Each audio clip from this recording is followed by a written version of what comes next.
Computer shows. Global infrastructure is crumbling this evening as the NintenByte Podcast continues its unprecedented rise. In cities across the globe, fans are rioting. The Pentagon has issued a statement describing the NintenByte Podcast network as a pixel-based prophecy. Some say the rise was foretold, others say it's just a really good podcast. We're talking twisted nipples, milk, and a sock puppet who doesn't talk. It's dangerous to go alone. Watch this. Welcome to the NintenByte Podcast, bitch. That's right, ladies and gentlemen, you're watching the greatest Nintendo podcast ever! Yeah! Is that a Joy-Con in your pants, or are you just happy to see us?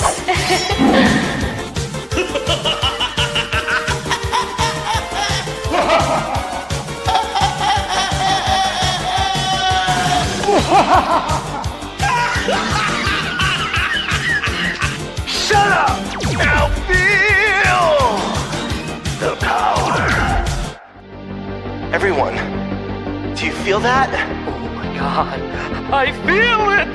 I feel it too, GameBird. What is it? It's the power of our podcast. I feel it! This is rad, NintenByte. So rad. Power.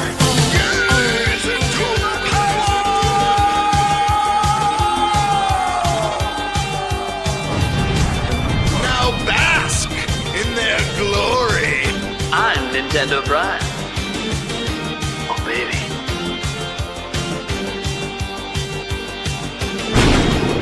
I'm ThunderStash.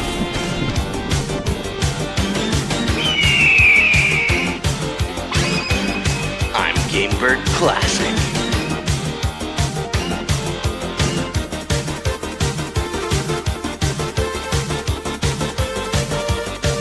NintenByte rules. Let's rock.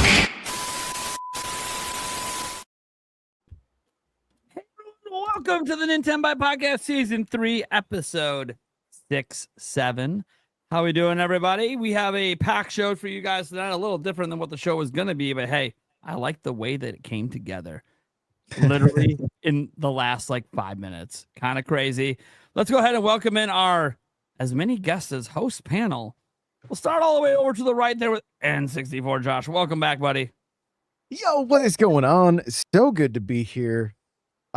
You called me up from the minors, so I'm ready to hit some home runs. All right. Everyone on the bottom row but Mike was not on the schedule. I feel the power. Another man coming up from the minors, although he appears so often, he might just be part of the majors. Sandstorm McDowell. Yay. Actually, I was supposed to be on last week, and I was taking care of my lovely wife, so I feel like I'm gotta back make to up the for it. future. Yeah. Back to the future. I love it. Love it. It's a good reference there. And then for the first time ever, you might recognize him from the live stream chat, especially on my end. But also, did you know he makes some kind of cool music remixes and stuff? True, dude. Hello, everyone. Go check out his YouTube channel. I'm serious. He makes some pretty cool video game music, guys. Go check it out. Yep. And he's hyped for Ocarina of Time, as you can see. Hype. Yes. And then back from the grave. For the current age since he's appeared on the show. My Back God. from the grave. That's okay. Rise from your grave. I mean, it's close to Halloween, so it just makes sense. Come on. Don't tell me that. You're right. Still stubborn. I want to be thinking. You love Halloween, though. Hey, everybody. Glad to be back. Awesome. And then Eric, the Spice Lord. Yeah, hello. It's Wednesday. Hell yeah. Heck yeah. Then we got the Birdman and the CEO and founder, apparently, of the NintenByte Podcast. GameBird Classic. I thought that was common knowledge, dude. Come on now. Glad to be back. Another epic Wednesday. I'll be here. Obviously not as long as I normally am, but that being said, we're gonna have one hell of a show. So good to see everyone. A lot of faces now. I kind of miss having a lot of guests. It's been a while since we haven't had a big episode yet. It's fun. Josh, I haven't seen you in forever. I'm back, baby. I'm back. Where have you been? You forget about us or something? Never. Every Wednesday, I'm like, there's Just like a you. little charm that goes off. It's like Navi, like, hey, listen, the NintenByte. I'm like, okay, all right. Yeah. Well, there you have it. But yeah, great to see everyone. Excited to be here. Let's talk some Nintendo, shall we? All right. And then wearing the N64 hat. Is that, oh, look, I'm sure it's for a different reason, but is it because I hit 164,000 subscribers today? Hey. No, Absolutely. congratulations. But not to toot my own horn. No, I'm just like, other people were making the joke today, and then Stash shows up with the N64 hat. I'm like, wait a second. I know it's not because of me. But no, that's a good reason. No, it's almost September. 30 years. Yep. Figured that was the So- reason. Yeah. And I, honestly, I didn't have time. It's been a crazy day. I pulled an all-nighter editing. So I didn't get to sleep till about 8:30 this morning. Slept for about 2 hours. Getting woken up by telemarketers. God. Oof. Yeah. So that was annoying. I was like, you know what? Then my mom called and she wanted to give me something. She's like, I'm by your gym if you want to meet me here. Because I live obviously out in the mountains. And I was like, yeah, okay. I'll meet you there. I was like, I gotta pack a bag, Mom. I just woke up. The telemarketers just keep calling nonstop. So I go down to the gym, meet my mom, hit the steam room, come out, getting ready to go home. I got some stuff to do. Car won't start. Oh. Just like, Oh no. yeah, and I sent you guys that message in the chat. My dash read 123 degrees outside. Ooh. Yep, I saw that. Yeah. Yeah, and Sweet. I just came out of the steam room, showered, but still, like your body takes in this kind of heat a couple of hours to cool down, and then I'm right out there. So I'm like, oh my god, so it's been a day. It's been a day. I'm glad I'm here. That should be the easy part of the day, right? The fun part of the day. Yeah, dude, actually. So I'm excited. Awesome, guys. And hey, what's up, everyone? I'm Nintendo Prime. If you don't know who I am by now, what's wrong with you? As Reggie Living was- under a rock, man. You're living under a rock. Yeah, my body's been ready for PAX West next week, which we are going to talk a bit about that today. So we got some cool topics for you guys today. Obviously, we got to talk about the week of announcements. There've been just so many new trailers and announcements for new games coming to Switch 2. Really exciting stuff. Obviously, The Witcher taking some headlines. We'll talk about that. We got a lot of stuff to go over with the third parties. Basically, are coming on strong with Switch 2, including Stash getting to go hands-on. You guys didn't know he published a bunch of stuff today. He went hands-on with SEGA at a different event. Not like you guys are seeing gameplay of Metaphor Refantasio right now from Gamescom. Stash already played it on Switch 2 and did a whole preview video today for it. So you guys should go check that out. But we're obviously going to let Stash kind of talk on some of the games he's played from the SEGA event that's coming to Switch 2. Like Crazy Taxi, Metaphor, Alien Isolation 2. Those are all confirmed on Switch 2. You got to try them out. I don't know if you played them all on Switch 2. Don't know. We'll see. We could talk to him about that, though, a little bit. And obviously, we'll go into all the other stuff from Gamescom. And there's a crazy, crazy week so far for game announcements. And it's just got started. We got to talk about Zelda, guys. I don't know. There's a new rumor going around from a really reliable person who keeps being right about things. But of course, the way he does things, he's made it cryptic every time. This time might be his most cryptic one yet. And he clarified something about it that defeated the number one theory, which actually made a lot of people happy. So in the end, it actually just means that it's something even crazier or something unexpected. So we'll talk about that one. And yes, we have some fan topics as well. One of them is actually we'll probably do it after the Zelda one, because I feel like we should have the more serious conversation on leak and leak culture afterwards, submitted by a fan who had quite a lot to say about it. So we're gonna go over that one. And then we also are going to talk about PAX West, as I said, because we do have a question related to that. And obviously a lot of us here are going to PAX West and looking forward to it. So, all right. Let's go around and see who's going to do what topic. Let's Eric, why don't you start today? What one do you want to take? Otherwise, if you want to start with Bird. You know what? Yeah, sure. Bird, he's not going to be here long. Sure. You want to take one? Oh God. Okay. Let's see. You know what? I'll just take I'll take the Zelda topic. I'm actually this is new information for me. So I'm gonna dive into it blind and get your guys' thoughts. Oh, it's gonna be great. Cool. It's a great first topic. And then let's go to Eric now. Now let's go to Eric. Yeah. I mean, we can always save this one for the end, but I'll do the people want to know what we're most excited about for PAX West. Okay. Because Stash. That's a good one. Okay. I'll do the week of announcements for Switch too. Sure. Makes sense since part of it is literally, hey, you played some of this shit. So To be honest, I haven't read these yet because they've just been so nuts. You're gonna get to the end of the first paragraph and see, hey, Stash invited to this and played these. We should ask him about it. Perfect. So it's not a good topic for you to take. All right, guys. That leaves me obviously with the giant leak one, which I guess is probably pretty relevant for my channel, anyways. Not that this person's mad at my channel. I'm not when we read it, you'll see I'm not like kind of person that they feel like crossing the line, but we'll get into it because obviously there's a lot of thoughts around that, and it's a nice fan perspective versus a content creator perspective as well. So that'll be fun. All right then. Well, let's just get started, GameBird. Actually, can I have a request? Can we actually start with Eric's topic? Because I think that's one that I'd actually like. As much as I love the Zelda, I really no. You don't want to start with that one? I don't think so, man. I don't think we can approve that request, can we? yeah. I mean, it's a democracy. Are we gonna vote? I don't know. I'm just kidding. I'm just so joking. excited. Let's do it, dude. Let's start with PAX West. Let's get it going. I'm excited for PAX. I think All right. almost everyone here is going to be in attendance. I think it would be fun to hear everyone's thoughts. All You know, Yeah. I'll get a chance to talk Zelda with you guys all the time. So, All right. All right. Well, let's go. All right. This one was submitted by Pokey91. They asked, what companies are you most looking forward to seeing at PAX West? All right. Josh, you want to start it out? Oh, sure. I'd love to. You know, since the company that we're all here talking about is not going to be there. Well, we never know. Last minute. Sadly, I do know. Yeah, he informed me earlier today, and then I double checked with other people, and like no one's saying anything. I'm like, this sucks. Yeah, it's unfortunate. But Atari has got some cool stuff going on. Oh, The nice. mix is always amazing, where we get to hang out with a bunch of indie game developers and Go see our some boy, smaller Vincent. publishers. Yeah. Yes, exactly. Yeah.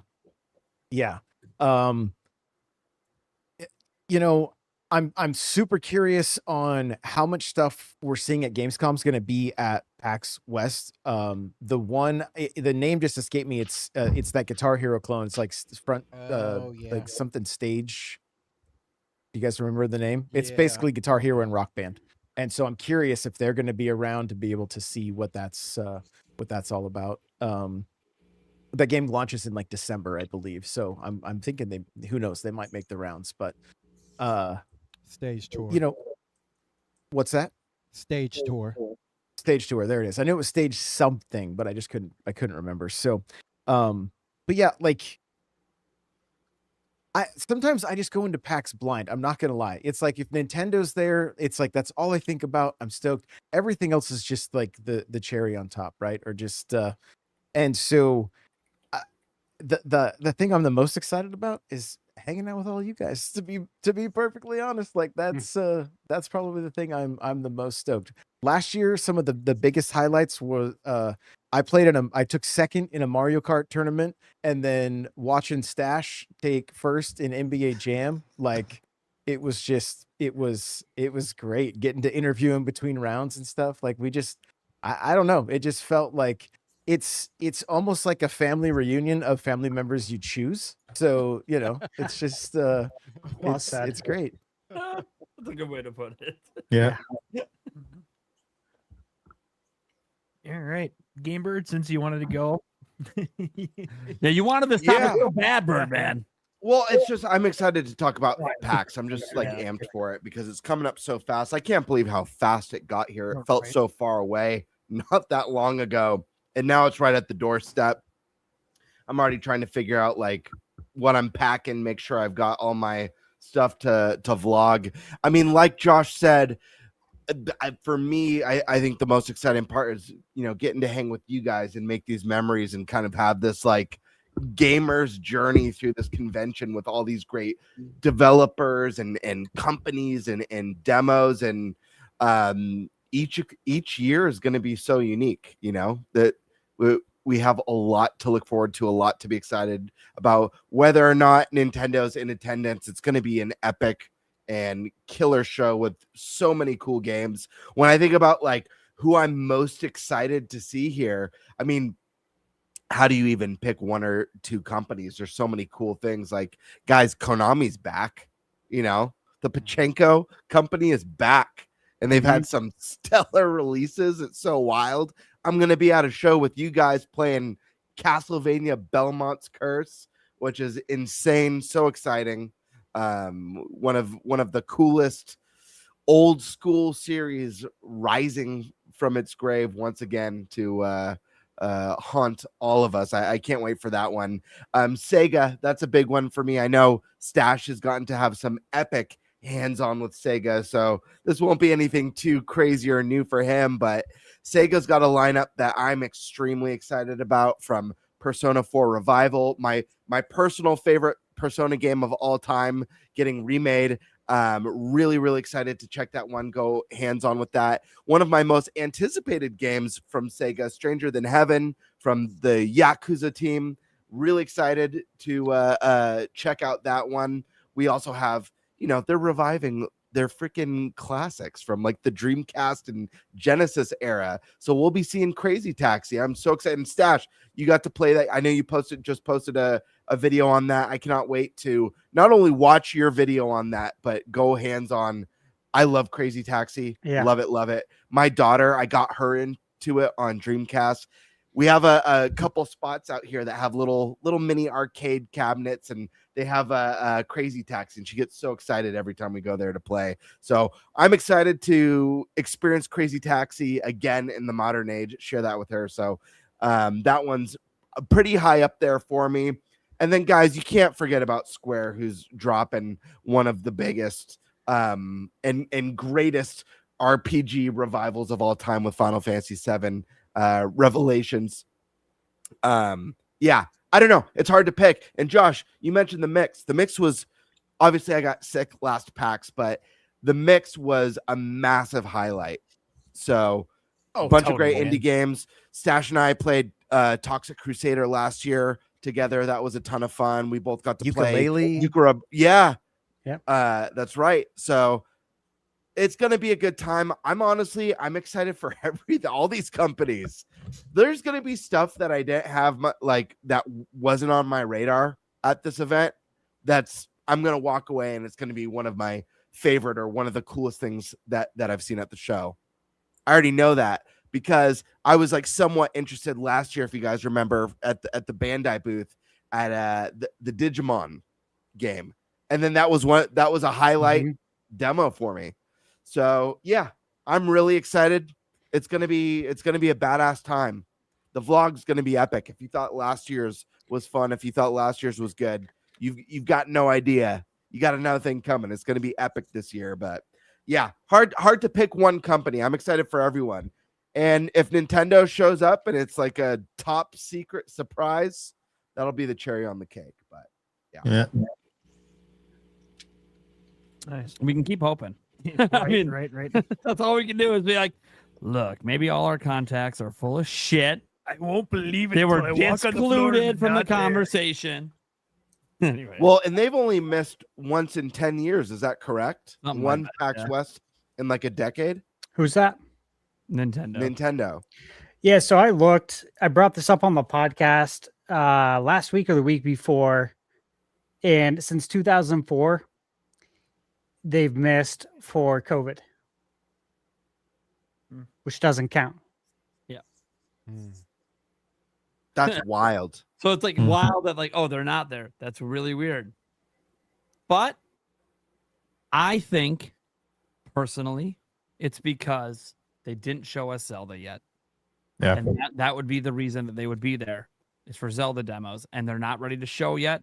Maybe they wanted GTA to blow its load this week. Were they at Gamescom? They are at Yeah, Gamescom. they're there. But Yeah, they have like a a little lot of the big games at Gamescom are Nintendo. dropping. Like Orbitals is dropping before or before or during, or right before the show starts. And like Call of And we Duty talked about is this. there, but We Call of talked Duty- about this last week. Yeah. Like, what would Nintendo have to demo without Ocarina of Time? Because again, like Orbitals just dropped, so you could demo it. Outside of the new Switch 2 Sports, Fire Emblem isn't a good, like, that's a hard convention demo. Like a really intricate tactics game. Yeah. That's like a hard one to put on the demo floor. They were So just at what- San Diego Comic-Con too. Yeah. Mhm. It So sucks. maybe they were like, "Hey, we got the West Coast covered for this year. Maybe they'll hit PAX East next year." Okay. The cool thing is, I imagine, or you guys would know better than me, because last year was my first gaming convention. I have to imagine at some caliber there will be Switch 2 demos there. Yes, we are literally Or would it be? to play some. Yeah. Okay, gonna that's play a right. lot. We are. That's right. Yeah. Yeah, no, so here's the thing. My thing was I didn't know if Nintendo could be there unless they had a direct or something before, because what they brought to Gamescom, like some of the biggest games like Call of Duty. Well, yeah, the public beta is this weekend. So that's no longer relevant once the public beta happens. Okay, so now that's not a demo that you need to demo anymore. Yeah, they're demoing, Sports Resort, but you're not going to spend a whole bunch of money just to bring Sports Resort to PAX West. It doesn't look like they're doing any public demos for Fire Emblem, which is fine. It is a hard game to demo, so I get that. It's probably just media previews only for that one. Dustbloods is another hard and demo Dustblood's for an event hard, like and that. they just did a public test thing for it. Yeah. So there's no real reason to bring that to PAX. So it's just without No Pokemon. Yeah, and no Pokemon this year. So literally, Zelda would have been the reason. And because they haven't shown the gameplay yet, they're not like this. Just to me confirms there's no direct before PAX, basically, which I didn't expect it anyways. But that was like the one shot, like, oh, maybe they'll do a direct next week. This tells me there's nothing because they're not going to be there, and that sucks. This is the 1 year they're not. It might be the only year of the Switch 2 generation they're not there, because I can't suspect we're going to go into September very often without having seen gameplay of their holiday game. There's no way they miss next year. Next year is going to have Mario and Smash and winning waves. Like, they're Pokemon gonna have probably. some sort of Xenoblade. There'll be some major stuff that we already know of. One of the games we've heard about is probably already going to be a holiday game next year. So, yeah, so there'll be plenty of reasons to be there. And as they get deeper into the generation, they have more games come out. They're not focusing on Switch 1 anymore. I think that'll clean up. But yeah, it's just kind of a weird year for them, where I guess they just decided, you know what? Zelda's the only reason for us to do it, and that's a big enough reason for us to, but we're not showing it publicly yet. So we're just going to hold off at this event. I do hope that they'll do some pop-up events later for it, maybe around the country like they've done before, but it's possible that, they just decided we'll do media-only previews for Ocarina of Time this time as well and not have any public demos. They don't go to Tokyo Game Show, so if you guys are hoping for stuff to be at Japan show next year, they don't go there as a presenter of anything. They're there for meetings and stuff, but they don't go there and have anything on the floor. So Gamescom is it. And actually, if you go look at the games, it's like all third-party games. So, and most of those games will be out and or already playable in some public way by the time we get to PAX. So, yeah, it's just kind of a weird holiday for Nintendo. They have one of the most hyped games, but it's a game we haven't even seen the game yet. Yeah. What real quick, and I know this isn't the topic, but what are the odds of a direct dropping while PAX is going on? Well, while it's going on, it's probably zero because it goes Friday to Monday. Yeah. The big thing would be like, would it be right before or right after? Like we get back Wednesday, boom, direct. I don't know. Maybe It's right before or right after. Yeah, it'd be right before, right. Like it would have been cool if it was like the day before PAX. I've been like, oh, this is awesome. But I'm gonna be sad. I'm gonna be sad if I'm on an airplane when it drops. I'm gonna hate that. Oh, that'd be fun. Best entertainment fun you when can get I- on an airplane. No. I'm saying like if I don't know, if I like sleep on the plane and I Oh, arrive, that would be I'm just terrible. going That about would my be day. terrible. Yeah, that's what I mean. You get off the plane. You find out when you open up Twitter. You get off Yeah, the my plane. phone's just Somebody walks past. exploding. It's like, Spoilers everywhere. did you see that new Zelda that's already out? Ocarina's out? Oh, look at this. And you're like, All right, Eric, who's next? All right. Sandstorm, where are you heading? I am not. Okay. I actually just hit Boom Mini up because she asked the same thing. One, I'm from Michigan. So the flight all the way over there, which you guys aren't too far from me. I know that. No, I was gonna be like, hey, drive your out. Right? It's expensive, man. Yeah, it's not cheap. No, and it is. two, It is expensive. Yeah. I have a best friend that's getting married in December, Oh, so we fair got to enough. save up Yeah. in Cali at that. So we Ah, got to there save you up for go. that. So, You really got to save up then. Yeah. Don't blame you. Just a day in Cali, I feel like I'm broke. But Sandstorm, since you're not going, and if anyone else here isn't going, Mhm. the question should be: if you were, which companies would you be most excited to see, or which games would you most be Ooh, excited there to you see? go. To be honest with Yeah. you, it would be my first time at PAX. So I think asking me would be the wrong question because all of them would be exciting to me. Like, Yeah, I yeah, just- yeah. like, It's like It'd be like the first Disneyland trip. Yeah. Schedule meetings, yeah, but I want to do this and I want to do that. Sandstorm. I don't know who you are. I gotta go look at this. I'll see you later. Perfect. Good answer. Yeah, all right, right. Trudit, are you heading out or I am not, fortunately. what would you be interested in if you were going? Honestly, I have no idea what's there, but if they would be there, it would probably be Nintendo. Be doing some Zelda. They're almost always, or literally since Almost always, 2004. yeah, right. But you know, it's okay. Besides Yep. this All right. And well, I now think we can everyone go here on- would agree that that would be the dream demo. Could you imagine You know what I mean? Could you imagine being this is your first time going out and you're super pumped to see Nintendo and then all of a sudden they're just not there? Yeah, I wonder how Oh, many people are man. going there Oh. expecting them because I mean, Right. look, if you live out in Seattle, you just expect them to be there, right? They're there every year. Yeah. And then you show up and like they're not, and you're like, what? That Excuse also me, can tells you me take that me the to the? direct's going to be a pretty big blowout. That also tells me that too. But you know, You're I feel like "Excuse PAX me, can has you-" to be like, please, please, to Nintendo, and for please. those of you out there being like, well, why wouldn't they do private demos for Ocarina of Time with media there? One, some of the people they let into that room should not be allowed in that room. Yeah. I'll just say that right now. Josh, Like me. he should be allowed. And number two, dude, when it was literally just media only back in the day, they couldn't even keep Skyward Sword art from leaking. Mm. When it was literally just media, and they'd even like with shitty cell phones, it still got out. So it's kind of like, look, if they haven't shown it publicly, they're not going to risk a leak coming here. Especially with The what first ever happened in GTA gameplay, 6. they don't want a GTA 6 situation where the first gameplay seen by people is some snuck cell phone footage from the fucking back media room that's not supposed to be out yet, you know? Yeah. Right. So that's the bottom line is why they won't do that privately there. It just again, they had to have shown gameplay before they would ever have a public demo or even a private demo like that. So Yeah. well, I guess that means we can toss it to Mike. We know you're going, bud. What's up? Yeah. Well, if I go, because it's a 50-60% chance because I'm still waiting on the closing date for the house and stuff. Oh yeah. But if I go, it's gonna be the 5th through the 7th because my little baby's birthday is in the 4th, so I gotta be here. Yeah, I'm excited for basically everything. I'm like a kid in a candy store, just crazy, But I kind of echo everybody's excitement for games, especially if because I know today they had a media kind of hidden thing for Final Fantasy. So hopefully maybe it makes it over to PAX West so we can all play it and enjoy that game because I'm looking forward to it. SEGA, of course, and of course the Mix. I love the Mix. I love those people out there. They're awesome, and I'd like to meet them all in person. I've talked to them a lot behind the scenes, but I never kind of met them in person and seen their show. But that's pretty cool, man. And the best thing is hanging out with all of you because I've hung out with Nate. I'm hung out with Eric, right? When we were a part of the Nintendo Prime podcast, the 6-pack back in the day, we're all old now and gray. But then hanging out for the first time with ThunderStash and GameBird and N64 Jaws, man, it'll be awesome, Cool. So yeah, you guys are the highlight. You guys will be the highlight.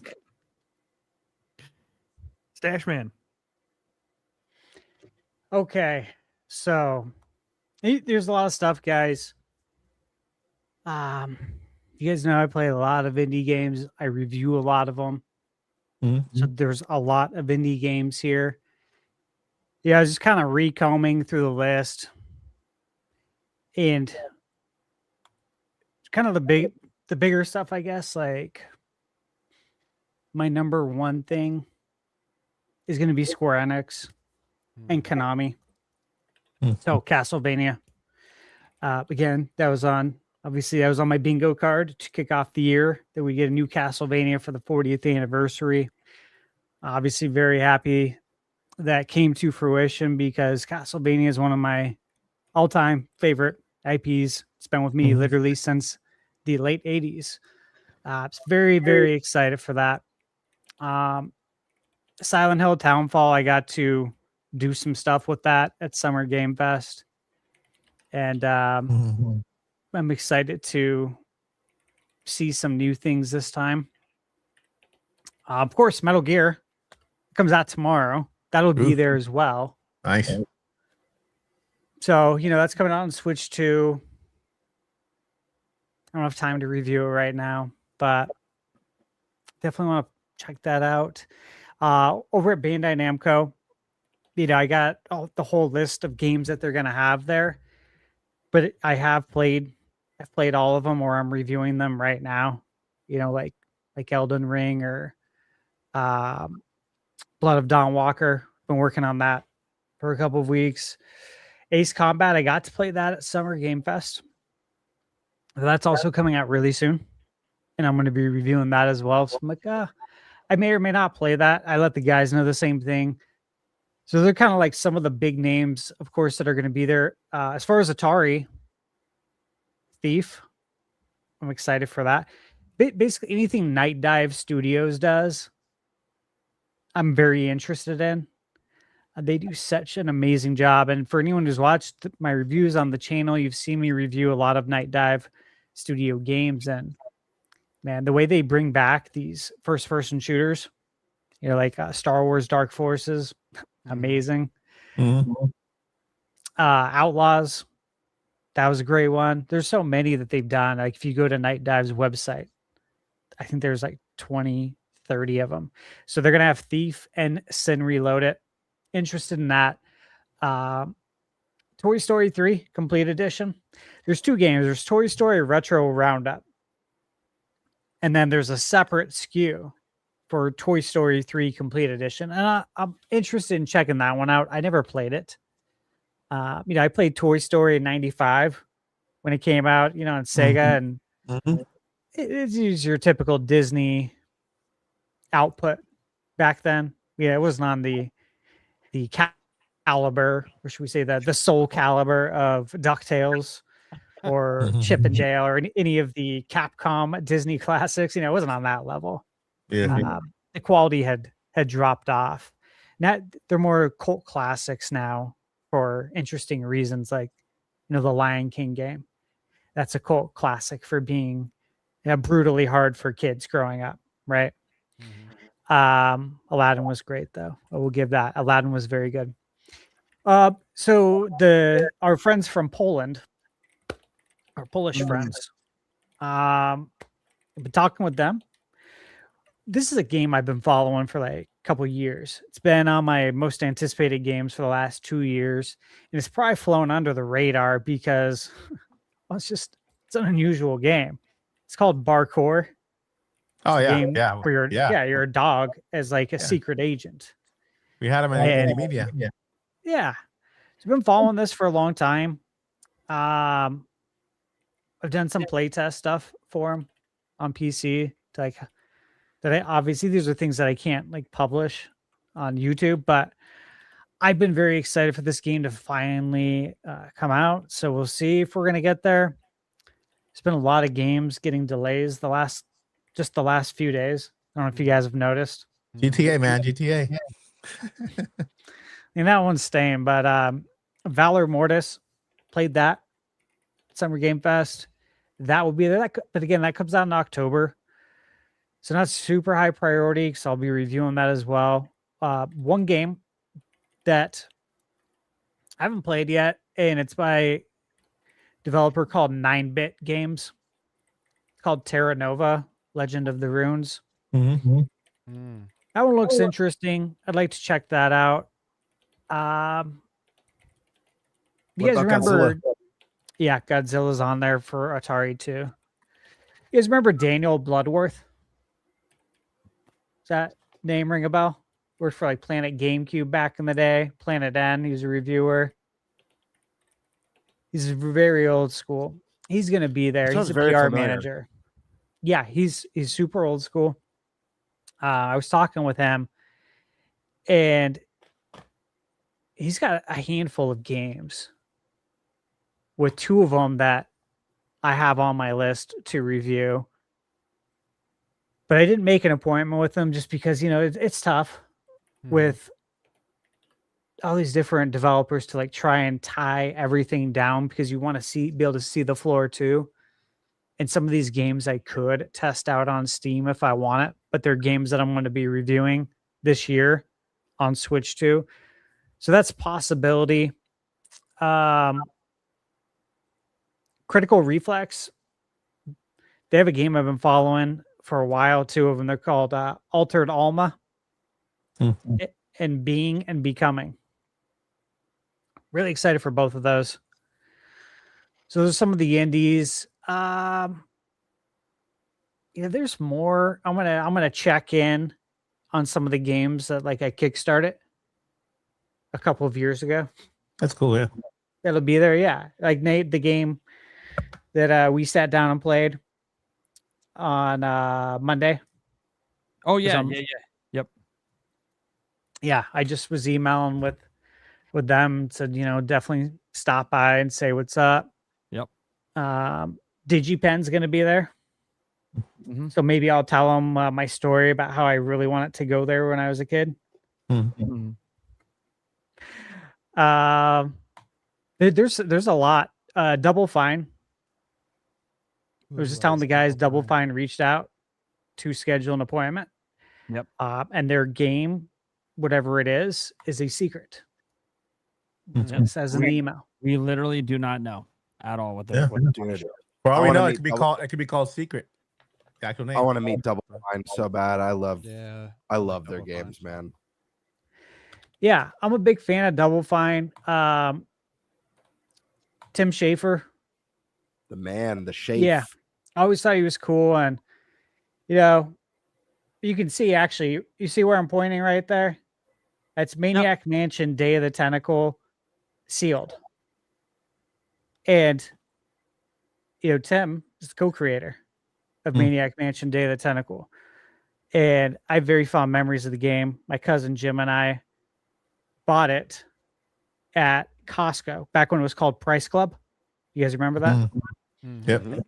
And it came in a LucasArts Archives. It was called LucasArts Archives Volume 1. And it came in like this big box, and you could see the disc through it. And it had the Indiana Jones point and click game, Day of the Tentacle, Sam and Max, which was like the shit back then. And Star Wars Dark Forces. I don't know, 2 other games. But man, fond memories. And of course, I grew up on the OG Maniac Mansion. So to meet the co-creator would be really cool. And I was telling the guys I'm halfway tempted. I've never got any games signed. My older brother used to run into Mike Tyson a lot in Vegas. And I'd always tell him, dude, take my NES cartridge with you. If you run into him, please have him sign it. Like, that would be so cool, right? Crazy, man. Yeah. So this is an opportunity, obviously, to get something signed. Yeah.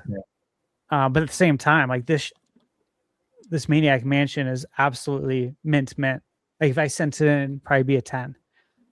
I'm just like, can I successfully pack this and without messing it up? That would be scary.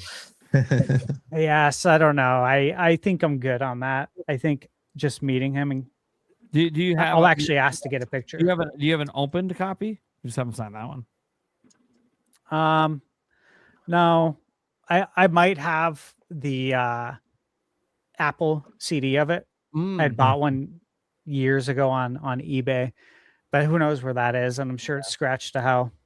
Unfortunately, Get a protective sleeve Dude, that'll fit over it. Have him sign that, and then just slide it in when you're all done. I have a cart of Maniac Mansion, and when you said that, Stash, I was like, oh my gosh, I should bring it. I wish I had a sealed copy of Day of the Tentacle. Day of the Tentacle is my favorite point and click adventure of all time. That on your shelf is a treasure. But Maniac Mansion was actually my very first point and click game that I ever played. Me too. First one, it was on NES. Yep. The NES version. I didn't play it on PC because, back then you only had a PC if you were rich. Yeah, CD-ROM. Yeah, right. Only time you got to play on a computer was at school. Library. And that was playing word numbers and number munchers. And using Claris Works on the Apple IIs back in the day. Dominated number munchers, baby. In that email though, with Double Fine, I was telling Nate, they were talking about how they have their independence now from Microsoft. Mm-hmm. They were really excited about it in the email, like, hey, we're independent again. We're no longer owned by Microsoft. And I was like, they replied back and said, congratulations on that. And because of that news, I'm already really excited for you guys to now bring over Psychonauts 1 and 2 to Nintendo. Because obviously that's going to happen, right? That's where it should be. It's where it should have always been. Perfect home on a Nintendo console. I gotta pause for 1 second. Yeah. I don't know if you saw the news. I only just saw it. What? Confirmed. NBA 2K27 60 FPS on Switch. Yeah. Yeah. I just saw it myself. I'm like, oh yes. Yeah. Yeah. So side note. So I've been talking with Blake. Blake's probably in chat. I'm not looking at chat right now since I'm talking, but Blake's been keeping me up to date. And then I've talked to Switch Hands on YouTube. And he's been covering that as well. We've exchanged some messages. It looked very promising about 2 weeks ago when he discovered some details about games that Nintendo was promoting on the eShop that have game chat functionality and are only 60 FPS. All of them were. And then there's 2K27. So it's like, okay, you're either 60 FPS or you're the odd man out, which wouldn't make sense. And also, if it's not a good experience, why would Nintendo promote it? And then he discovered some more stuff, and I didn't pre-order it. Obviously they have the loyalty bonus on PlayStation where you can get like 10% off if you pre-order it, if you have last year's copy. And I didn't do it because ultimately I don't think I have time with how many games I'm reviewing to like sit down on the couch and enjoy 2K. But I can swing it on the Switch too, right? And this is what we wanted. This is what I've wanted. 60 FPS on Switch 2. The only thing that sucks is, again, everyone started playing today.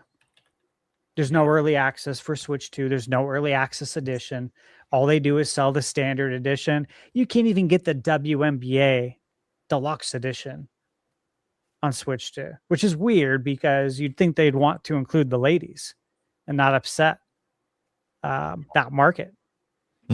You'd think. But anyways, yes, very excited. Guys, look, there's so many games. What I really love, again, you mentioned this too, Josh, is just I like that we have the stuff scheduled and it's very important. We need to do that, and everything's taken care of when it comes to that. But it's nice to just walk in almost like you're a kid at Toys R Us. And back in the day, we didn't have the internet. All you had was magazines. And like for me, if I wanted a subscription, I better find out how to pay for it myself. And I'm sure a lot of you guys were the same way, where like parents weren't really buying you magazine subscriptions back in the day. So the only time you really got to read it was when Mom goes to the grocery store. He said, "Oh, let me go with you. I'm just gonna hang out in the magazine section and just read the whole time." Right, and I'd get all my video game news. And as a kid, so when you go to Toys R Us and you see all these games, it's like a lot of this is new because the only way you're gonna know that that game is available is because maybe you saw a commercial when they'd advertise during, cartoon hours. Mhm. So with PAX, it's very similar. You walk in, it's just like it's massive. Mhm. The lines aren't insane at all. They will be for some booths, and we already got that figured out too. But for these indies, a lot of them, you can walk right up and play. And it's exciting to just go discover games that way. And so part of me wants to go in a little blind too. But a lot of these games I played too at the Mix Summer Showcase during Summer Game Fest, because that was just, 2 months ago. There's a lot. And then obviously there's some other stuff that I don't know if we can or cannot really talk about, so I won't talk about it. But there's a lot, dude. But like you said, ultimately, I'm just really excited to come hang out with you guys. It was so much fun last year, and we didn't even get crazy. It's not like we go out and like party all night. No karaoke? Saturday night. One night. Saturday It's just we don't party. We really can't. We have to be up Yeah. and like, active when we and go to these media events, we have some coherent. drink, but we're not trying to get like wasted. Except Saturday night is GameBird's birthday, so It is, and that's that'll something be the that's night. different. That'll be the night that's different. That's the night, like last year when we went up to the restaurant. Stash and I started going round for round on the sake bombs, and And there's a like, reason for that. yeah, Because we were cheersing we were cheers. Yeah, and we got to to bring that games back. that we want to see We gotta make it a resurrected. tradition. We gotta make that a tradition. Yeah, we do. GameBird's birthday. We got the Polish party to start the night. It's gonna be a great fucking night. We're gonna have a blast, and that'll be the night that I will allow myself to get wasted. It'll be okay, because the next day is Sunday. We don't have anything like super early on Sunday that we have to absolutely be there right away for. So I haven't done sake bomber since I did it with you, and man, I've drank maybe I don't know 2-3 times, probably in the last year. So that's going to be fun because I will go out and have some drinks with you guys. Looking forward to that. We cheers to the Ocarina of Time remake. That happened. yeah, and now we got the celebration cheers that it occurred. Exactly. That should be a lot of fun, and of course, I'm excited for the NBA Jam tournament. One thing I can't really, the nuance doesn't really come through on social media, but any tournament I've played in and won, they never have it again the next year. This has never happened. This is the first time I get to actually defend it. And so I'm really excited because part of me was like, well, my whole life, they always cancel. Like they don't have it the next year. The Retro World Series does this. Obviously Blockbuster didn't have it the following year. Other tournaments I played in, they don't have it. So this is the first time I get to do it. I Sash, totally picture. Does that mean they're like gonna announce you like official, like, and you know who it is, ladies and gentlemen? He brought L's all across your faces. Look, if they don't, we will. Don't worry. Yeah, the Entourage. We're planning to live stream it this year. It's going to be wild. You got to walk out with a picture theme song in the belt. I just picture the guy you beat last year. His life has been ruined because of it. Kind of like Johnny, from Karate Kid. Yeah, but I picture him showing up with like bionic thumbs. Like he had his body like augmented. Dude, to it would be This is the hilarious rematch. if we get there and when he shows up, they walk up. By the way, this is the controller you bled on. We put it in a bag just in case. Dude, we got to see Josh do his Mario Kart tournament too, which was epic. I mean, I've never seen anyone play Mario Kart like that in person. Josh is phenomenal. I mean, you guys just go on his channel and check out some of his some of his races. It's unbelievable. As long as the the stuff twins that don't he show was up, doing. It's the twins, But man. Can't have the twins. Stash, no joke. When you got to the final round and two twins walked over and sat down, I'm not even exaggerating. Stash and I looked at each other at like the same time and we're like, oh shit, twins. Yeah. It was like straight out of like a 90s or It late was. 80s action movie, you know, where you just That's knew like, shit oh, was- you guys thought was you were doing about good. to go Here's the down. ringers. We brought in the ringers. You're fucked. Yep, they were fucked. We did. We both looked at each other and like, you don't want to give in to fear. The fear. Yeah, you know you don't, and you don't want to give in or like put that energy out there because it's like it's your friend playing and you want them to like beat some ass. But like the reality of it too is like twins, man. Like they're sharing a felt like I mind, was- bro. it My felt mom's like an a- identical twin. I know. They share It minds. felt like they're the dominating end of a tournament in a Jean-Claude Van Damme movie. Yeah, No it joke. did. And that's what you had said then. Stash. They're probably like Stash. Like, dude, no one's ever beat us at this. Yeah, no one's ever going to beat us at this. You can't compete unless we beat more twins. If Stash had a twin and it was like teams NBA Jam tournament, Well, wild. So my mom, you know, is an identical twin. My mom's Carly and my aunt's Darlene. And her son Jim, my cousin, he's my best friend. Jim and I have won NBA Jam tournaments together, co-op, In the like on the co-op. arcade. And yeah, it's basically Jim is like my twin when it comes to that. We're always the sons, Barkley and Marley, and absolutely murder people bad by over like literally we win. We have pictures of it where we've won by like 120 points, and I'm not exaggerating. And this is on normal quarter length. It's insane. It's insane because it's like there is like two of us at the same time coming at you. It's really cool. So one of these years, I hope they do a co-op. So I'm like, Jim, this is the year you have to go now. It's time to go win it, baby, on the big stage. Wait. Does he have a stash too, or do you have to buy him more like you wear it? And you guys No, walk in the door with the stash. He doesn't, but he grows one sometimes. Maybe he would for that. But If you do it ahead of time, he's like, all right, let me grow it out. Dude, windbreakers, and the stash. Just walking with the Yeah. Easy. That's easy. That's how you Well- know you're the final boss at that point. Yeah. we always wear our Barkley and Marley jersey. So it's fun. No, he's got complete opposite. You of bring in your own controller? Ash, just a beard. Yeah. No, because as soon as you bring in your own controller, that's when everyone starts complaining and writing some sort of BS narrative. I've dealt with that stuff before. Now, give me whatever controller everyone else is using. It's fine. I'll bleed into that one. Yeah, so I'm looking forward to all that stuff. We can't wait. I can't believe it's literally Next week. yeah. We leave on Now, I'll Tuesday. be in Seattle. I will be in Seattle a week from now. Right now. We leave Tuesday or Wednesday. We Tuesday, leave, right? We leave Wednesday. We leave Wednesday morning early. Yeah, early Wednesday I morning. think you are arriving on Tuesday. I think you're arriving the day before us. I could be wrong. I have no idea on your schedule. Oh no, we leave Wednesday morning. I just looked. Okay, Yeah. Wednesday morning. Yeah. We're Wednesday early morning too. Like we're early. We're gonna be there at like 8 or 9 a.m. over there. Yeah, it's nuts. I want to be. The last thing I'll say is I want some surprises for games.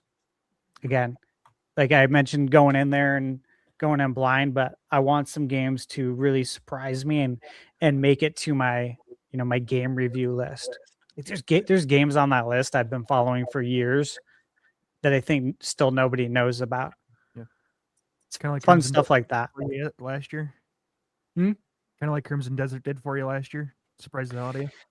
Yeah, that and the game I played that's like the Game Boy Color game. Oh, Or yeah, like the Game Boy. Yeah. Yeah, that was Obviously they're still working on that. Yeah, I mean, the bottom line is there's a lot of indie companies there, so you always end up discovering some stuff that you just see from afar, and oh, that actually looks kind of interesting. I want to go check that out. That's what's really cool about events like this, too. You can discover new stuff, and obviously, he's gonna be meeting with Double Fine. We'll see if we all can go. We'll find out, and if there's a secret game there that we probably all would love, because I know I love Double Fine's games. GameBird does, Stash. I mean, dude, they make great stuff. like highly unique, super weird, super cool shit. The mind of Tim Schafer and his team are just fucking nuts, and I love it. Yeah, it's very exciting. Backyard Baseball will be there too. And I have it on Steam, but I want to see what's up with the Switch 2 version. Yeah. That's what I'm waiting for. Yeah, Backyard Baseball. Hopefully it's good. If you guys are pin collectors, I believe Pokemon is back this year too, which they always do an exclusive pin in their booth, which is really fun. I love pins. Yeah, Pokemon same always here. on all these I've, things. Half the time, No, there's they nothing haven't. going on. I had Stash in Prime get me because I missed out on these Mortal Kombat, the little Mortal Kombat 2 cabinet pin, Yeah. which I love. And you guys also got me the Mina the Hollower bone up pin, which Yeah. I absolutely A lot of love. people But have I collect Yeah. pins. And Stash, I took after you because this year. So I patched up my backpack this year with Oh, a lot of good. stuff that means a lot to my childhood and stuff. So yeah, it's an exciting time, man. Backpack's fun, man. It's become a real talking point. That was never the idea. So I think you'll have fun with that. You know, people will come up to you and talk to you about whatever's on there.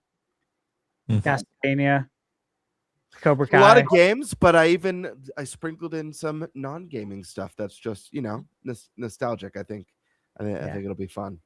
Well, I can't wait to see the bag. I guess that leaves me, huh? Yes. Well, one thing I know we can talk about, there is going to be a Final Fantasy VII Revelation presentation. We're all going to be going to that. Nice. That's really hyped. Media seating, baby. Yeah, we get media seating, which I've never had for this. We'll just sit in our own section and we're just close, which is fine. Maybe we get priority to ask questions if they do a Q&A section. But I'll be taking notes, guys, of course. This is a game that's not coming out next year. Super hyped. Obviously coming to Switch 2 day one. So be taking all the possible notes I can on any new information, because they're advertising it as like, hey, they're going to reveal new stuff and it's like an interview. So like there's going to be like stuff I might get to report to you guys on a video when I get back, some news that you're only going to hear if you're there. So I think that's pretty good. I know the news will probably be all over the internet by the time I get back, but still it's going to be nice to be able to have that. Yeah, and then anything else with that company you can't really talk about because we don't really know what we can and can't talk about with Square Enix. But I am excited for them in general. But yes, that's one thing I'm really looking forward to. Look, guys, Konami's got some great stuff there. I'm really excited to test out some of the Konami games. We're jumping to them like right away, I think on Friday, to get Silent Hill. Yep, and I'm really excited for Silent Hill. I know, guys, not announced for Switch 2. Don't care. I just like Silent Hill. So I'm super hyped about it. Just like last year when we played. And it could just be like last year. We went on one of the final days, got to play Resident Evil. Didn't know at the time it was coming to Switch 2. I would have made a video. So it's like, maybe I should just make a video anyways if we're allowed to record and stuff, because you never know with these Japanese companies what's coming over. Maybe you should just assume everything. If it's Bandai Namco, I am under the assumption it's everything. So we have a thing with them. I don't remember what their entire game list is, but I'm really excited for that stuff because all of that's coming to Switch 2. Even stuff that Stash has played, I haven't played yet, so it'll be really nice to go hands-on with all that. Not going to care as much about the Elden Ring because literally it comes out this week. So you guys can just play it. Like there's no reason for me to have to go hands-on with it there. Literally, you could just buy and play it, right? But the rest of the stuff they have that isn't coming out yet, I definitely want to get my hands on. And it was a really good time at their booth last year. So we got to play like Little Nightmares 3 and some other stuff. We got to play Digimon Time Stories, or whatever. So that was really cool. Turned out to be a great game. Yeah, it turned out to be really good. I was the one that like GameBird was excited. Yeah, I didn't really know what I was getting into, and then I'm like, dude, this is actually really fun. So it lived up to the hype. Yeah, it was good. So that's the thing too. Like you never know what you're gonna see there. Even they haven't released the map yet for the gaming sector, which usually means there's something not announced yet that's going to be there. That is true. Obviously, a lot of people thought it was going to be Nintendo because they're always the last to announce, but apparently it's not. So maybe there's something going on that they are going to show on the floor. One of these companies that they haven't announced anything yet. I will be clear. There's supposedly a rumored state of play next week. So one of the games in the state of play might be there. And so that's why the map's not out yet. So that's possible. But yeah, when the map comes, that's going to be cool too, because it's one thing when you see the list, it's another thing when you see the map. Hmm. And one thing I can tell you guys is, even though it appears Nintendo's not going to be there, which sucks, there will be Switch 2 demos. Like last year, if you wanted Switch 2 demos, like actually playing things on Switch 2, you had to go to Nintendo's booth.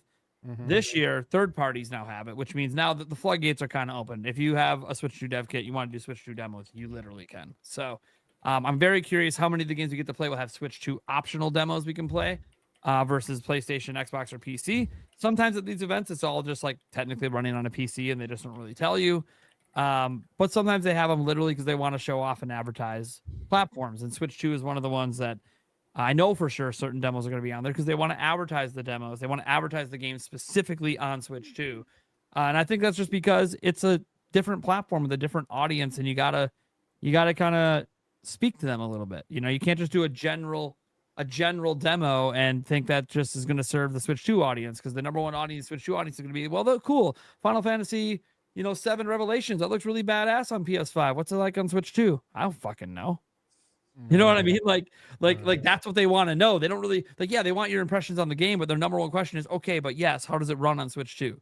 It's like, okay, well, I don't know. So having demos directly on Switch 2 is pretty badass. So that'll be nice. You guys, if you guys are worried, like I'm not going to have videos on my end because, Nintendo's not there. Guys, there's literally Switch 2 demos there. I will have for some big games too, some I can't talk about. So you guys are going to see it. There's going to be some cool shit coming out of there. Just, maybe not direct Nintendo stuff unless for some reason there's some sort of secret thing. They pull me to the side and say, hey, come over here. You want a little bit of that Nintendo crack? on the corner. No, they're not going to be there, but that's okay. It's going to be a lot of fun. So those are kind of some of the stuff I'm looking forward to, including some of the indie game stuff out there. I kind of like to go in blind with the indie games. So I kind of took a glance at the list. So there's a couple games in the back of my head. I'm like, oh, that game's probably there because it's not out yet. Oh, that game's probably there because it's not out yet. But you never know what you're going to find. Obviously, like last year, they got Stash and GameBird got to play the He-Man game, Masters of the Universe. That really wasn't on our plan to start with, but then it was there. So of course we're going to play it. So you never know what you're going to see. And I like some of that surprise with some of these smaller companies. That's why I don't really look up what they're bringing, because they'll announce it. I'm like, I don't want to know. I actually want to walk the floor a bit and see what you got. And then I'll kind of map in my mind, okay, on Sunday and Monday, we got a bit more time. Which one of these do I want to make sure I'm going to go hit? Maybe some of them hit me up in my inbox already. I'm like, ooh, that's a cool looking game. I'm going to hit you back now and schedule a meeting. Stuff like that. So it'll be really interesting. And obviously hanging out. We've all talked about it. Hanging out's really, really fun. I mean, look, getting to play games, hanging out with your friends is always cool. I was really interesting is last year was the first year that my fiance came. And now it's like a regular thing. Our girls just come. So that's really cool because they all had a good time, which is really nice to hear that. Like, I know your guys' significant others had a good time. Yulia, she goes in and out like being nervous and excited to go again because she's like, oh, it was really fun. But like, I'm bringing tennis shoes this time. And I'm like, yeah, no shit. Trying to walk in 6-inch heels the whole day. I don't know what you're doing. Don't get me wrong, you look good. But damn, this is a lot of walking over 4 days. You need to take care of the feet, trust me. But yeah, no, it's going to be a lot of fun just to hang out with everyone. Going to the Mix. The Mix is one of my favorite events, I think, period. Even like if I'm not playing the games, because I'm good. Like last year, some of the games that were there, I'd already played them. Like all the ones like Retroware bought, I played those already like a half dozen times because they've been advertising the same games for like every event I've been at because they hadn't come out yet, right? So like they were all the same demos of games I already played, but now some of them have come out, so they could have some new demos there of games I haven't tried yet. Obviously, You Could Rip Lately was there last year, which was really awesome. I did not expect that one to be there. That was there, so I don't even know. I'm sure I could reach out to the guy and ask, but I don't even know what games are going to be at the Mix this year. So that's going to be really cool. And dude, what's really cool there, guys, is it's like media. They kind of let some fans in if there's enough room. They sprinkle in some fans after the media gets in. But it's mostly like media and developers, and it's like really cool because everyone's like casually drinking and shooting the shit. And like at one point, because I have a tradition I started there last year, will continue, where I buy everyone a round of shots just to kind of get us going. And no, we're not getting drunk or anything. It's just, for fun. We might do one or two rounds of shots. And then for some reason, both times that we did because we did 2 rounds of shots, both times that we did it, a developer pulled me to the side to talk to me about shit. Because they look like, hey, you guys love video games and you're YouTubers and you're here to have a good time. You are understanding the vibe here because it was kind of wild. Yeah, GameBird's got to head out. Later, man. Want to tell the people Guys. what's going on? Yeah. I've got a very special video dropping, if not tomorrow, the next day, with some wonderful guests on. Yeah, stick around. I don't want to spoil too much. It should be fun. And then next week's going to be a very busy week. I'm also working on a really fun review for another point-and-click adventure that I've been having an absolute blast with. I think I'm about halfway through it. Real excited to share that one with you guys. And yeah, so good to see all of you. Josh, Mike, True Dude, Sandstorm. Was a pleasure. And I'll see you all on the flip side, guys. Stick around and support your neighborhood GameBird. Jeez. Bye, guys. PAX. All right. Yeah, PAX. Bye. Later. Later, GameBird. See ya. All right. So yeah, really, really good time.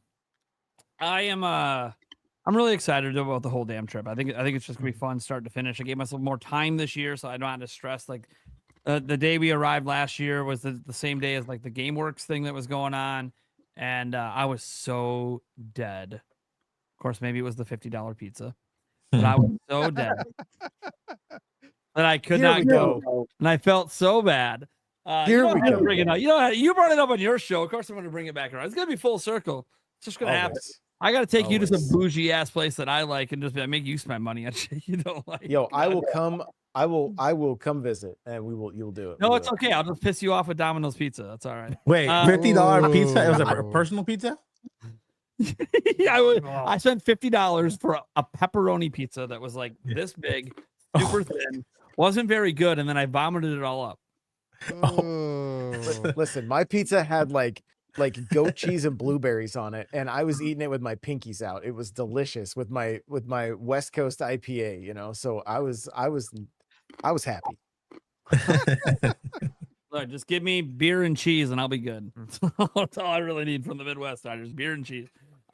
Anyways, it's all good. It's all good. To be fair, we razzed him on it a lot. He made up for it on like one of the final days. He actually looked up a place that had like really high reviews. It was like by the slice, and we went there, and it was actually really, really good shit. Probably not his favorite, of course, because it wasn't blueberries and goat cheese, but That honey hot. dude, The honey hot was good. Yeah, we definitely gotta go back. It was there for a great. slice. Yeah, we gotta go back there for a slice this year. That hot honey was so fucking good. Anyways, but no, We're going to see, I Mr. really- Woody's this year, so get ready. You're giving me a Woody this year? No, Wait a Mr. second. I think it's called. Whoa! Gotta ask the significant other for permission first, okay? Well, I'm not responsible for what happens, but No, it's gonna be fun, guys. And yeah, I want to go to the GameWorks thing this year. We're still trying to figure out how we're supposed to get in. There's supposed to be some sort of different tickets for us, and they're not really updating the site, so I don't know. I might just sign up with my Twitch just to say fuck it, so I know I'm signed up. I don't fucking. I'm trying to get VIP ones so we can get in. I have no idea. I don't know what's going on. Their communication with it's not great. Of course, Stash wasn't signed up for it all last year and just got to go. So, yeah, maybe if we just show up, they'll just let us in. So, Yeah. like, we can't prove we're not. We literally have our PAX badges, so like The you'll badge know- helps a lot. Yeah, you know we're media and creators, like we should be allowed in. So we'll see. That should be fun though. I heard it was really fun last year, and I obviously didn't get to go because we were dead. But I'm arriving the day before that, so I'm gonna worry about it. it was great in years past. I'm not showing up till Friday, so I can't go. So It's all right. Yeah, I'm going to trying to go to all of it, like that. The Polish party. I don't know if we're gonna stay at the Polish party all night. We'll kind of see how that's going. We haven't been, so we'll just see how it is. And it's GameBird's birthday, you know. If he wants to fly the coop and go do some stuff, hit karaoke, we'll figure that out. Because he got a karaoke song picked out. So is the Polish party like in that house, like somewhere in Seattle?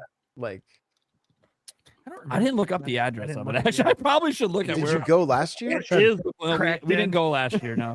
Okay, know I think I went 2 years ago, and it was like, it was don't miss it, like don't miss it. But it was like kind of like, oh, we're like Everyone in an says who old goes and you need range to or go. something. Like I've heard yeah, from like it was- 5 it people was that like, cool. look, we're not saying you should do it every year, but you need to go once. I'm like, okay, how bad is it? Like, how hard are we partying that you only wanted to do it once because it was awesome, and then you're like, yeah, but we can't do this every year because this is too. The Polish know how to get down, so They do. like if they They if do. It's there and it's like, hey, we got some games. By the way, to even play this game, you got to do a shot. Every time you die, you got to do a shot. I'll be like, what is happening? Let's fucking go, Dude. Yeah, My there was no my single friends, game in place. Like it was just dudes and beers. That's it. That's funny. I have friends that I camped out to get the GameCube with, Mm. back in the day, Matt and James, whole family, super Polish. And we would go over there for like birthday parties or graduation. And their dad, Chester, would make homemade honey vodka and honey tequila. And it would be like in this big glass jar. And he's just walking around. As soon as he sees like your shot glass empty, he's pouring more, and he's doing this to everybody. Like everyone is completely gone. Okay. I mean, this is back in the day. But every time, that's how it is. He got married, my friend Matt, last year. That was the wedding I went to. Same thing, man. They know how to party. That's why last year I was like, we should really go to this Polish party. I bet this is gonna be really fun because they know how to party, dude. And also we'll be talking video games. So like best of both worlds. You guys have been to PAX East and West. I've never been to PAX West. Is it similar, bigger, smaller? How do you guys see it? How do you guys compare it? I'd say it's bigger. Bigger. Probably about 1.5 times. Like my biggest It's takeaway split after between last two year rooms. is more big Japanese companies come here. That's kind of the thing you can bet on every year. Big Japanese, it's closer. Usually you can bet on Nintendo, but like obviously this year they're not going, but it's fine. Mhm. Because they'll be there in future years too, so I'm not worried about it. But yeah, they have a really nice just the amount of Japanese companies that come like compared to PAX East is just really nice. Yeah. 'Cause PAX East is like if Nintendo doesn't show up with something, I mean you're playing indie games. It's pretty much all you're playing there, which is fine. Yeah. But here you're getting the mix of the indie, the AA, the AAA.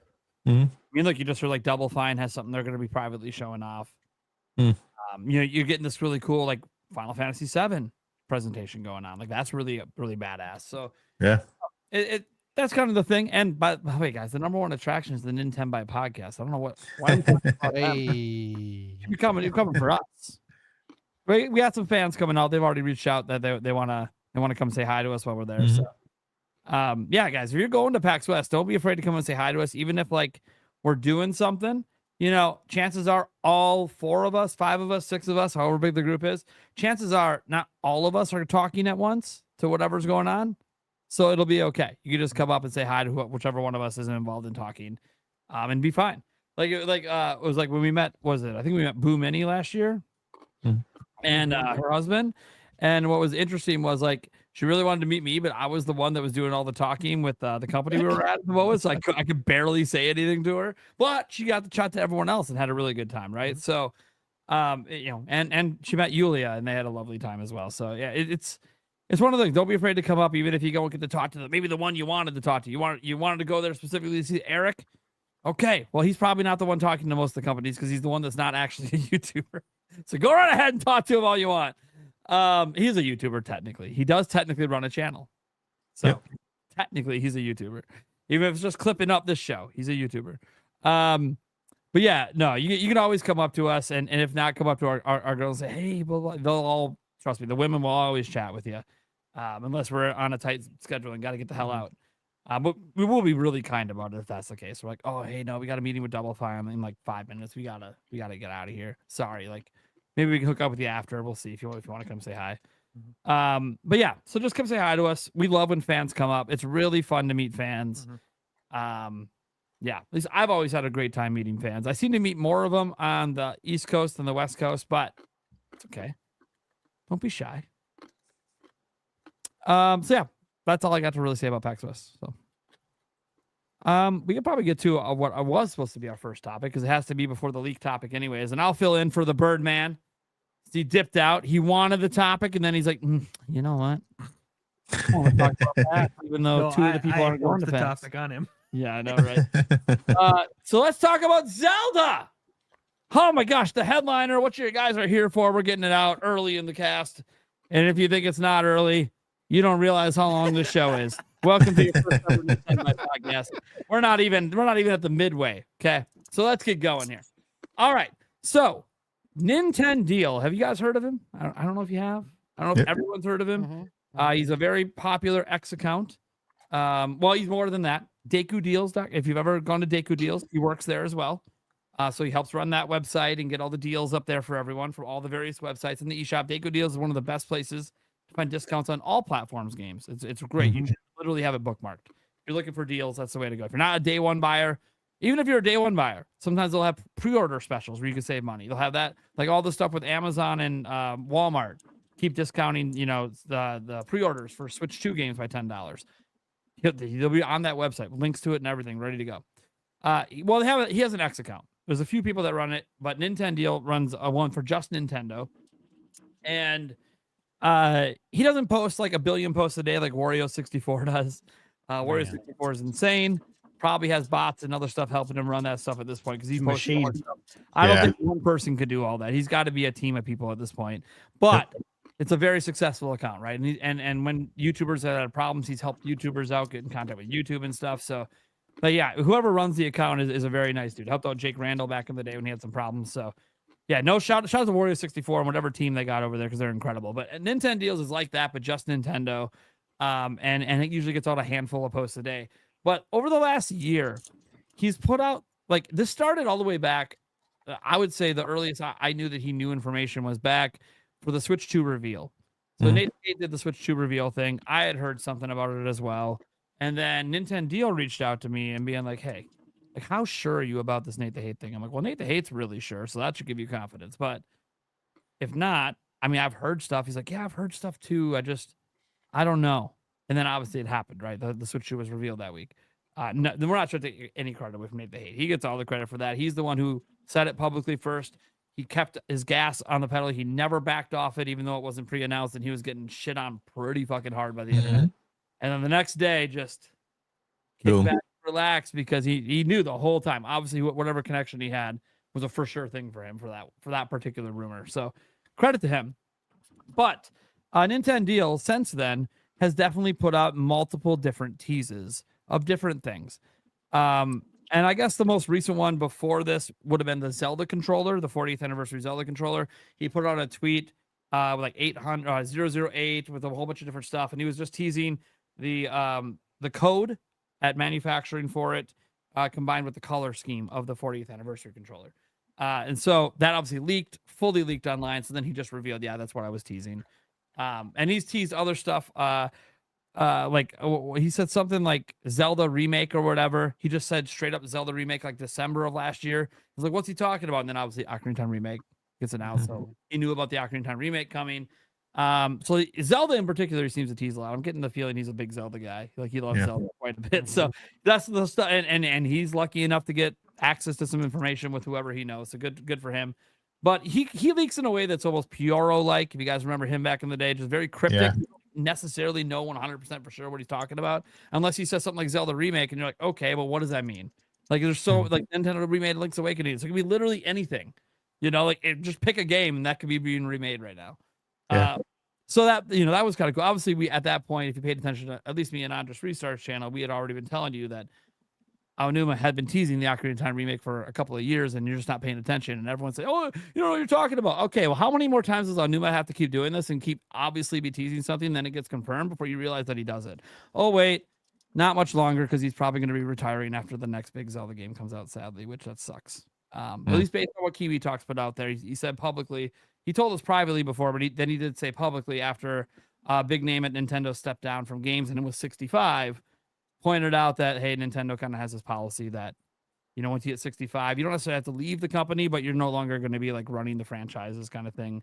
Few exceptions, like Miyamoto got to choose for a bit if he wanted to keep going, but But yeah, so it kind of feels like this next big 3D Zelda, not Ocarina of Time, but the next brand new one, even if he's 66 when it comes out or whatever, because he'll be 65 in 2028. So say it's not 2029, he's going to finish out this game. Obviously, he's not going to leave mid-development. But then that might be it. And then the face you're going to see is probably Fujibayashi. He's probably going to take over the face of Zelda. So he's already been pushed in interviews over the last couple of games very clearly, just like how Numa was pushed by Miyamoto with Ocarina of Time in interviews, very clearly pushing that this is the next guy. He's the one taking over the franchise. Okay. So we talk about this stuff with Nintendo because he put out a brand new teaser. And I'm just going to show it to you guys. Let me get this opened up. And he's added some context, which he usually doesn't add. And I'm surprised that he did. I thought he'd just leave it alone because blind speculation is the best way for him to never get it found out. And people were believing a theory that was apparently wrong the entire time. So let me, and Mike knows about it. Well, I'll let Mike explain it since he made the tweet that got his attention. Yeah. But let me share what this original one here. Why aren't you letting me share? You're being mean to me. Don't be mean to me now. Everything works until we get to the point of having to show. And then it's like, you know what? We don't like you anymore. All right, here we go. All right, so he put up this tweet. Level very Zelda, ::, OTO. And you can see, looking at some of the comments and stuff, there's some guesses out there. And Mike Odyssey had his initial comment here saying, this is what a lot of people were thinking. Like, if you first saw this on Gaming Leaks and Rumors Reddit, their title for it was this. Like, this is what everyone thought it meant, okay? Was the teaser implies that the Legend of Zelda Ocarina of Time remake will be a direct one-to-one recreation of the original game? ? Obviously, Mike's just guessing. He doesn't know. And you can go to AI and ask, and they would come up with the same stuff and say the same thing. That's most likely what it is. Because everyone likes to use AI to solve riddles. Sometimes it's right, sometimes it's wrong. And so a lot of people, like, you can see one-to-one. You see that being a really, really common interpretation of OTO. But, Mike, what happened when you decided to quote tweet it and say the same thing that, this is probably blah, blah, blah? Yeah, I mean, what I did was I quote tweeted and I said, Nintendo just released a blah, blah, blah, new whatever, code for us to guess. But this could potentially be related to the Ocarina of Time remake. And this is what I believe it means. And so just kind of giving my 2 cents on it. And then he went and replied and kind of confirmed that, like, and not confirmed, but more like, gave us the good news that at least he confirmed that that's not what it means. So yeah, so it does not mean one-to-one remake of Ocarina of Time. And he literally just straight up said, no, that's not what like, I'm not hinting at that. That's not what this is about. So it's not about it being a one-to-one remake. So for those that were worried that it was a one-to-one remake, well, it still might be. We don't know, but he's not teasing it being one. Yeah, that's number one. And we do know he knew about the game as of December of last year. So, like, he probably does know some information on the game. And that could be, and he could be teasing something for the game. A lot of people think he is. It could be teasing something for the Zelda's 40th anniversary. Some people noted that OTO is actually a Japanese word for sound.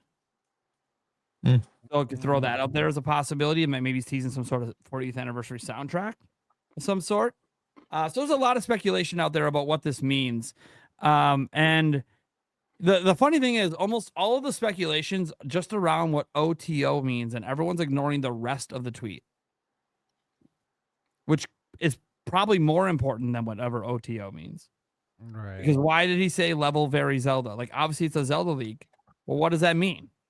Right? What is he trying to hint at? And some people thought that, like, those were, like, the level part there was actually Eve, and it's just like dash marks in between, like straight line dash marks. But if you copy paste and put in a word editor, no, they're small L's.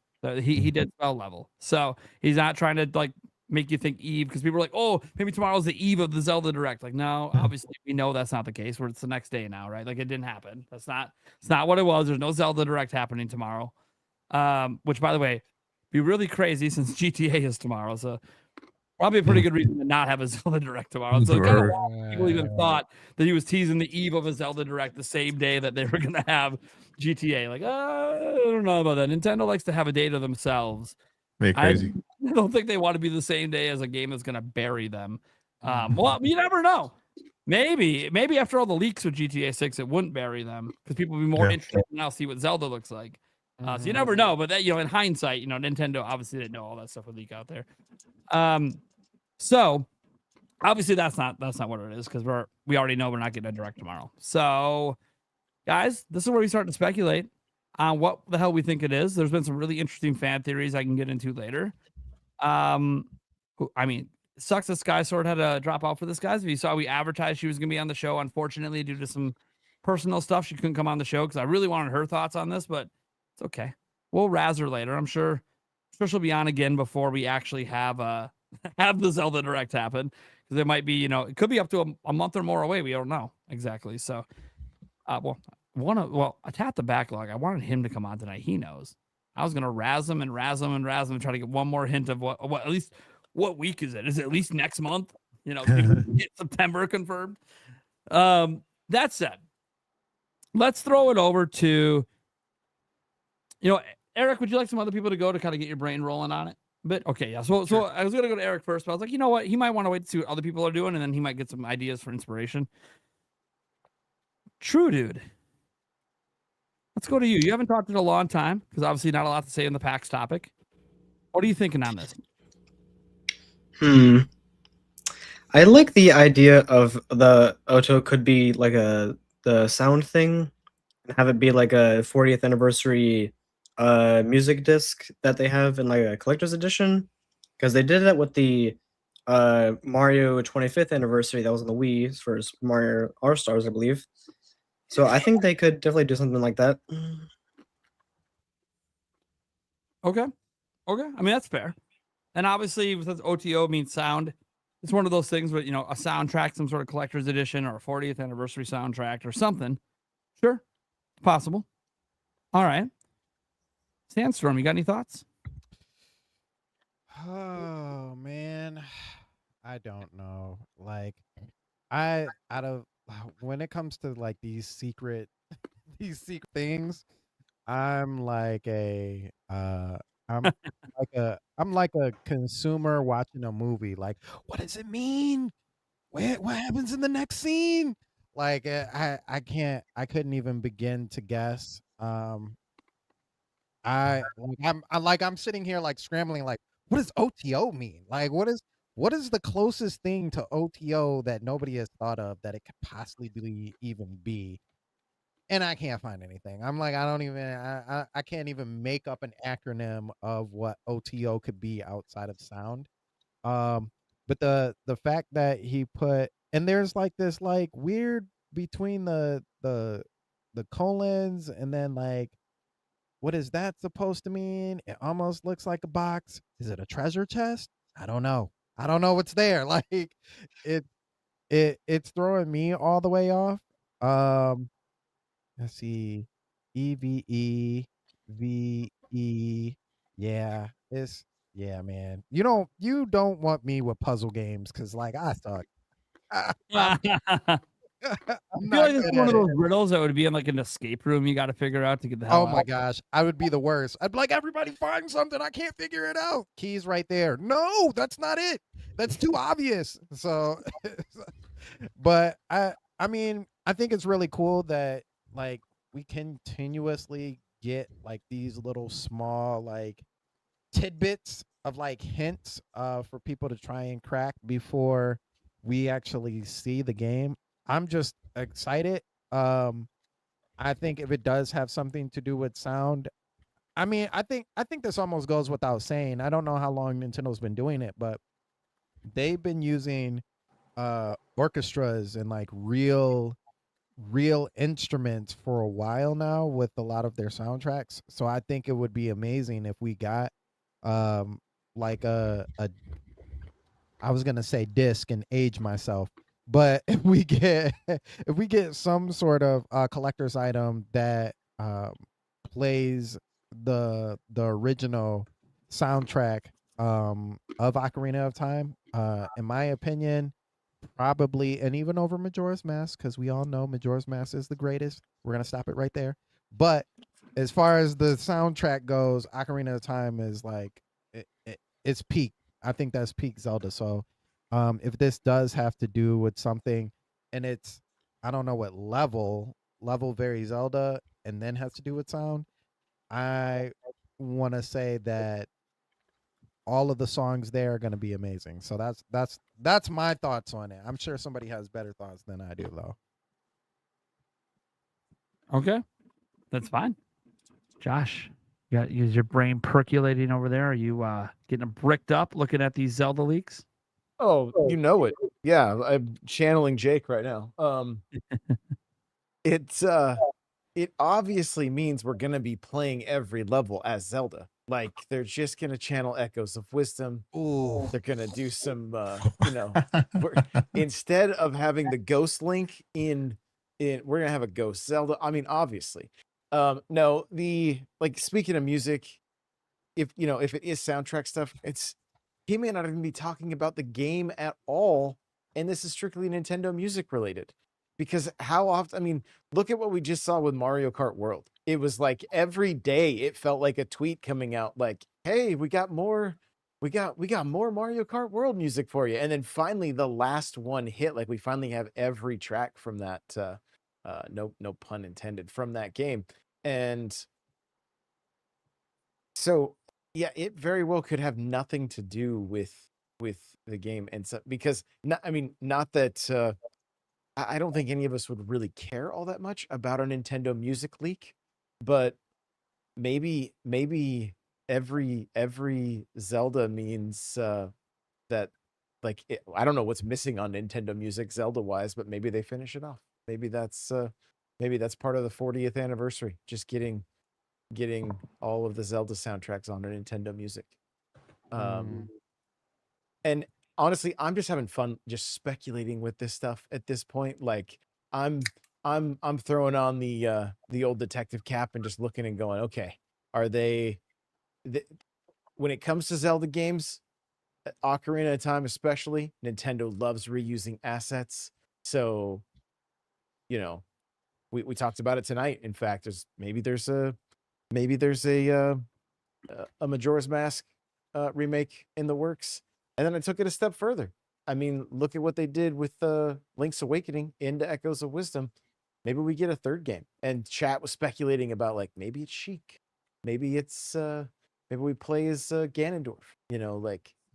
Just having fun. So I know it's for the later topic but leaks like this, so much fun. If it's even a leak, whatever it is, these cryptic little messages, and it's also fun when companies do this stuff. I don't know if you guys remember back in the day, but like Bungie used to do this with Halo stuff, right? Like they used to have all kinds of strange websites and things that they would do. And just to get everybody talking and everybody just a little bit more excited, I think it's great. If it's a blatant, like, hey, here's leaked actual gameplay and stuff like that, like, that stuff's not that fun. This is just fun. This just makes for great conversation. I don't mean to throw this in too, but I was trying to think of acronyms for OTO, and the fact that it says level very Zelda, OTO also stands for overcoming the odds. So like whether the chances of it being 1-to-1 or not 1-to-1, like I guess I don't know, but overcoming the odds, I guess it could either way. Overcoming the odds. What if it launches the same day as GTA 6? Oh, that'd be sweet. Be awesome. Overcoming the odds, baby. Overcoming the odds. Head to head. Let's go. Of course, I don't know how you would be able to predict it's overcoming the odds of the leak. It would just be a prediction. It would just be like, yeah, I think it'll overcome the odds. Right. That's a good one, though. That's a good one. I hadn't thought about that because I'm like, wait a second. That can't be what it means. Because the only odds that would be out there, what? The odds that it's going to be good? Okay, we already think that. Right. Well, the only odds it would have against it would be trying to launch head-to-head same day as GTA. By the way, you know what company's not going to shy away from that is Devolver Digital. Yeah. Oh, they on that. Every time they delayed it, they're like, you can't run from us. We're dropping a game the same day that you release, no matter what. Where you going?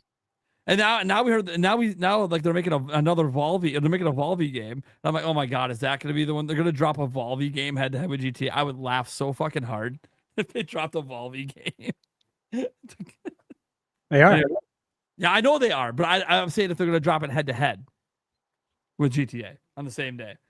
Because the Dollar Digital has not announced which game it is they're going to launch on November 19th yet. They're kind of, I think they're trying to keep the suspense a bit because every tweet from GTA, they're literally the top response to like every tweet because like they're trying to come for him. They're gunning for him. Great. I love it. Yeah, they announced it today. Oh, did they announce the actual release date today? Yeah. Is it the one that's going head? Volvy's Adventure Reslimed launches November 19th. That's funny. I'm buying 2. Do it. That's awesome. funny. They better be in the responses of every future tweet by Rockstar just dropping Volvy memes. If you pre-order it now, you get 25% off, so you get it for $4.99. That is awesome. Oh wow. Devolver Digital are chads, man. Don't they see it what everyone sees as a challenge, and everyone's running to September, and they say, "Bet we're going same day. We're bringing Volvy out for it. Look out!" That is awesome. I'm so like I saw the brief Volvy news today, but I didn't really dig into it to know if they give a release date. That is awesome that that's the one that they're doing for. So when I saw like the brief announcement today, I'm like, oh, that would be cool if that's the one. And sure as shit it is. That's awesome. Okay. Yeah. Back to the Zelda. Let's go to Mike, man. Mike, I haven't heard you talk Zelda in a coon's age. Right? I mean, It's so rare. You do it on your podcast all the time. You might happen to have a co-host that literally just loves Zelda. So, Mike, I got my theories. So the word auto, if I'm pronouncing it correctly, also means sound in Japanese. So this could mean that it could be referred. I mean, what is one of the best highlights of that little teaser we saw? The music. It was phenomenal. It was beautiful. It was amazing. What if this is hinting that this is just the beginning of it? Like the music for the entire game has been remade. Nintendo just gave us a little back behind the scenes on how they made Mario Kart World the soundtrack, which is insane. Just teaching everybody how to do it, right? This is how you do it, you know? And so what if this is related to Nintendo has orchestrated every single level, the soundtrack for that level, the music, you know, and this is it's gonna be part of the push, part of the promotion, you know, because the game itself is very well known for the music, you know. A lot of I know at the when couple, I forgot what channel started, but there was a little tune in when you enter this room and there's a little carousel. You know that little tune. Who was it that had that music in their intro when they started on their channel? I can't remember. Somebody did. But imagine that remade, like really orchestrated over just kind of a bigger song than it is. So I'm gonna go with that, man. Every level, although it says there level very Zelda. So what could also be that every level is kind of very Zelda-ish, you know? There's like a picture of Zelda in every single level. Or Zelda, if you read it backwards, it could also be rural elf. That could be part of it too. That could be, you know, that could work. And you know, yeah, I'm gonna stick to my guns. I'm gonna stick with the auto meaning music. You know, or out of time. Maybe they're going back to the past. Actually, wait, they're going back to the future or back to the past. You know, it's out of time. So maybe that's it. I don't know. It's not a Wonder Woman remake, so I'm happy about that. Mm-hmm. There you go. Stash Man.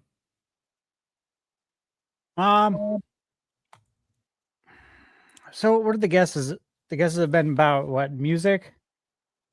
I already 100% believe we're getting fully orchestrated soundtrack. So that's not interesting as far as a cryptic prediction. Is there anyone who doesn't believe we're going to get that? Yeah, we're going to get it.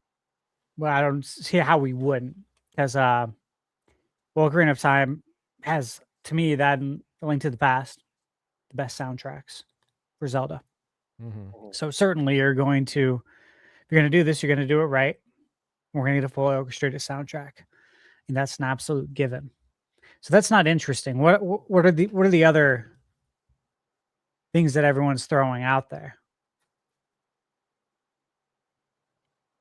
Is there anything outside of the music? Out the music.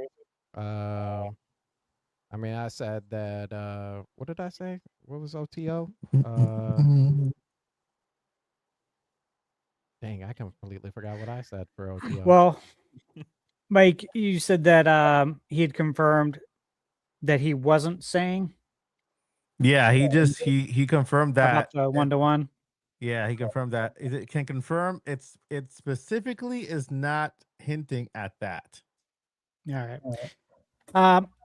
Also, been super firm on that prediction that it is absolutely not a 1-to-1. So I don't buy that either. Like obviously I buy what he said, but I don't see them remaking this game as 1-to-1. The only thing I could think is that, if you read it, level varies Zelda, every Zelda level. What I've predicted a lot on this podcast for like 2 years is that they're going to put every level into Ocarina of Time that was cut.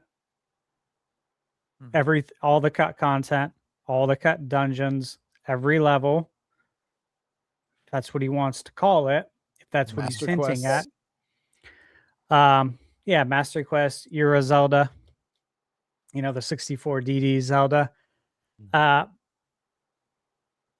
me, again, I've always said this too, is that if you're going to go back and you're going to remake the greatest game of all time, because that's what it is, numerically, and I think in many people's hearts, as well as mine, right there with a link to the past. If you're going to do it, you have to do it right.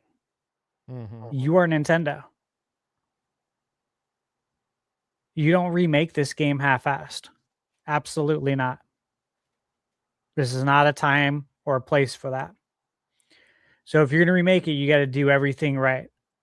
How do you do it right? Well, you take everything you want it in the game in the first place that you had to cut to get the game out on time, to get it out for the November, I think it was November 23rd, 1998, for that November holiday. Mm-hmm. This was a different time in video games where patches obviously don't exist for the young kids. That's not a thing. DLC does not exist. Once it's out, it's out. That's it. Rarely will you get revisions. Of course, Zelda did get a revision with the chant in the Fire Temple. That was revised, of course, because it was a religious chant. Mm-hmm. But very rare circumstances, I have a copy of Maniac Mansion on regular Nintendo.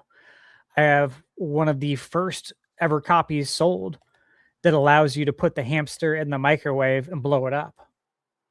Nintendo found out about that and told Lucasfilm, yo, you got to take these games back. You got to patch that out of the game before it goes back on store shelves. Again, very rare and unique circumstances when that's ever going to happen.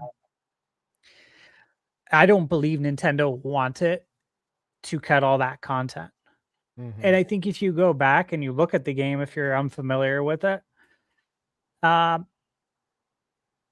there's certainly a case to be made for these cut temples. Look at the medallions. What are we doing with the medallions? Do they really mean that much? Other than collecting them? No. Yeah, they don't mean shit. And that's because they were supposed to mean something. We were supposed to have a wind temple. We were supposed to have a light temple. There was a lot of stuff left on the cutting room floor, and it wasn't because they wanted to. It was because they ran out of time. Mm-hmm. And again, this was a very long wait for anyone who lived, right, If you're growing up in that era, we had, Zelda 1 and 2 on the NES, had Link's Awakening, Link to the Past, but that wait from essentially Link to the Past to your next console, Zelda, Ocarina of Time, felt like an eternity. And how many years does Link go forward? Link to the Past? Link to Is the it 7 Past. years? No, Ocarina of Time is 7 years. Or Ocarina of Time, that's what I meant. 7 years, right? Yeah. Yep. Nate just confirmed 7 years. That's how long we waited. 91 to 98 was 7 years. Mm-hmm. Dude, it was an eternity waiting that long for Zelda. And only seeing screenshots here and there. Right? We didn't have the news again, we didn't have the news like we do now. We didn't have videos you could download to watch gameplay. And if you did download a video on your 56K modem, you better hope no one picks up the phone for like 2 days. Right. Otherwise, man, you ain't ever going to get that downloaded ever. So that's all I can think. I already believe this is going to happen again as far as we're going to get all that cut content, but could he be hinting at that? Maybe. As far as the music though, dude, I would I'd put a lot of money on that right now. I would bet a lot of money that yes, we're gonna get a full orchestrated soundtrack. That's not news. So is he just teasing stuff that we should know? We should know? That's the question. We should all know this. Yeah, use some discernment. We should know this. Yep. Okay, so what are we talking about here? Is it just a tweet to get us talking? And it's really inconsequential? Stash, I got an acronym to support your to support your theory. Since you said level very Zelda, OTO could be outside the original. Yeah, that's a good point. To me, a consequential, meaningful tweet would be that all the content is coming into the game. Like that would be meaningful. That would be something worth talking about. And again, it just goes back to what I've been saying since the first time I guested on the podcast and we talked about Ocarina of Time over 2 years ago, that if you're going to remake it, you have to do it right. Fully orchestrated soundtrack, but you cut everything that you cut from the game, it makes it into the remake. Otherwise, why are you doing this? Don't touch the greatest game of all time. Mm-hmm. Don't touch it unless you have the best intentions in the world, right? I believe they do. Because it's Nintendo. They know what they're doing. So that'd be my guess. Okay. Well, have to address the elephant in the room. We have a wild Andres restart because, of course, we're talking Zelda. So Mr. Zelda has to show up along with Ruby coming in on the camera. Channeled him. We're channeling him in just to catch him up. You know what we're talking about. He's got it. I gotta bounce real quick. I gotta bounce. That's fine. Yeah. Fine, Josh, Okay. get the fuck out of here. Hello. I love you guys. See you next week, man. Hello. Hello Good and evening goodbye. and goodbye. Good night. I'll see you soon, I think. Yeah, next week. Yeah. So good seeing you guys. I'll catch you all later. Bye now. Later. All right, Andres. We need some good speculation here. What the hell is Nintendo talking about? What the heck is this shit? Well, first, you said my mic had is it unusual background noise?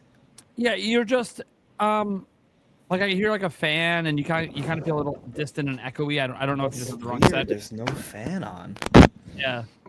I don't know. That's why I thought Does it maybe it's still the wrong sound like that? Whatever, you sound fine. Just go, man. Don't worry about it. Okay, I don't know. Yeah, it's weird. I wish I could be like, yo, guys, I know what it is. I wish I could tell you. I wish I could be like, I figured it out, but I don't know. I don't know. I really don't. I will say, where'd Mike go? I have no idea. He's back. He's back. Don't worry. Just keep going. I was just gonna say, because like the thing is, like he saw, he put his own post, right, and Nintendo responded to him, and so it's good we got at least some clarification that OTO is not for suggesting that the game is 1-for-1, right? Which is very cool.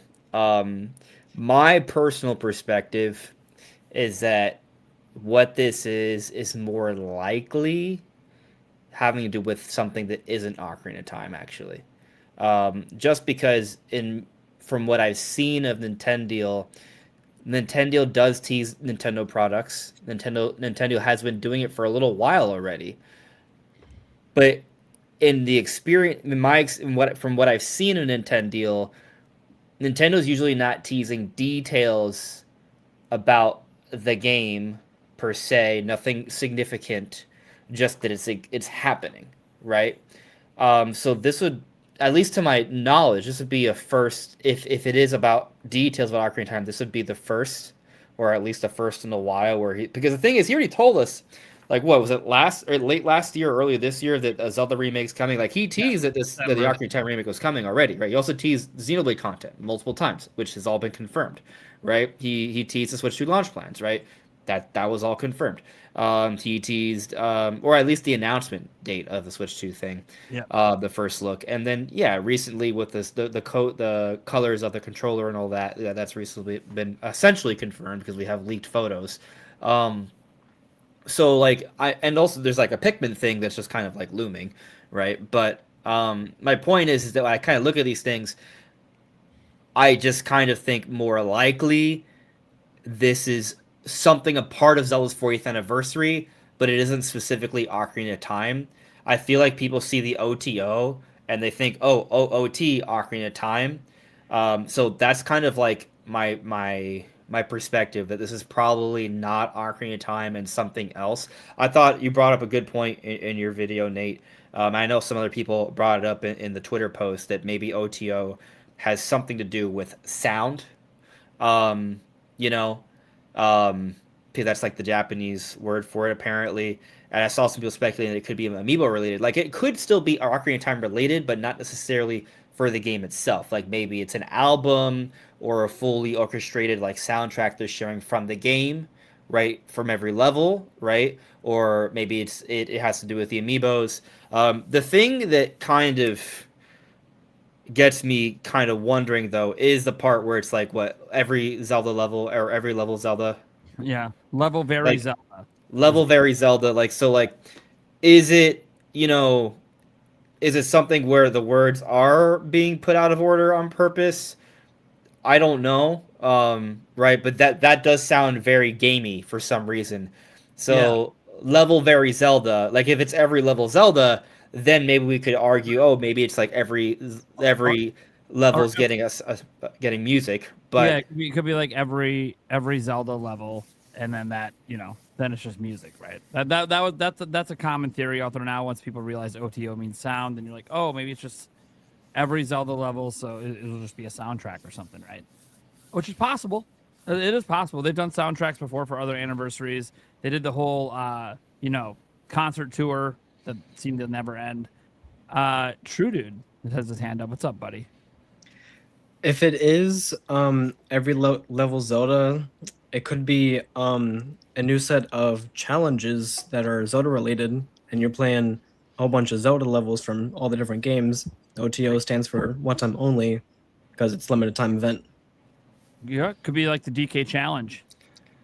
I guess so. That is interesting. That does seem like something Nintendo could do for the 40th anniversary, which I think that's a good point.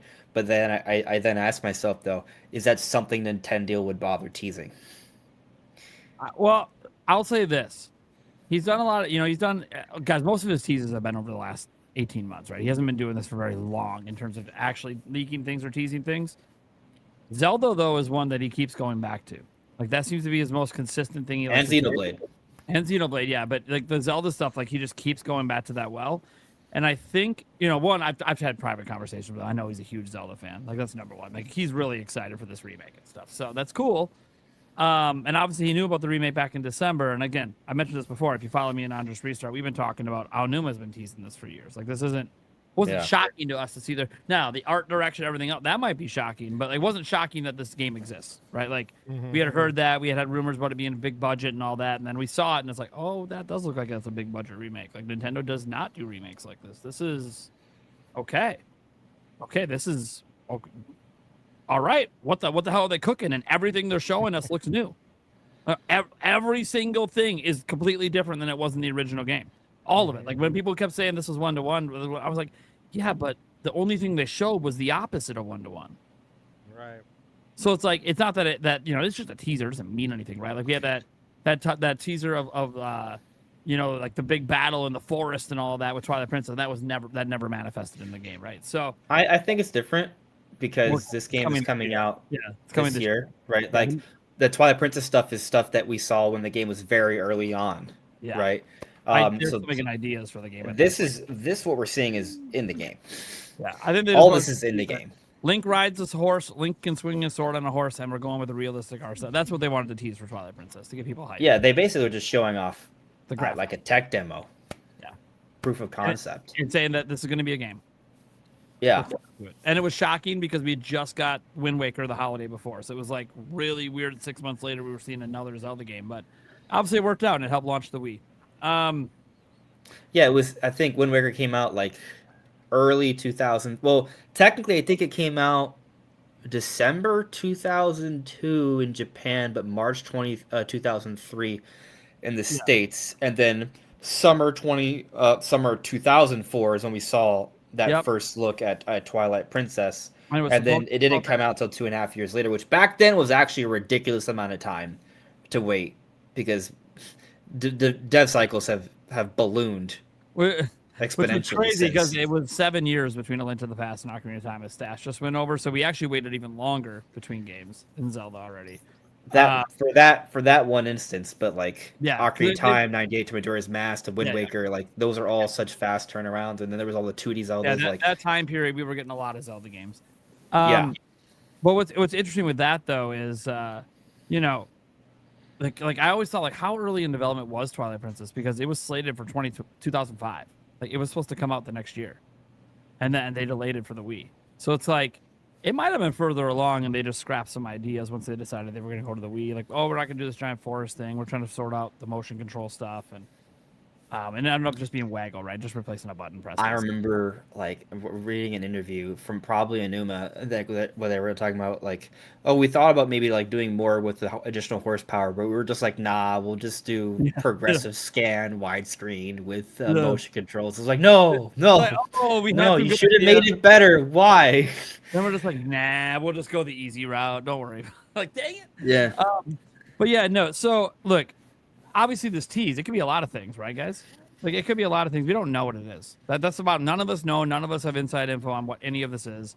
His tradition is obviously a product or just a single game tease, like teasing Xenoblade or teasing a Zelda remake or teasing, launch plans, teasing Amiibo, teasing, obviously, a product, which makes a lot of sense because he's a place that advertises products and obviously gets people to be able to buy them and get them cheap. Probably makes affiliate revenue and stuff. But what I find interesting is what, like, that level very Zelda, like it's either specifically meaning that there's just going to be, every Zelda level is getting us like a soundtrack. There's going to just be a mega soundtrack, and every dungeon that's ever existed is about to be getting like a remixed, orchestrated thing, which could be really cool. Or because again, it does feel like it's kind of gamery talk.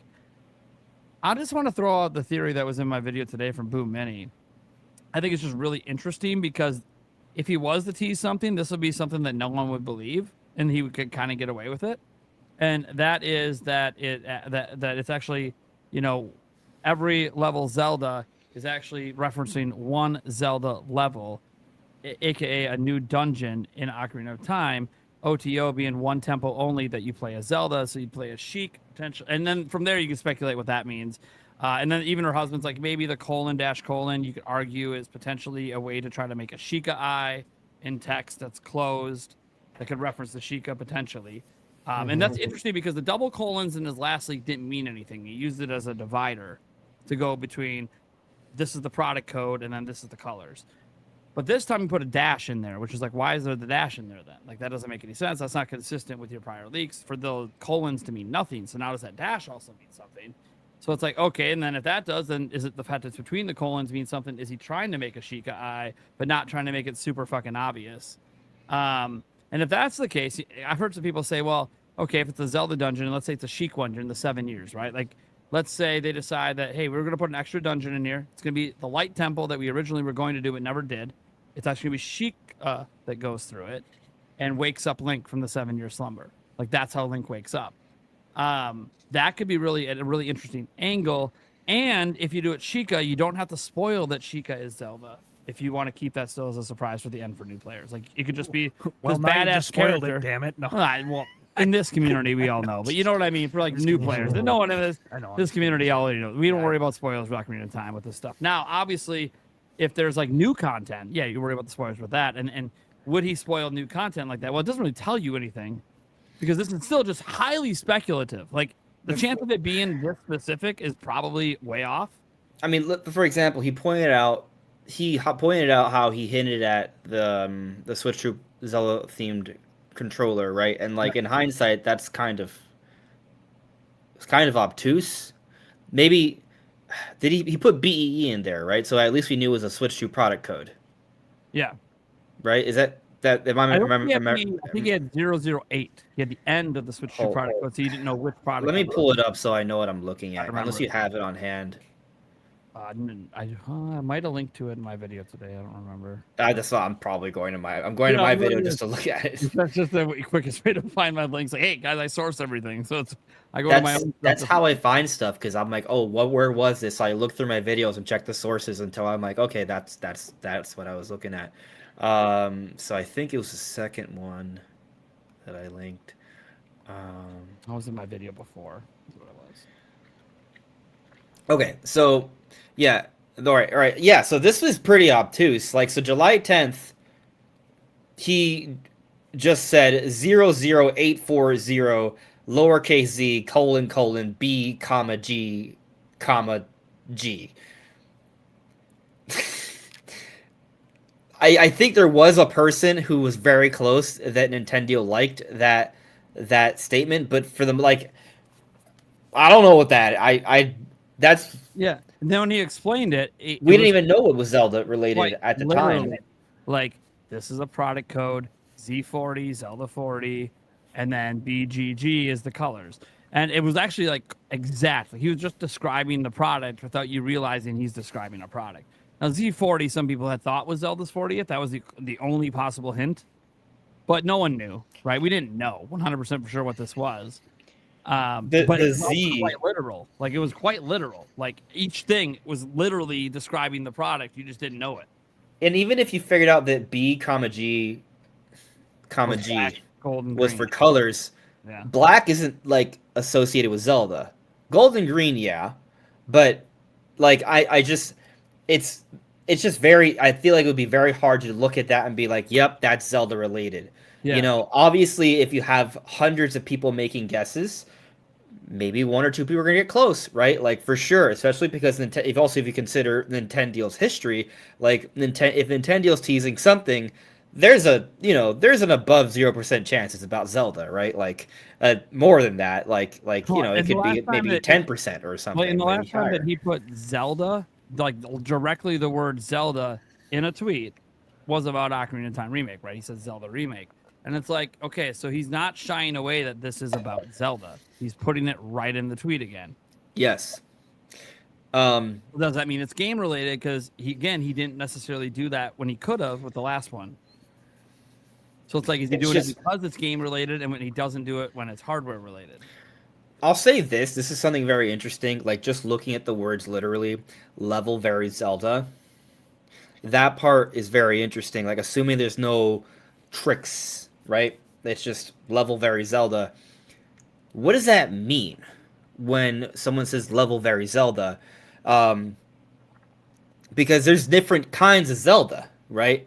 I think what's interesting when talking about the Ocarina of Time remake, this is Nintendo going back to Ocarina of Time and modernizing it, right?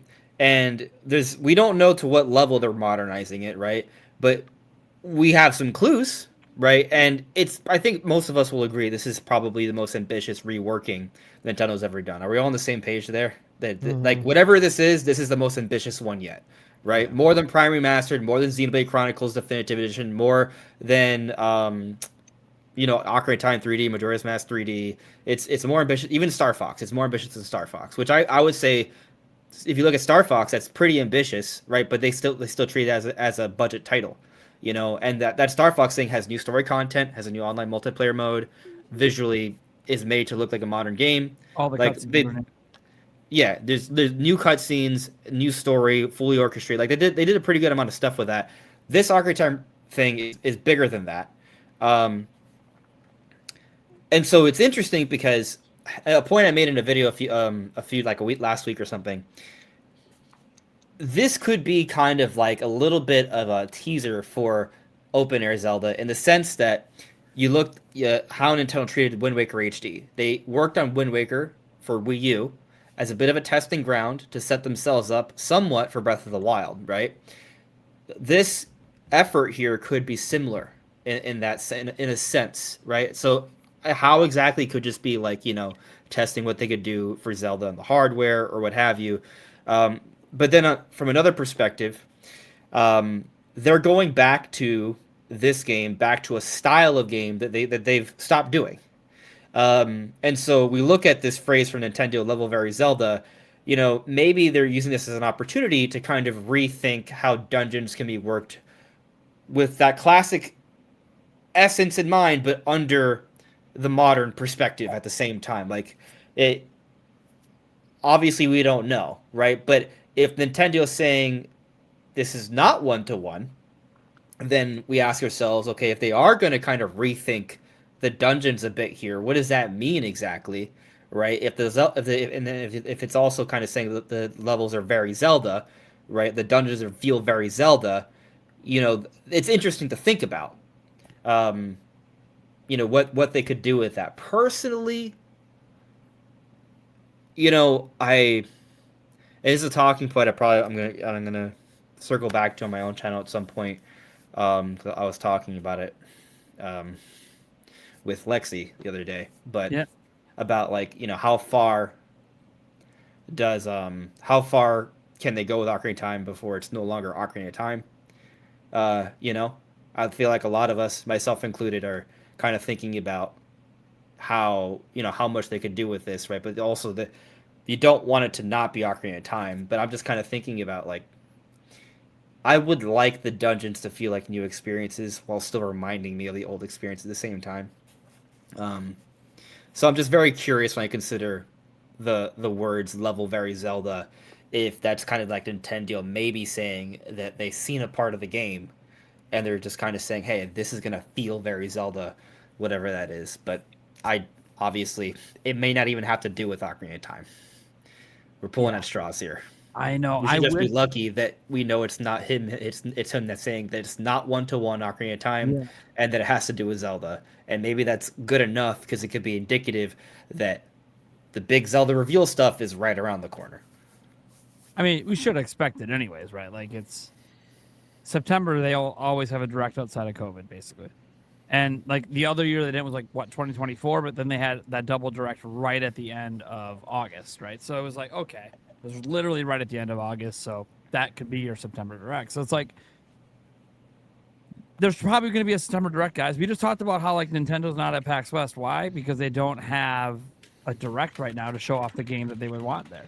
Like the game that they would actually want to be marketing would be Ocarina of Time. And I know you guys talk about Fire Emblem, but yeah, Fire Emblem's a bit of a harder game to demo in a public setting versus something like Zelda. And obviously we saw at Gamescom, they only brought, from themselves, they only brought the Wii Sports Resort. Or not Wii Sports Resort, sorry. That's the old one, the Nintendo Switch Sports Resort. Or Switch Sports Resort, I think is the official name, not Nintendo Switch Sports Resort. Anyways, point is that I think that there is a chance that this might have to do with the game. It might have to do with the 40th anniversary. It's so hard to tell with him. But that's the fun part about it too, is like it leaves so much speculation open that like if you want to make discussion videos and theory videos like Andres Restart does, what's really cool is the moment you think you have a really good theory and you can connect the dots to other prior leaks or other prior things and ideas, suddenly you have a whole video that's just really interesting to watch. And I'm trying to come up with some of that as well because I want to get some content prep for when I'm at PAX to go out. But yeah, I think that this. One thing I like about it is just the way he's teasing. He's doing like the PRO kind of teases where you're not really quite sure what the fuck he's talking about. You're not gonna know until it's revealed. Yeah, that's the thing. So it's fun. It's really fun to speculate, and he very obviously knows things, but he's like, yeah, but I'm not gonna be the one that's just gonna blurt it out. You know, because there's other people that will blurt it out.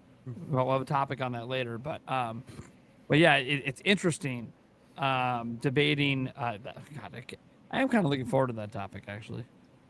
Now that I think about it.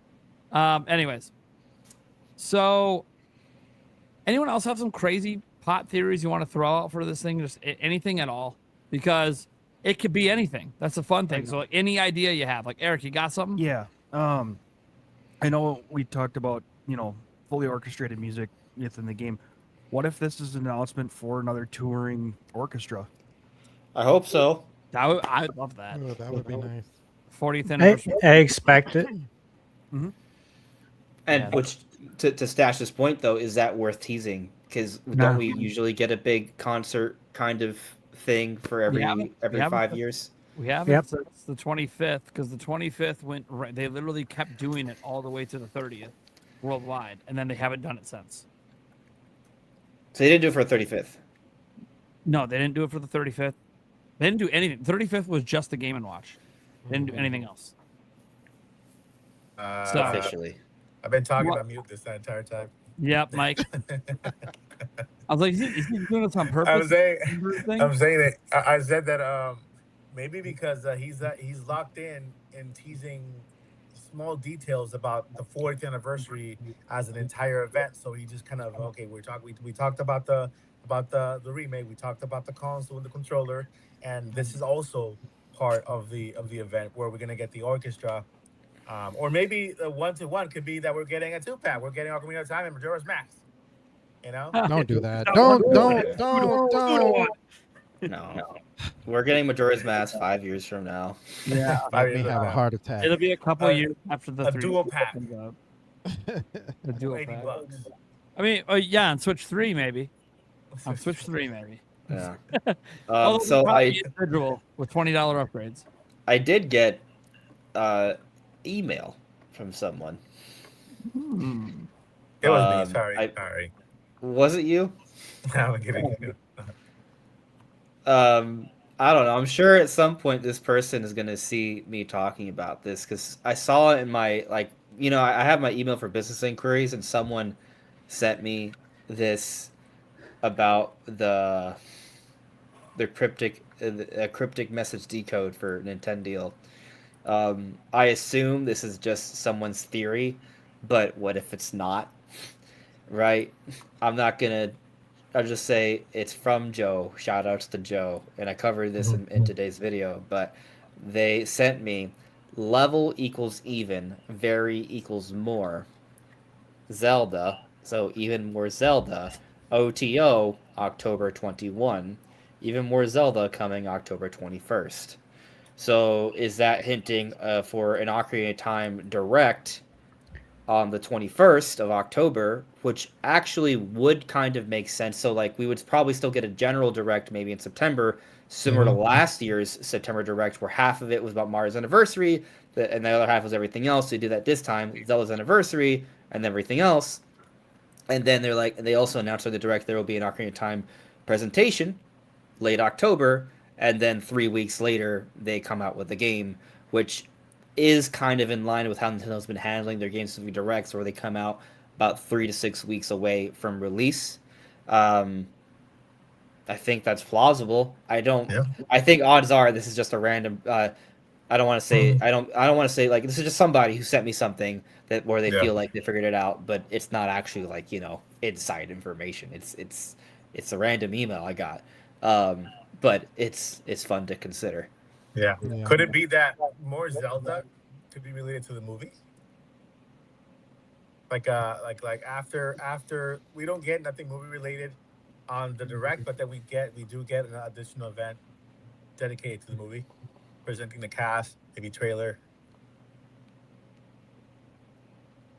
I mean, maybe a movie teaser that teases just one area of the movie from Zelda.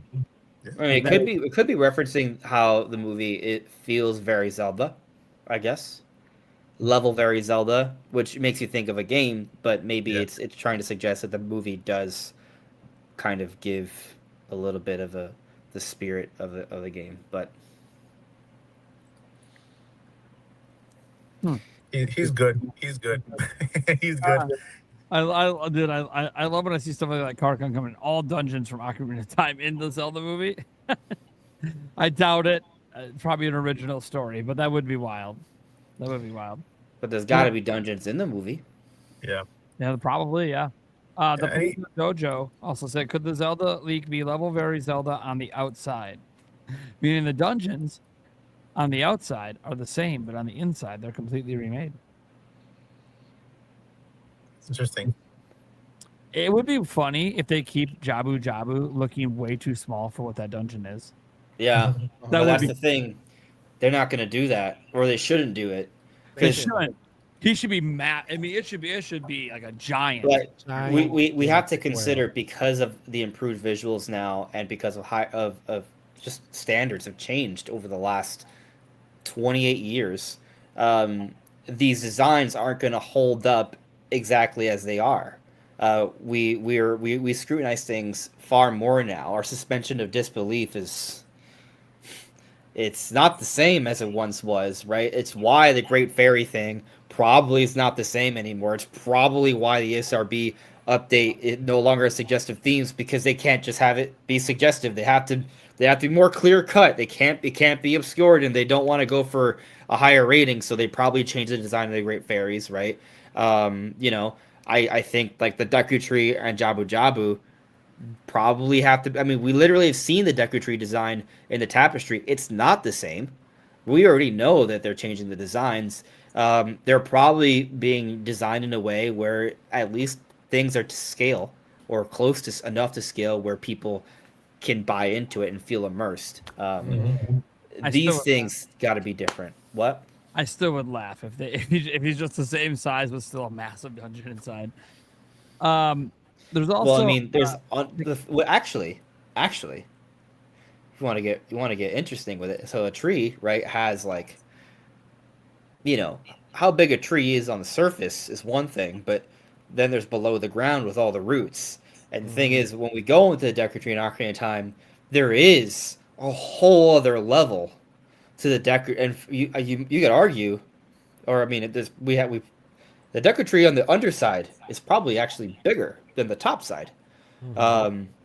So it makes sense actually. Yeah. Yeah. So they could do more. All I know is they better leave in the King of the Zoras 30 seconds to move.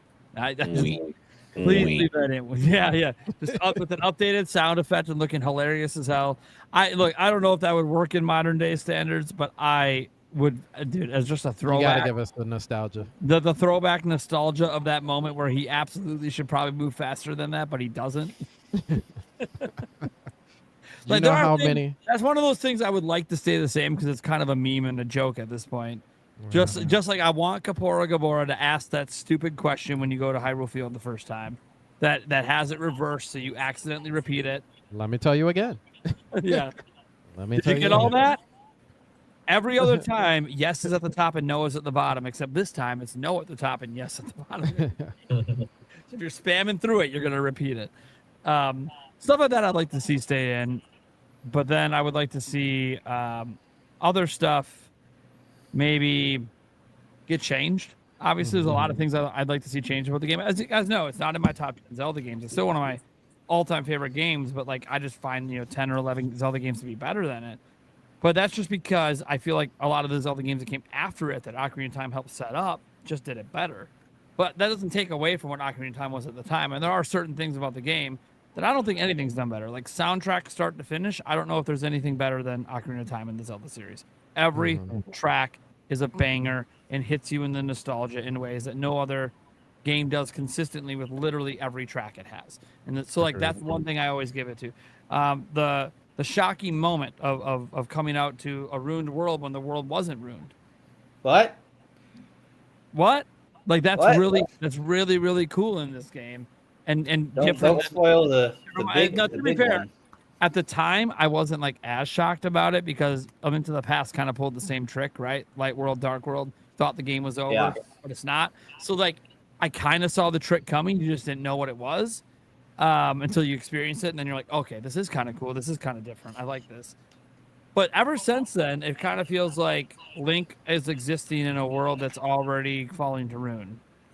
And like Twilight Princess was that way. Wind Waker was clearly that way. You know, Skyward Sword literally is in a post-apocalypse because you're up in the sky running away from what happened on the ground. You know, look at obviously with Breath of the Wild and Tears of the Kingdom. So it's like they haven't really had a Hyrule where it was at its normal full strength in a while, and that existed in Ocarina of Time, like it did for the first half of the game.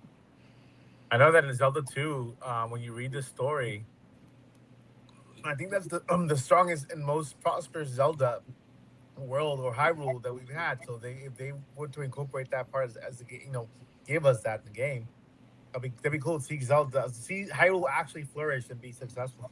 Well, that's one thing we're going to see that's cool in this. We're going to see a modern day Zelda using what seemingly looks like a pretty realistic art style, especially for Zelda. Like this is a pretty realistic art style for them. And we're going to see Hyrule at its heights. The king is on the throne. Yeah. You know, we're going to see Hyrule at its heights, which is really, really cool.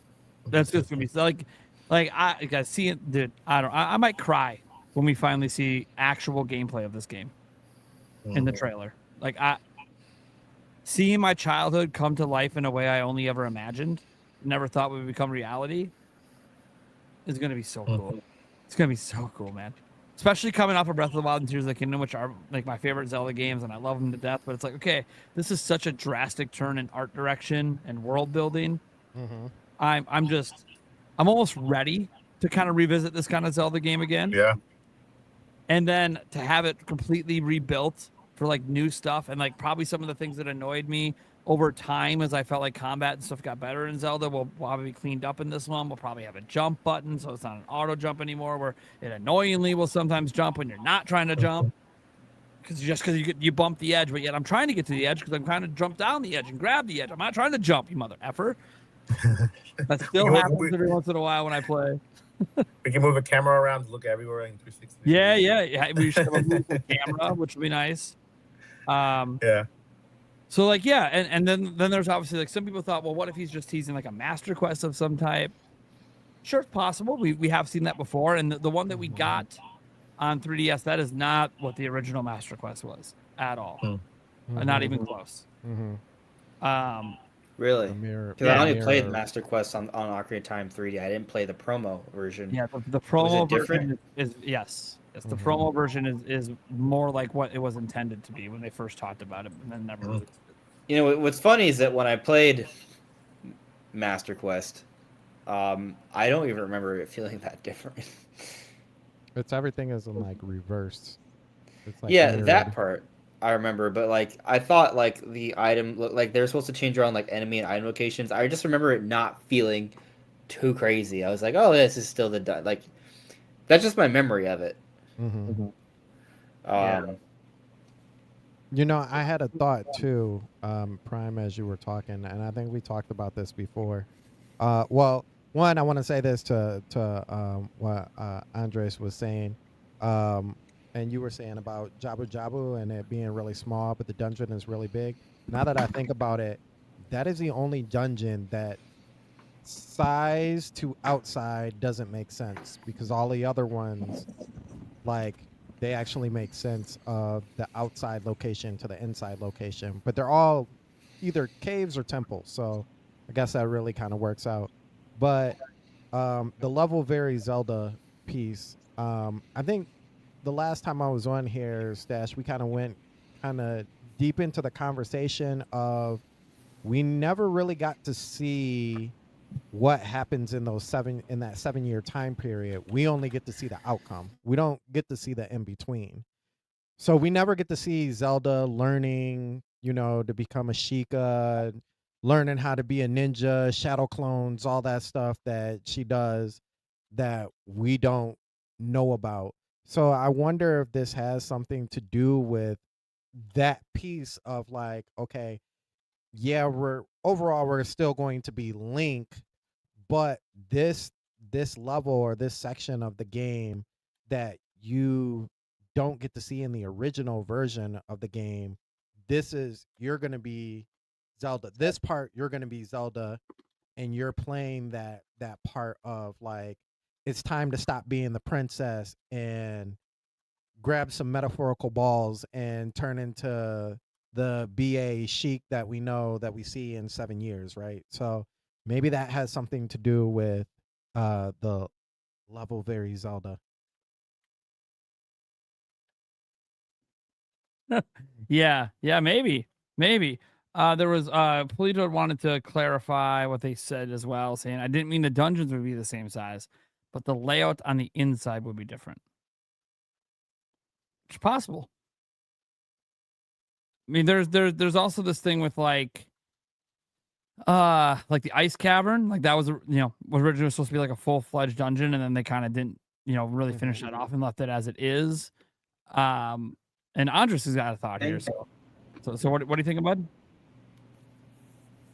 I'm sorry, my mic sucks. Yeah, I keep muting you just in between you talking. I don't know what's going on. Yeah, it's usually not like this. Like, and Mike's Hold on, let me try something. Let me know. Is this better by any chance? Yeah, a little. Did that change things or no? Yeah, made it a little better. How about now? Now it's gone entirely, but you're quiet. But I can maybe turn you up on this end. Hold on. Turn you up on this end. I mean, I did lower the gain. Yeah. So let me I pull you up on this side. I mean, Okay, I could a little bit talk. More. Hiya. Hello, friend amigo. You sexy beast, you. You sexy beast. All right, we can hear you, and I don't hear any background hiss. So sure. Okay, so is it good now? Yeah, I just cranked you on StreamYard. Okay. Streamlabs Right. end. It seems Well, StreamYard's end. I'll have to keep that in mind for tomorrow. I don't know. Yeah, I you just guess gotta the find a way to audio for loop my it. video Yeah, was you gotta find a way to okay. loop it so you can hear it in your headphones and fix it. Yeah. All right. Well, anyway, it's good now. Though. It's like Yeah, you're good. or passable. Like I just want to. No, it's good. It's actually good now. You're good. Okay. Yeah. I don't know what I was gonna say. Too busy trying to fix the mic for shit. I forgot what I was gonna say. I had something. It's gone. Well, the thing is, there's like a lot of things I could say. There's so much I could Well, say. I know it's a never-ending topic because then it starts diving into everything. It's just it'll be interesting. So I guess the point I kind of sort of harp on is just like this idea of them refocusing on the dungeons again. Because with Breath of the Wild and Tears of the Kingdom, well, specifically Breath of the Wild, dungeons kind of lost a lot, and with Tears, we got a little bit of that back. I felt they did better with the bosses and the themes, but there's still more work to be done. And then with Echoes of Wisdom, they showed that they still wanted to kind of have a little bit of like those prior tropes, like with the dungeon key and stuff, like the boss key and stuff. And so now they're going back to Ocarina of Time, which essentially in the 3D, I understand A Link to the Past is what created that form. That's a holy jug. But A Link to the Past kind of created the format we knew for like what, a couple decades or so, more. But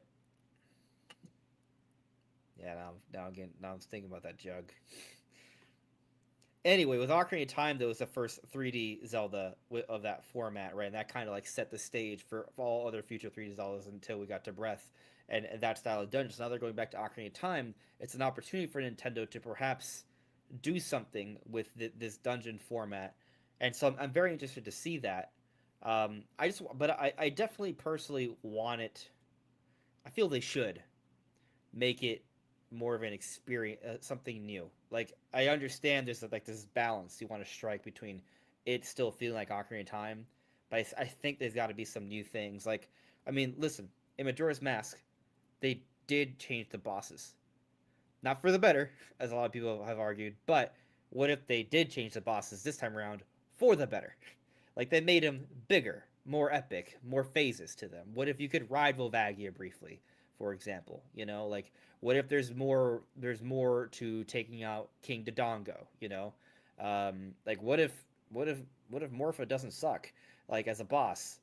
Because it does. Like, they could do more with these bosses, make them like these bigger set pieces, really help them to sell this game as kind of like that quintessential like epic adventure, you know, which is what Ocarina of Time was back in 1998. You consider the skill of some of these bosses now and what they are now.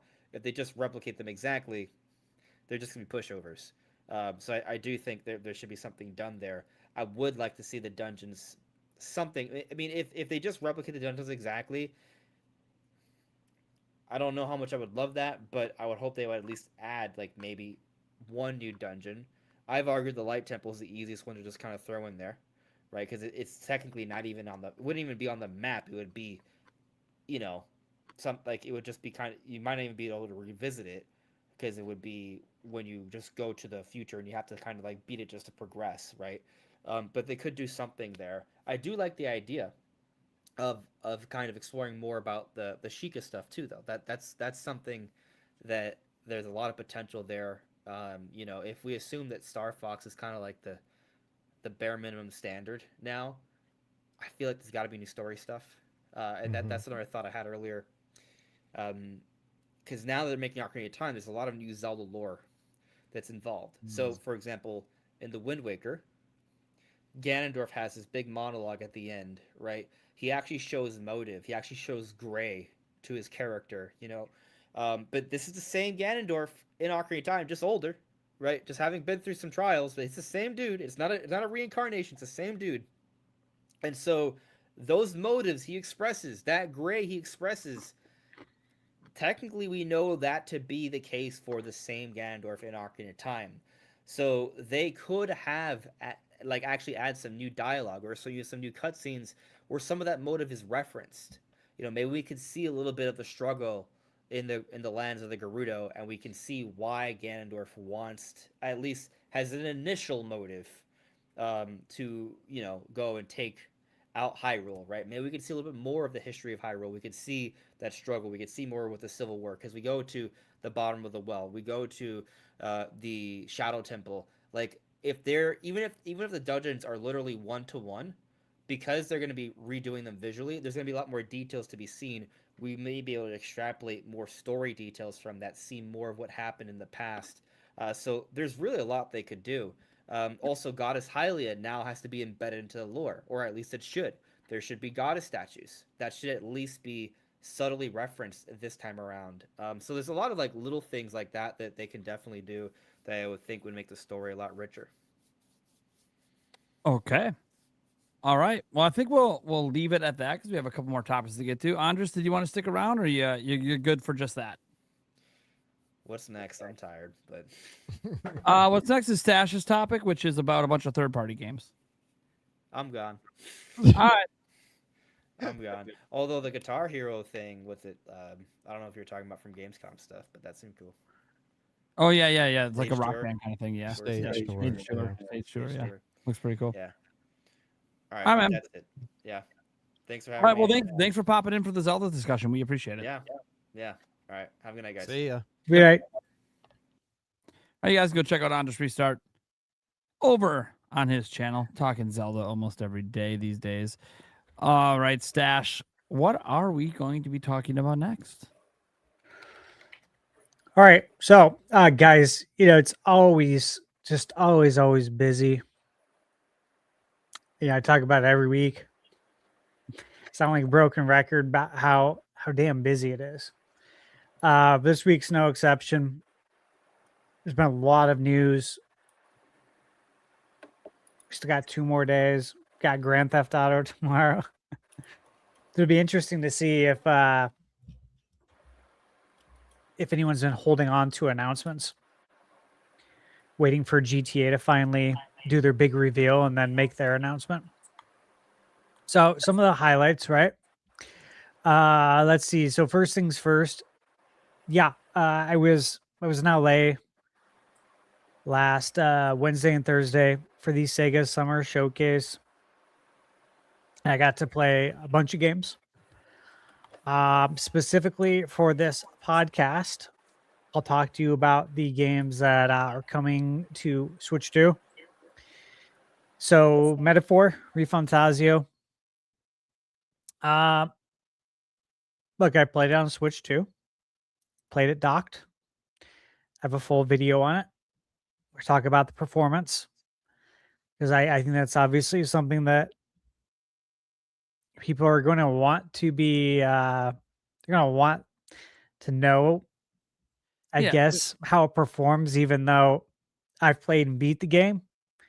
Yeah, it's one of those things, like, we know it's a good game. Like, it's a known quantity, right? So it's all, for a lot of people, it's just like, okay, does it hold up on Switch 2? That's what people really want to know. You know? Yeah.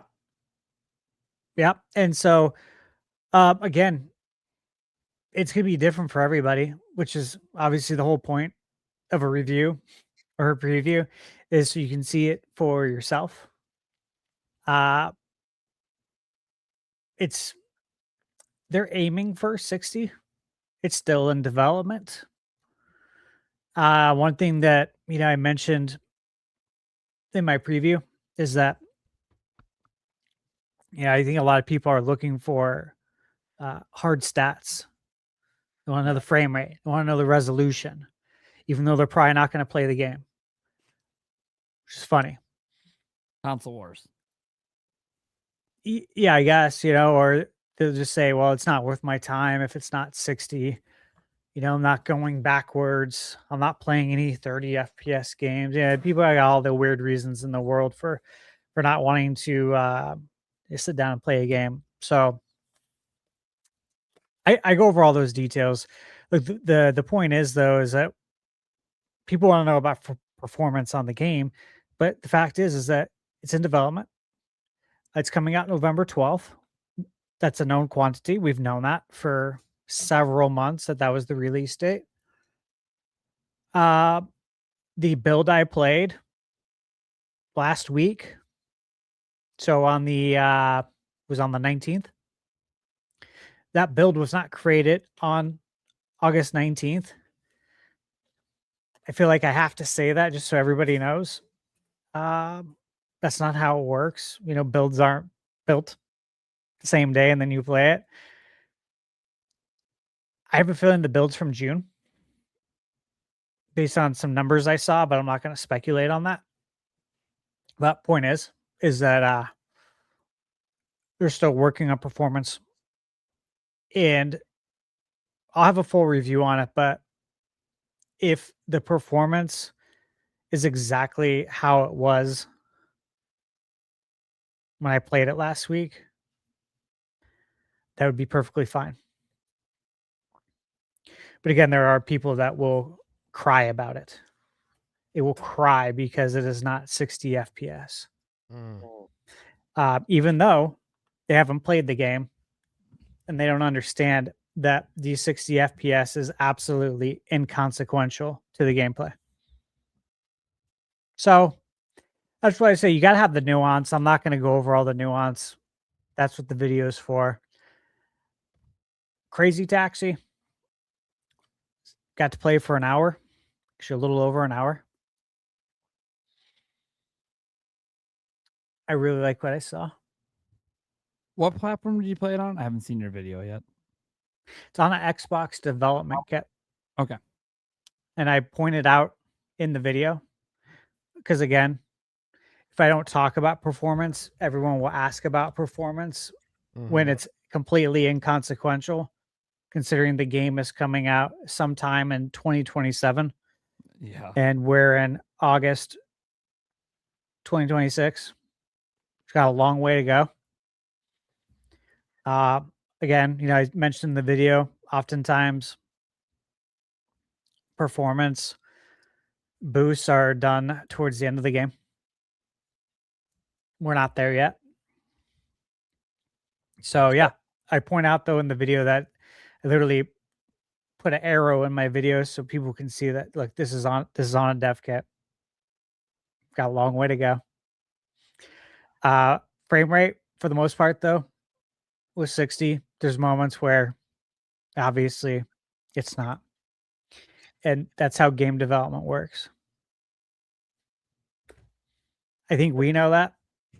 But again, I don't know that everyone knows that, because then you're in a room with someone who can't understand why Elden Ring wasn't performing at 60 FPS last year. They're part of the press. Yeah, it was bad. You know what I mean? So like I feel like I'm spitting common literally sense, but can't I believe know you- I'm not. I still am in shock that person said that. I'm like, dude, do you know anything about the industry that you're trying to cover right now? What are you doing? Dude, I'm reminded of it though every day. And I said in my video that giving you guys hard facts would be extremely unprofessional. Which, a lot of people in this industry do, unfortunately. So yeah, these are things that you don't talk about really in a preview. What's important as a preview is that it has strong bones. It has a strong foundation. And what is the foundation built upon when it comes to a game? The gameplay. Is this game fun? Because it's not fun. Why are we doing this? Right? We play video games to have a great time. So is that strong? Do we have a good gameplay loop here? Is this something I would want to come back to? Yes or no? If it is, okay. Let's look at the other things now. What can we do to improve performance down the line? So again, what's important right now is this a good time? Yes, it is. And what's also a good time, quick, is Mike Odyssey's got to head out. So I want to make sure that he can say his little shindig here, advertise his show, his channels, whatever he's trying to do here, and go be with his wife. So what's up, buddy? I appreciate it, man. Thank you so much for having me. Really miss being here. So you can catch me at Mike Odyssey in the channel. And of course, on Friday nights, we got the NintenByte Podcast where we're live there with Joey C, Paul Gale Network, and myself. We're also looking for 2 co-hosts. It doesn't matter if you're not a creator or not. If you love Nintendo, you have a lot to say, DM me. You can pop in, and be part of our podcast. And I'm in between studios. That's why I have to get my wife a room so she can go to bed. The room so you can go to bed and work tomorrow morning. But thank you guys so much for having me. Nate, Stash, Eric. I'm legally blind, so I gotta zoom in to read the rest of the names.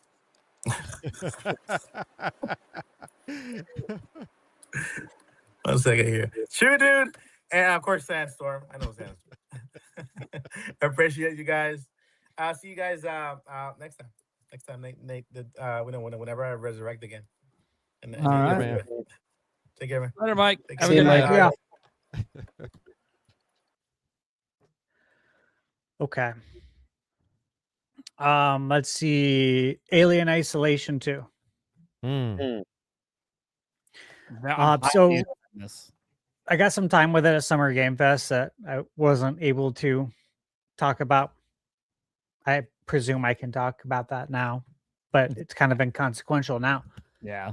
Yeah, I got to play for about 45 minutes. Again, for anyone who doesn't know how all this works, right? A lot of people want to know, what system did you play it on? Well, here's the thing, is that when you go to preview events, like this, like PAX, really any publisher preview events that I've went to, the builds are on PC. You're playing a PC build. That's usually the case. So again, with this, they had a build that was built through Steam. So I'm not playing the Xbox version. I'm not playing Switch 2 or PS5. Typically what you do is you want to get it right there first and then go from there. As far as the actual game, the gameplay, really enjoyed it. Very atmospheric. One thing you'll see in my video is that, of course, you go outside now. It's one of the big hooks. It's one of the big new gameplay elements.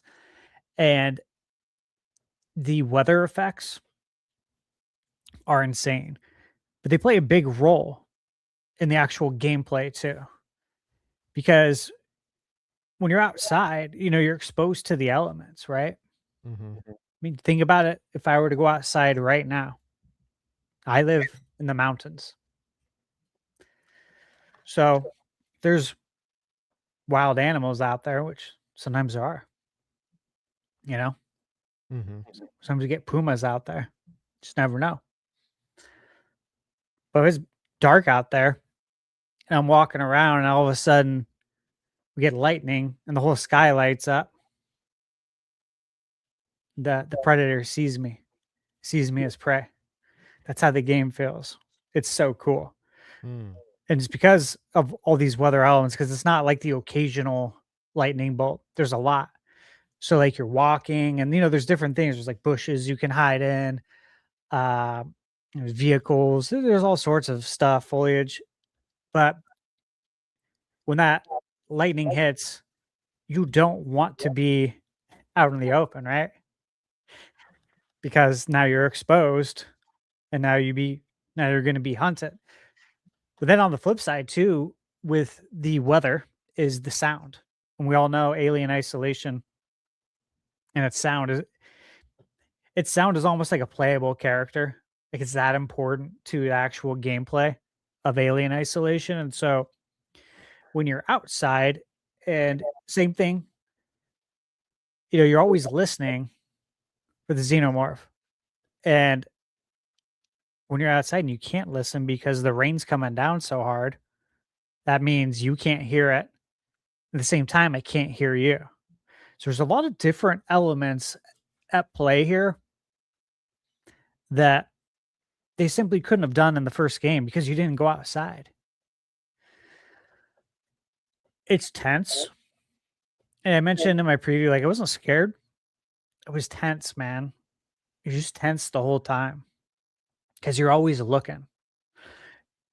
Similar to, like, when you're playing Resident Evil, or you could say Dead Space was a good one because Dead Space did a really good job with the sound design. And especially when you can hear them up above in the ceiling. But, games like that, especially if your health's low,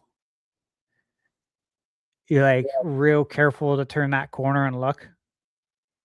Like real slow, just in case there's an enemy there. Because if there is, you might want to back up real quick and like give yourself a runway to like line them up, right? And shoot them. And so with this game, what's interesting is that it's like Contra. I mean, you get hit once, you're dead.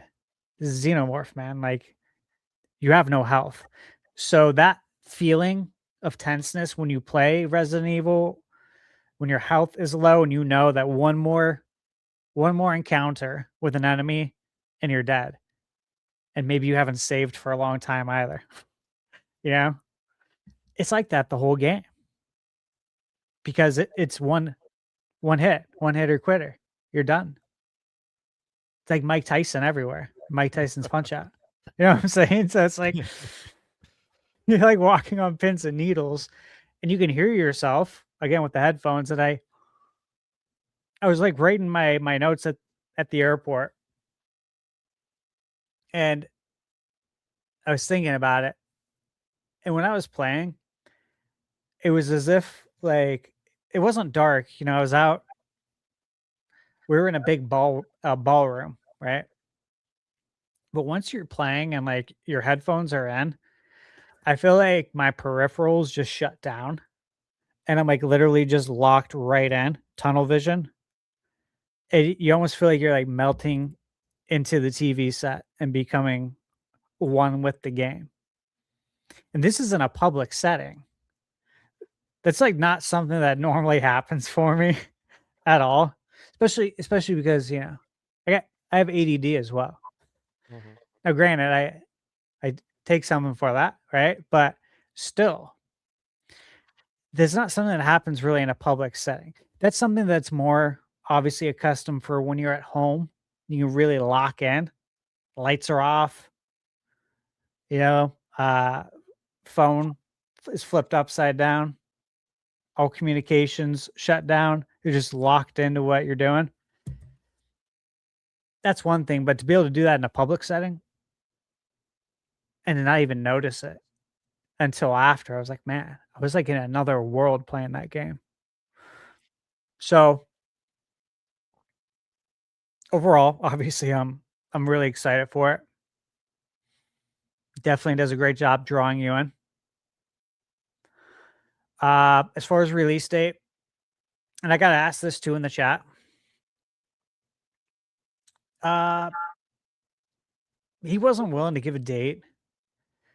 And, you know, nobody should if it's not public knowledge. And I don't try to trick people into giving me like a release date. Right. I don't do that stuff. Not to say any of us do. It's just not something that it interests me. I'm more or less like, hey man, ballpark, any idea?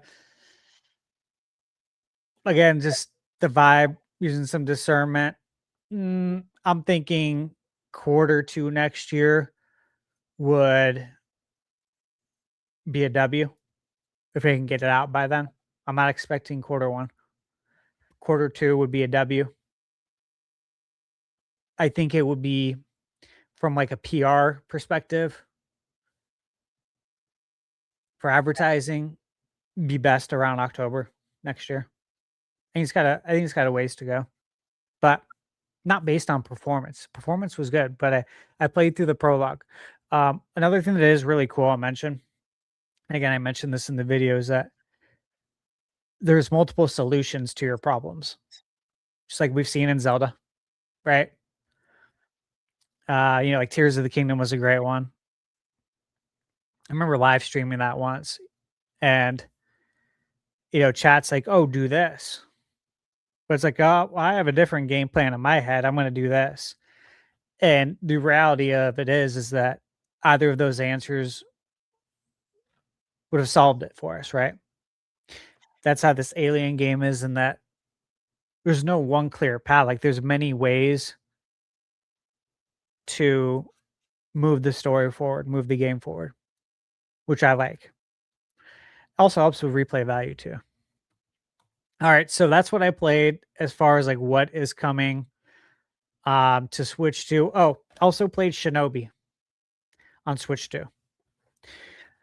I didn't do a preview video on it because I'm going to be reviewing it on the channel, and it's coming so soon. I didn't feel the need to do it. I'll be reviewing it though on the channel. And then obviously Persona 4 was there. Played that for over an hour, and Stranger Than Heaven. And both those videos are up, but neither game's confirmed for Switch 2. But I do say on my Persona video that I 100% without a doubt expect Persona 4 to come to Switch 2 soon. It uses the same engine as Persona 3, which is on Switch 2. So again, common sense, use some logic. It's obviously coming. They got big plans for Persona on Nintendo. I can't say anything more about that part. Okay, next up, hey, The Witcher 3 remastered. Can I take my victory lap? Go for it. Go. How many years? Take it. Enjoy your lap. Nah, I did a nice little Twitter post earlier, but again, for everyone in chat, remember, I've been saying for over a year, buy this. When it goes on sale for $10, I gave you explicit instructions. I said, look, put it on your wish list. You'll get an email when it goes on sale. When it's $10, pull the trigger. It's going to get a Switch 2 update, and it's going to be free. So here we are. It all happened. I'm really excited about that. Even bigger than that, because it's a full remaster, and it's on badass. every platform for free. That's crazy. What was it? Running 120 hertz? Yeah, they use 120 hertz. We don't know what it means yet. Yeah, we don't know what it means yet. We haven't seen Switch 2 gameplay yet. There's been some whispers out there. I guess it's targeting 60. We'll see. Yeah.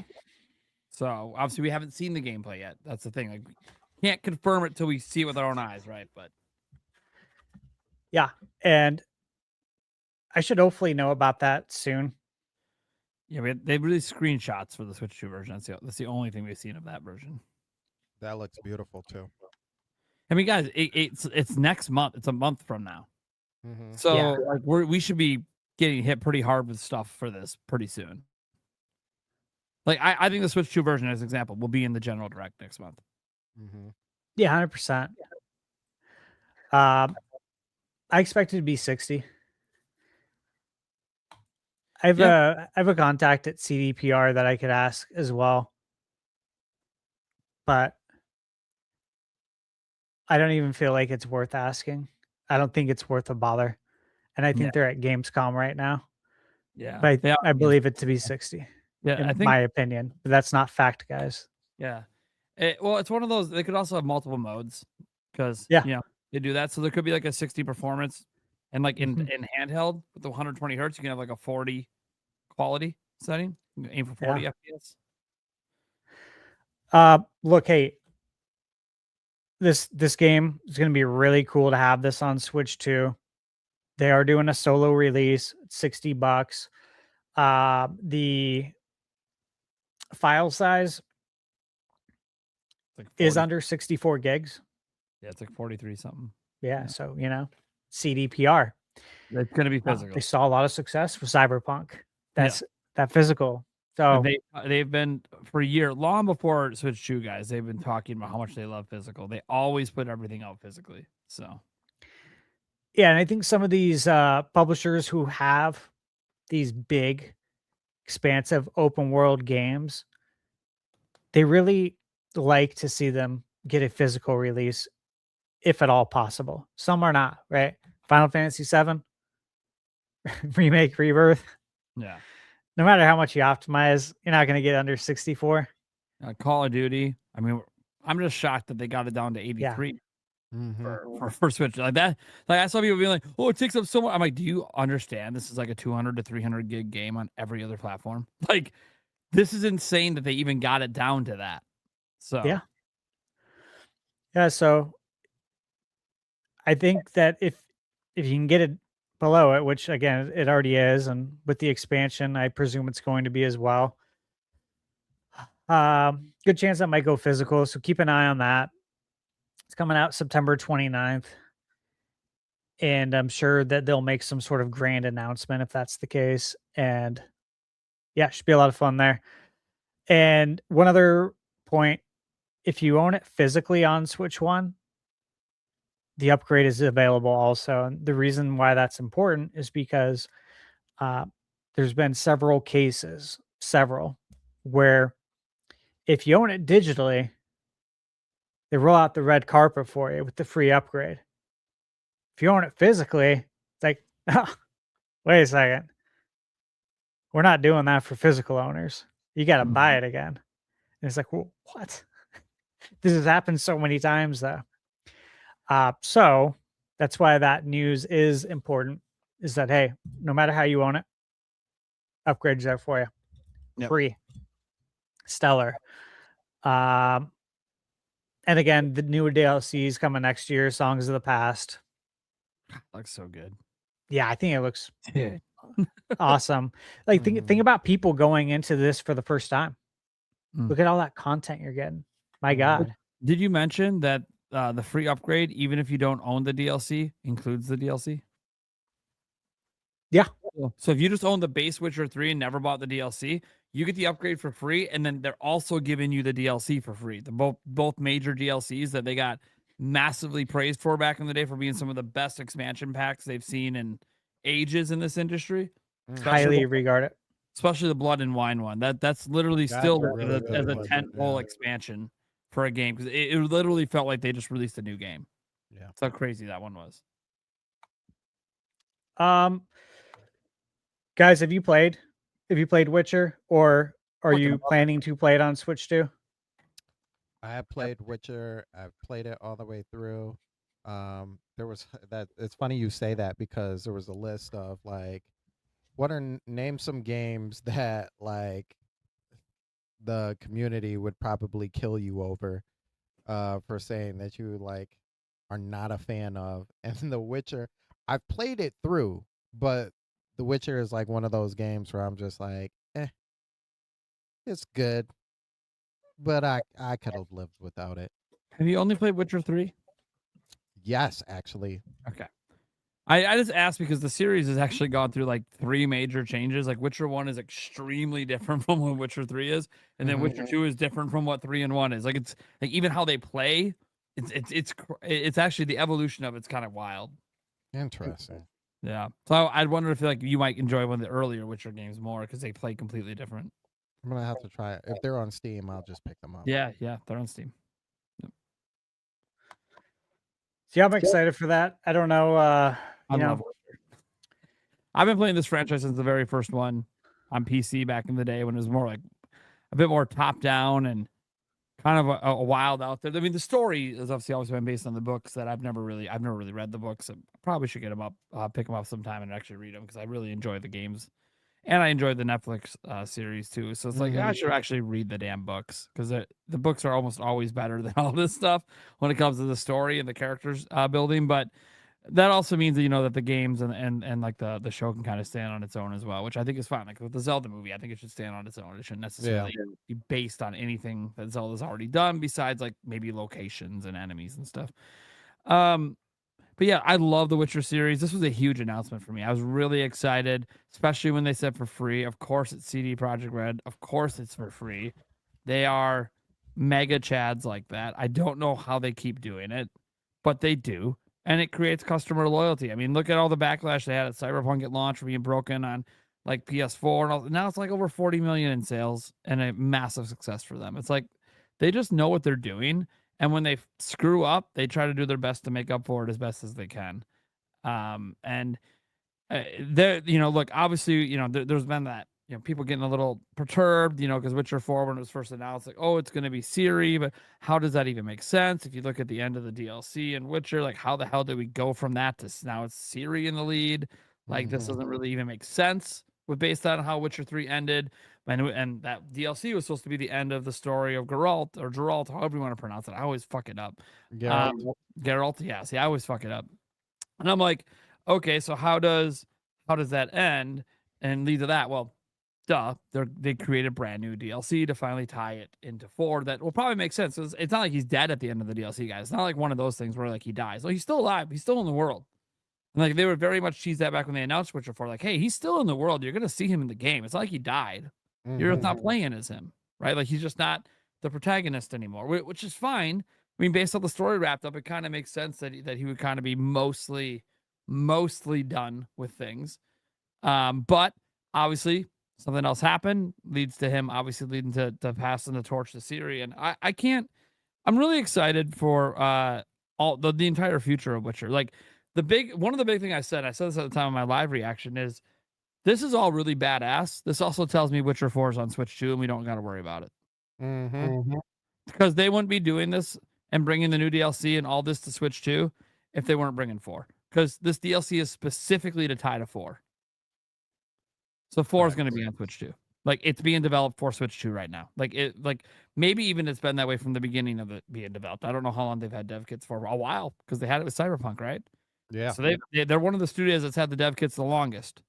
So they probably been really planning for Witcher 4 to be a big thing on Switch 2. And I think I'm very curious. This is the one company I would like to hear some sales figures for Switch and Switch 2, because I'm really curious if like this consistent loyalty they're now showing towards Nintendo is like paying off for them. Like they did Witcher 3, obviously one of those miracle ports. Doesn't look that great on Switch 1. Not arguing it's super enjoyable, but what was really cool about it at the time is when it came out, it has cross saves with PC. So PC gamers were picking up switches to play Witcher 3 on the go, then come home and keep playing on their PC. This is before portable PCs were like a bigger deal. So it was actually like a really big deal and a really cool thing, and it ended up becoming like a companion to hardcore Witcher fans that wanted to play when they weren't at home or when they didn't have their gaming laptop with them. And the save, and even if it plays like shit, doesn't matter. You made a little progress, it saves, and you can bring it right back to PC. So that was really, really cool of them. And then obviously we saw them day one, Switch 2, Cyberpunk, full DLC, like running pretty decent, looking pretty decent, surprising people at how well it works, ray tracing in it. Like they were really big supporters of Switch 2 going in. And obviously now CD Projekt Red has spoken at length publicly about their love of physical games and how they don't want it to die. I am going to tell you right now, they're going to try to do everything they fucking can to get Witcher 4 to be 64 gigs on Switch 2. They're going to try so fucking hard to make it happen. And that's exciting to think that like they're going to try to optimize it that much that they can maybe get it on a cartridge. Or knowing them, if it is going to be like a crazy size, would they have the balls to contact Nintendo and be like, "Hey, can you make a 128 just for us?" I think they would. Like CD Projekt Red's that crazy. That's how much they believe in physical. And because it's very obvious Witcher 4 probably won't be physical anywhere else. Because it's not even an option, right? Like, I know Xbox hasn't technically made that announcement, so you never know. It would be kind of funny if for some reason Helix has a disc drive. Makes no sense because they're the platform that has the most digital users in terms of the percentages. Right. But like, okay, it would be kind of funny if they just wanted to get kind of that one up on PlayStation off the news. Hey, look, you can convert your games. Also, you don't have to because we have a physical disc drive. Like, wait, what? Okay, so why can we convert our games again? I'm confused. All right, whatever. Again. Just so I don't have to put the disc in, I guess. Okay, cool, whatever. And they have Xbox Play Anywhere, which is really neat because for the games that support that, literally you can just play it on everything, everywhere, all the time. It's kind of crazy, except competing platforms, of course. But your phone, you can stream it, you can play it on PC. People don't pay attention to what's going on over at Xbox. They actually have some pretty consumer-friendly things going on, which is kind of wild. But the bottom line is they haven't been delivering the goods. And that's why they are where they are, right? Like they haven't delivered the goods, bad marketing, bad lots of things. Lots of decisions they make and go back on. Oh, all games will be on Game Pass. Oh, no, all games but Call of Duty. Oh, Game Pass is going to go up in price. No, actually, we're going to drop it. We're going to do this. No, we're going to do that. No, it's like every 6 months they change their mind. And I'm not blaming Asha, by the way, for any of that. She's new management, right? So she hasn't gone back on anything she said yet.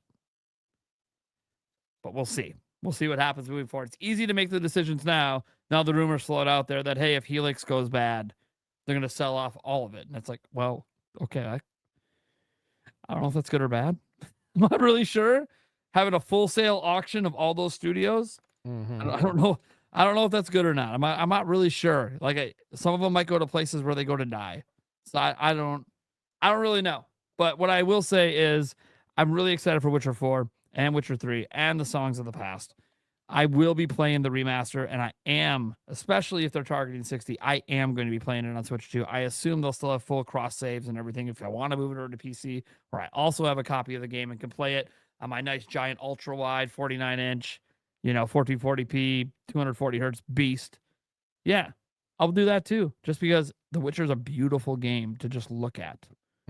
Like it just is gorgeous, and it's just about to get even more gorgeous.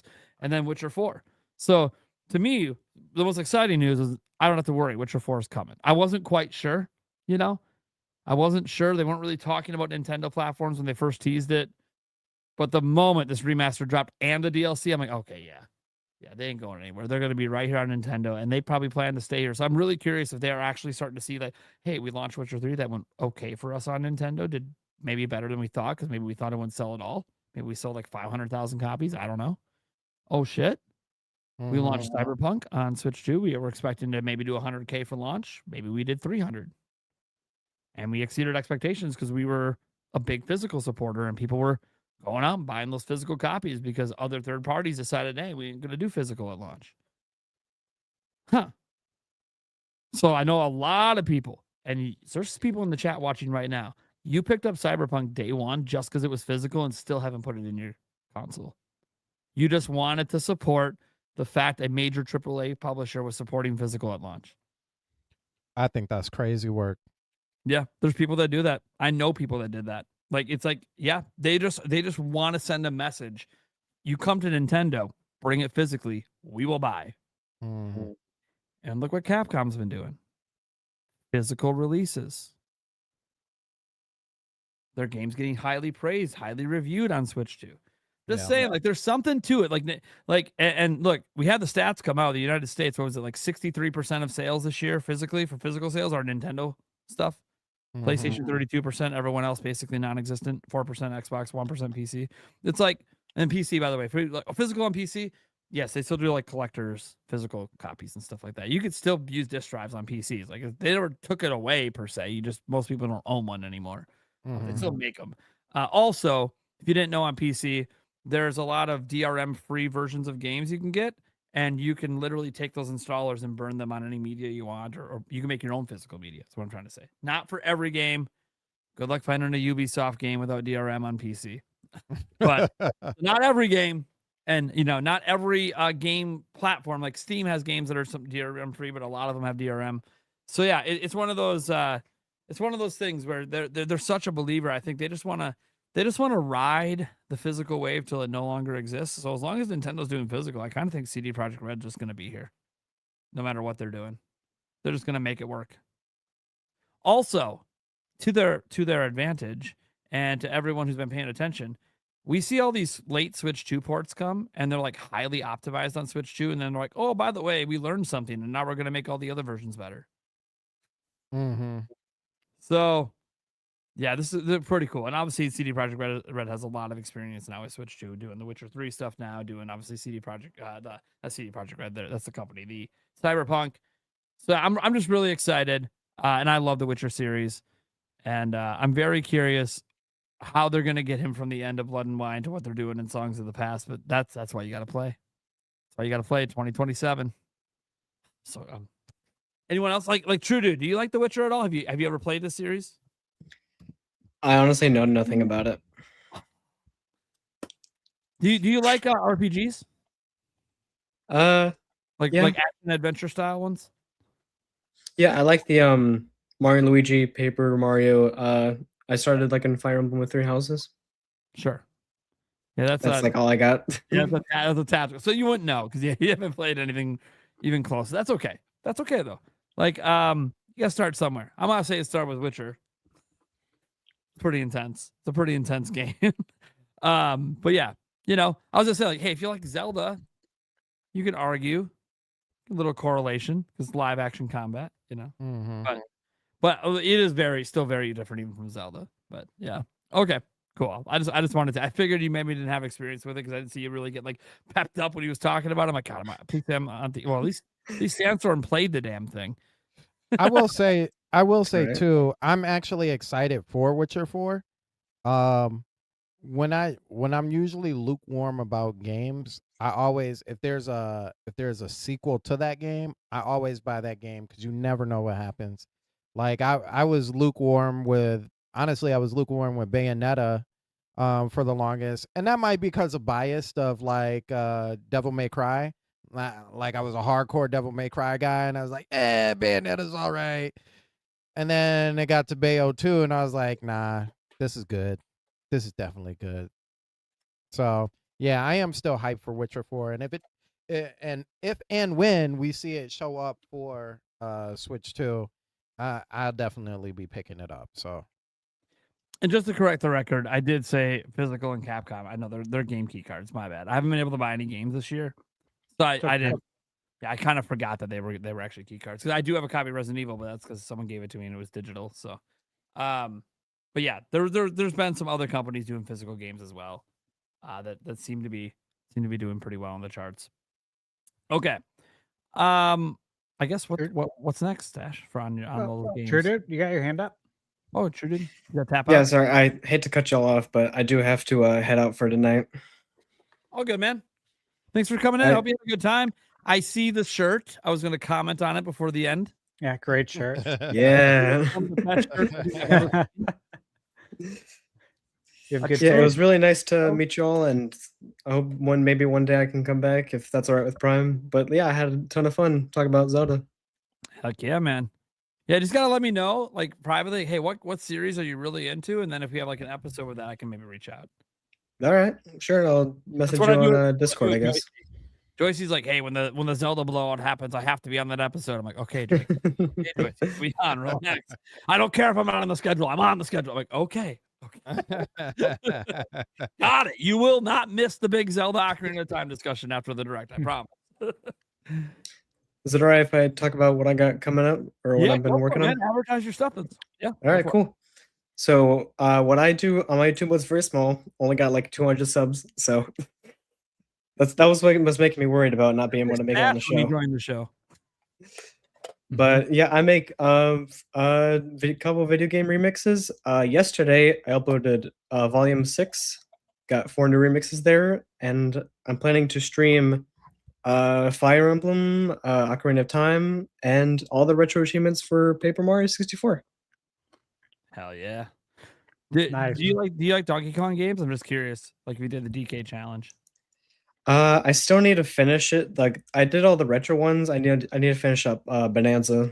Yeah, you got to do it soon. You got to get the physical cards. I know. I got to get on that. There you go. Did you guys see what the last one is? No, I haven't looked.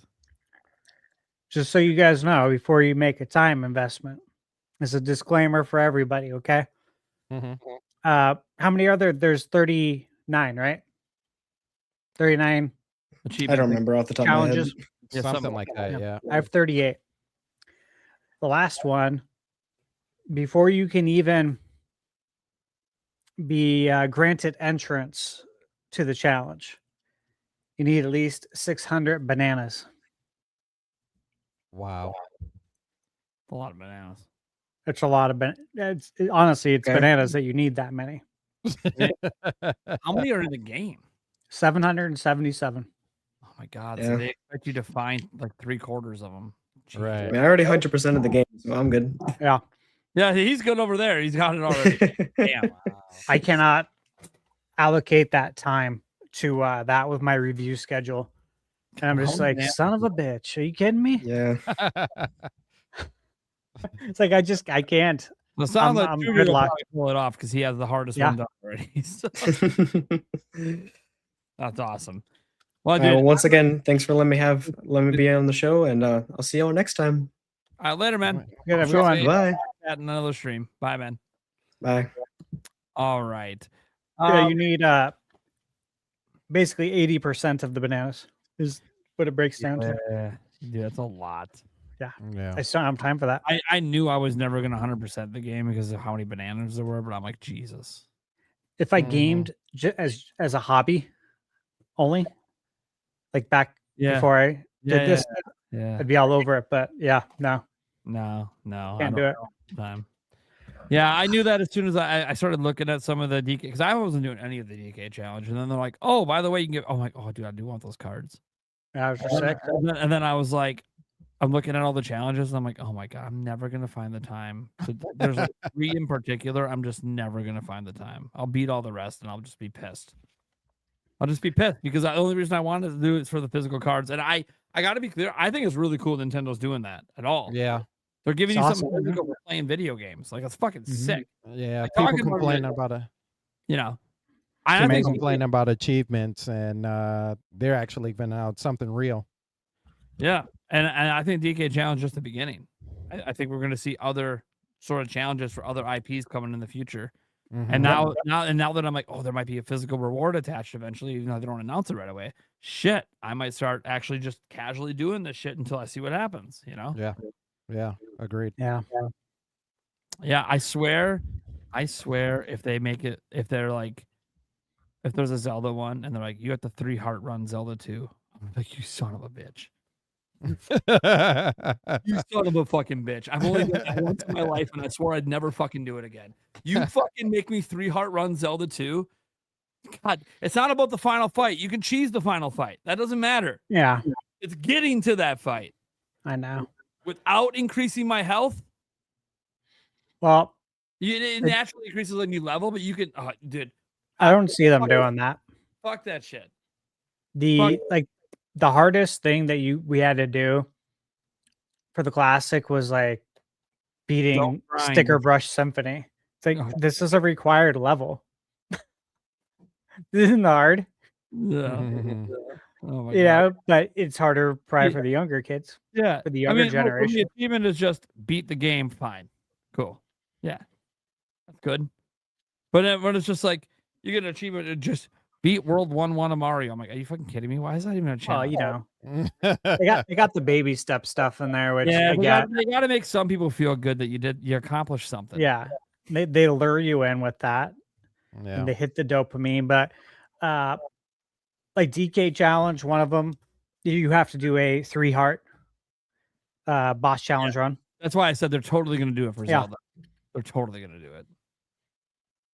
I did it on my first try. Like, honestly, it's not hard, but something like Zelda 2, Dude, if they let you do You know. 3-hour Cave of Ordeals in Twilight Princess, I'm going to be like, yeah. dude, that's a son of a... Dude, what if they made you do... Oh, dude. They would definitely do it for the fucking tower shit and... was it Tears of the Kingdom or Breath of the Wild? Well, it's interesting because, you know, the next logical thing would be Zelda or Mario for the challenges. And obviously Zelda, yeah, as far as timing makes the most sense. So I've been thinking about it too. And I was telling Michaela about it because she's like, do you want me to start collecting some of these bananas? Like I can just play in my downtime. Like, no, nah, party's over, babe. This ain't happening. This ain't happening. Ain't no way. I'm not gonna put you through that either. Like it's a lot of bananas. Okay, we're not doing this. No, we ain't got time for this shit. Very cool though. I love what they're doing. All right, I guess we move on to the rest of the stuff that looks like it was announced when opening that Yeah. live Gamescom. Yeah, I actually added a few games on here too. Yeah, I see that. Yep, Well, you don't. I did on my Word doc, I know. my private Word doc. I was staring right at the doc, and you said that. I'm like, I don't. This motherfucker. He's got his own private doc. Yeah, well, I always download it. every show. He's got his own private thing. I'm like, I know he's adding games that he's not putting on here, not to tell us. There's some good stuff. Okay, so Lego Skylines, no date. I'm so excited for that one. I Yeah. love City Skylines so much. Good. So like a Lego version on Switch 2. Mouse support, I'm assuming. It's gonna be great. I'm hyped for my daughter. She's gonna absolutely. That's probably gonna be the game for her because she loves Legos to death, and just being able to build in the game and go around in the city and enjoy herself. Yeah, that's definitely gonna be the game for her. Yeah. Yep. Is her heart gonna be going like this?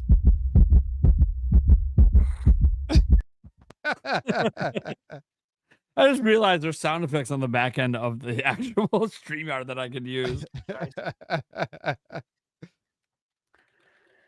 All right. So yeah, that Final Fantasy VII Revelation trailer that was at Gamescom opening night live, which of course was the daytime for us. And look, that was really exciting, guys.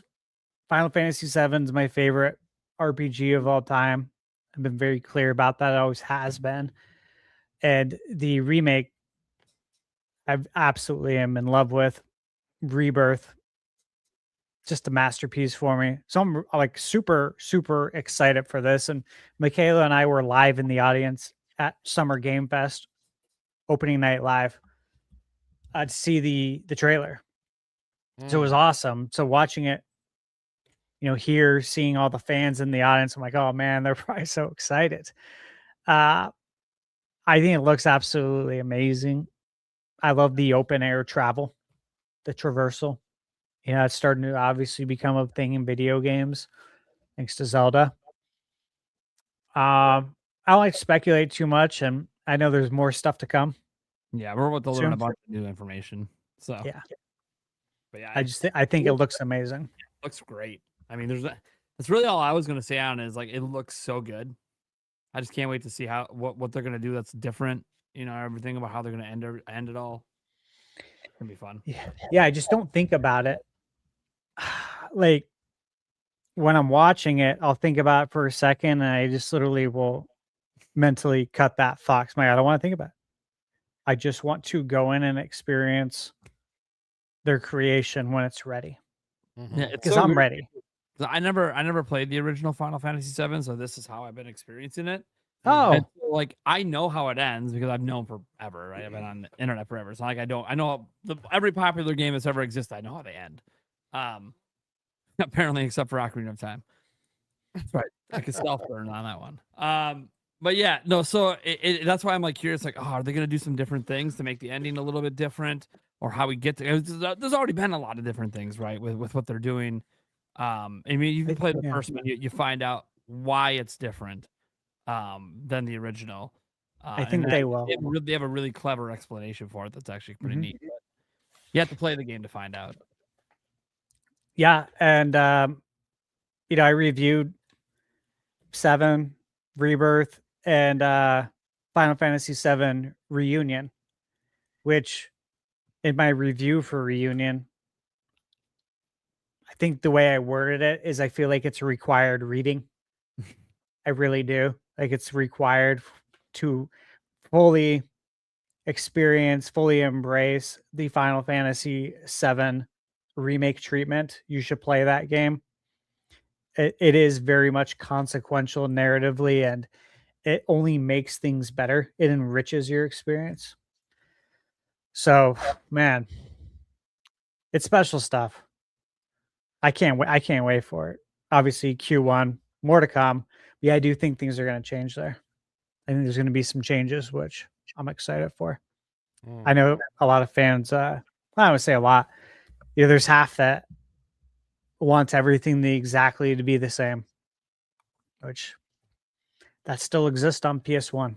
Go enjoy it. Still a great game. Right. All right. So new Turok Origins trailer delayed to spring 2027, which look, I saw a lot of delays this week. A lot. I was like updating my list. And of course I was going to our fantasy critic and I'm like, more games that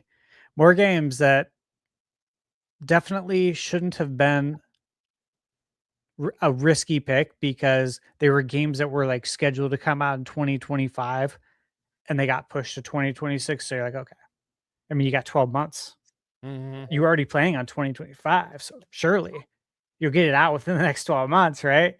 And then now they're getting delayed to 2027. I'm like,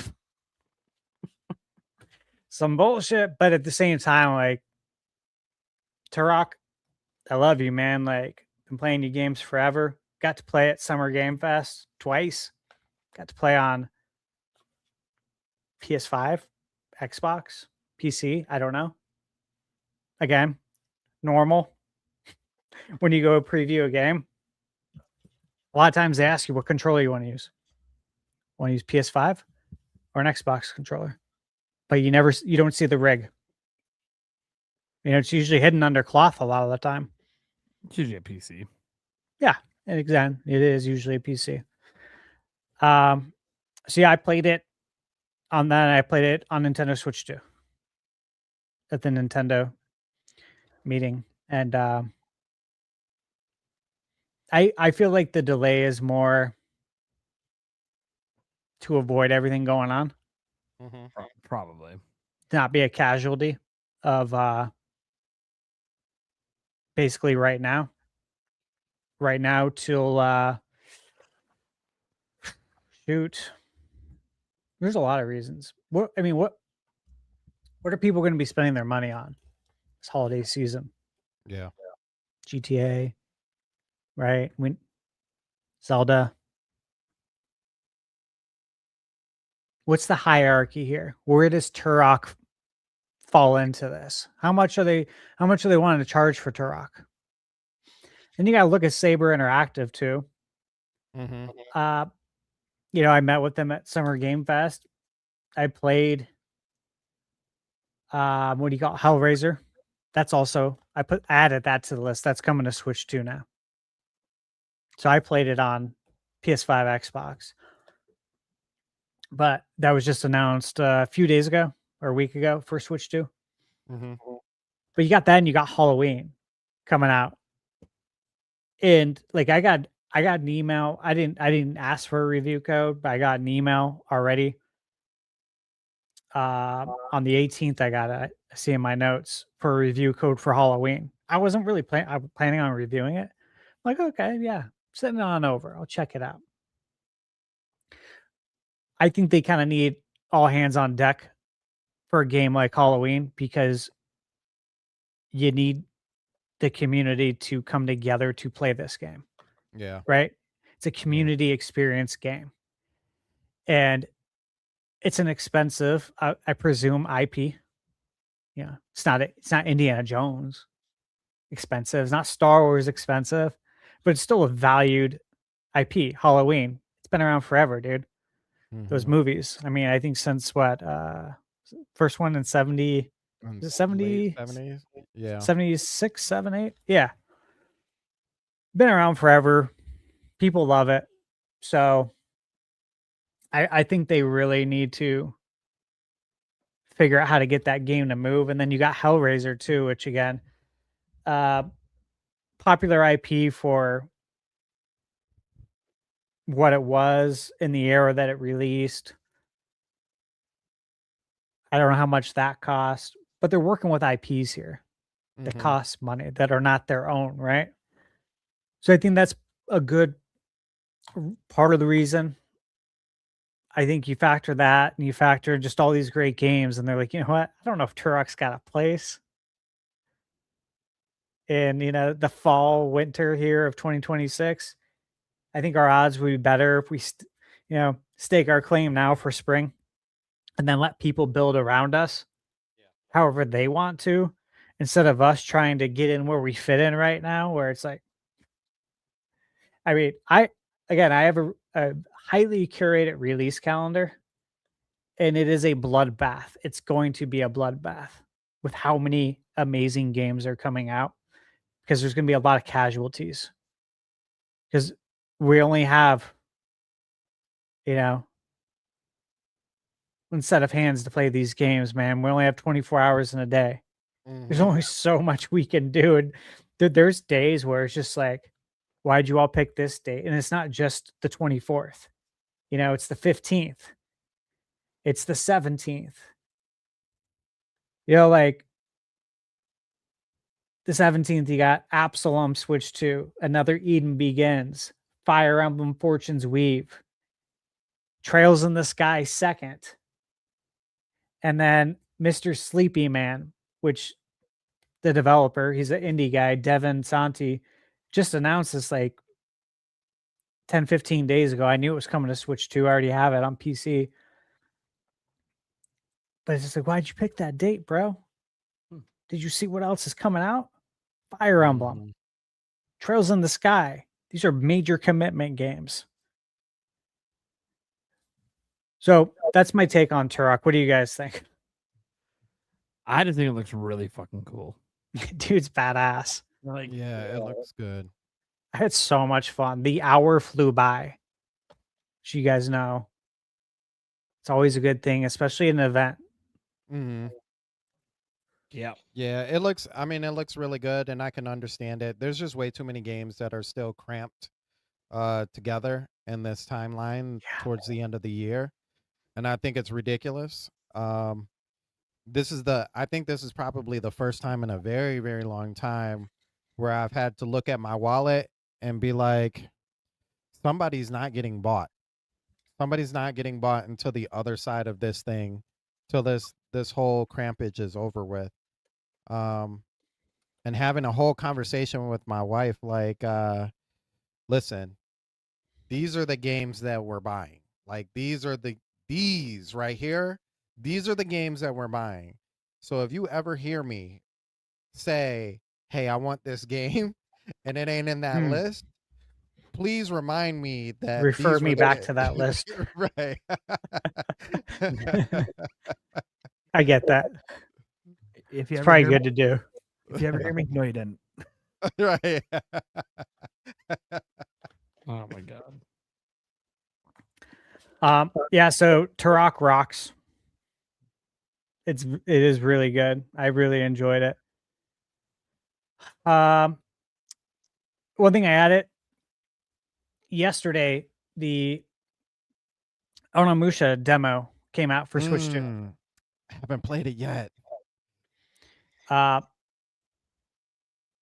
be reviewing it. I should be getting my review code very soon. It'll be on Switch 2. and I'm excited for it. It's coming out while we're at PAX. So, I'll see how quick I can get it out. I have no idea. But I'm very excited for it. I was in a developer meeting on let's say last Thursday when I was at the airport with Capcom and with the Onimusha director and with the mocap team.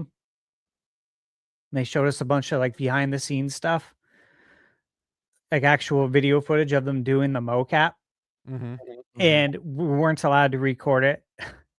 And that happens a lot where there's stuff I can't talk about, and obviously stuff I can't record. And I knew what it was going to be, so I'm like, oh, that's fine. I'm like at the airport taking some notes while I'm watching it, because I'm like, there's probably going to be some good material maybe for my review. And then they show the mocap, and I'm like, dude, this is badass. I was shocked of how cool it looks. And then I'm like, I really wish we could record this actually, or at least show it. It really gave me like a deeper appreciation for this game, for all the moves, for all the cutscenes, but like just for all the animations, the sword animations, like they're using mocap, real people. I'm like, whoa, this is impressive. So yeah, there's a bunch of stuff too at Summer Game Fest that I got to do and see that can't talk about, but man, I'm telling you guys,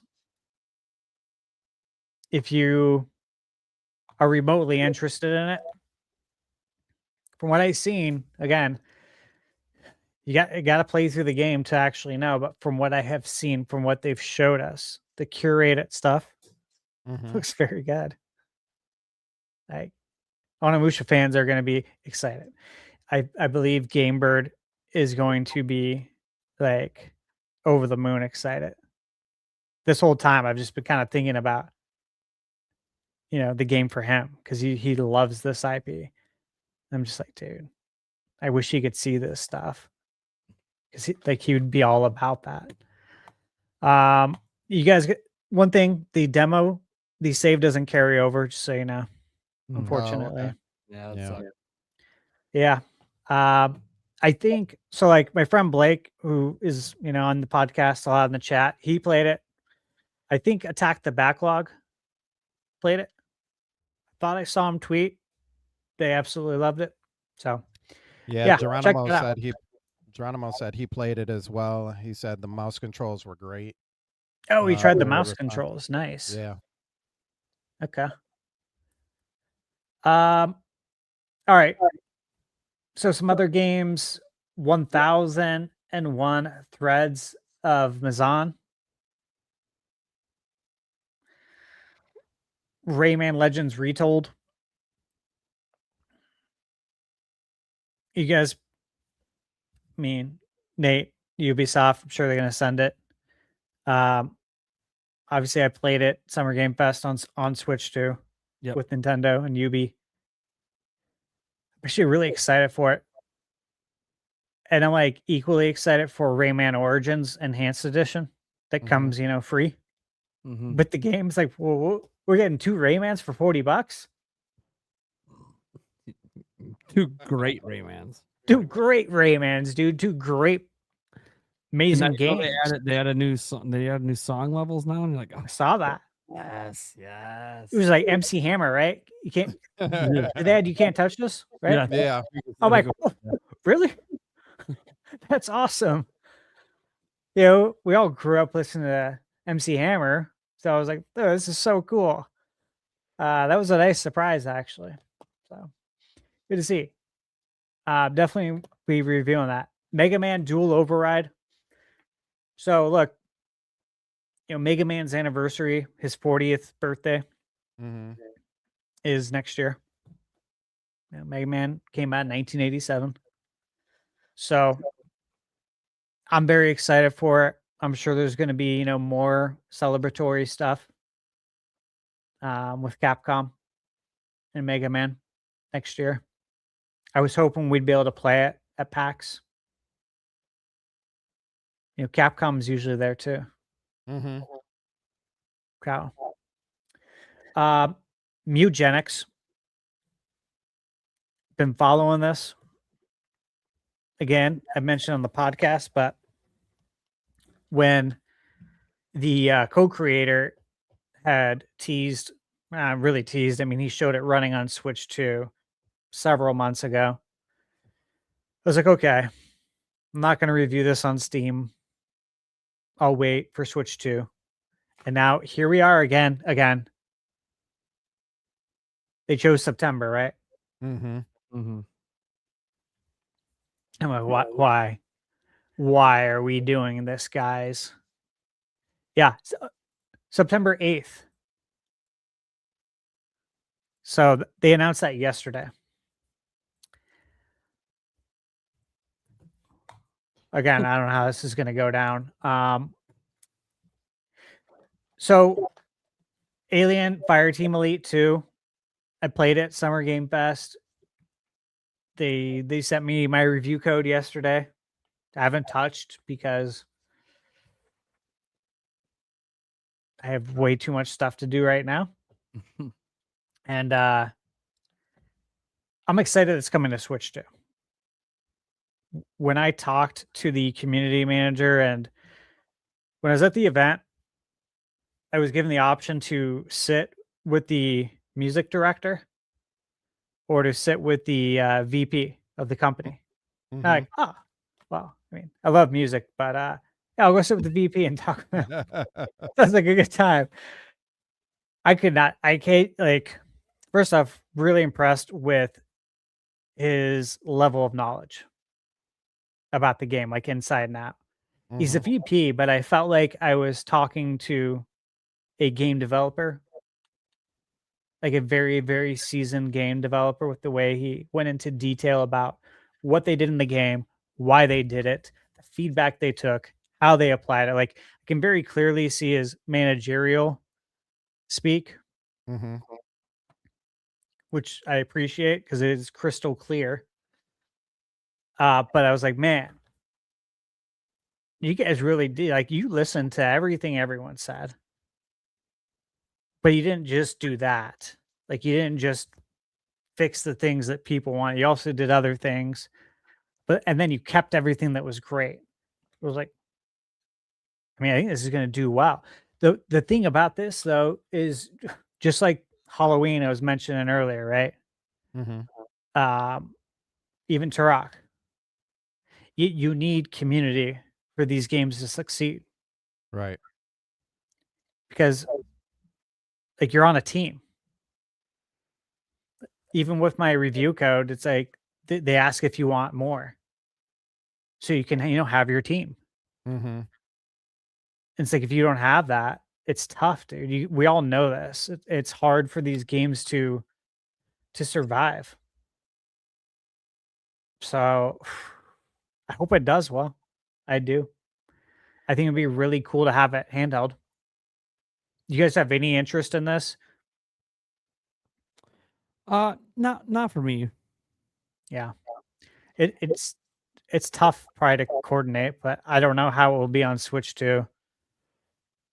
If you can, like, drop in, drop out, Mm-hmm. obviously that helps, but sometimes that doesn't help. Right? Yeah, it's those games kind of remind me of like a video game version of like hide and seek. So they're fun while you have like the right, like you said, it's all about community. So like when you have the right people in there playing, it makes the game way more fun, way more enjoyable.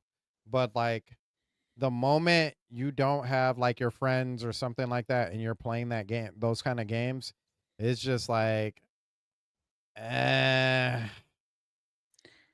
don't want to play with you guys. But I think, but you know what? I think one of the big things, and I stand by this. It's a huge factor, honestly. But one of the things that doesn't really often get talked about, especially when it comes to like community games or online games with Nintendo, is the camera now. Is being able to have I forgot what we call it with game chat now.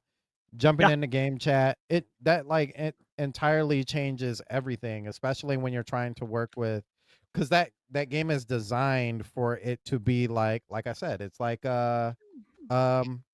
tag or hide and go seek. So like you can work so much better when you can see your teammates' screens and where they're hiding and what they're doing, so you can work around that. Like that's not something that's possible on like PlayStation 5 and Xbox unless you go through Discord or what have you.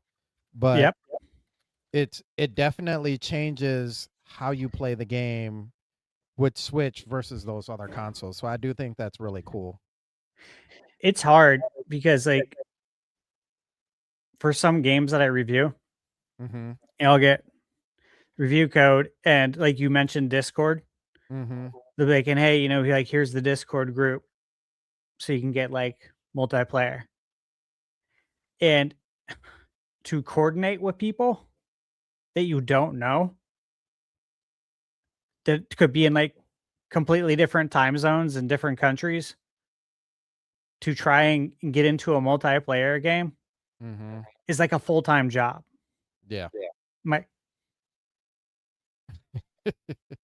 This isn't gonna work. Like this I can see this is not going to work. So I'm gonna review the single player, and I can have a very good idea of how the multiplayer is going to go down based on playing the game, right? But this is completely unrealistic. And if it's unrealistic for me, I don't know what's it going to be like for other people when it comes out. Mm-hmm. Stuff, man. Okay, NBA 2K26, 60 FPS. Again, we mentioned it earlier. I'm very excited. I didn't pre-order it on PS5.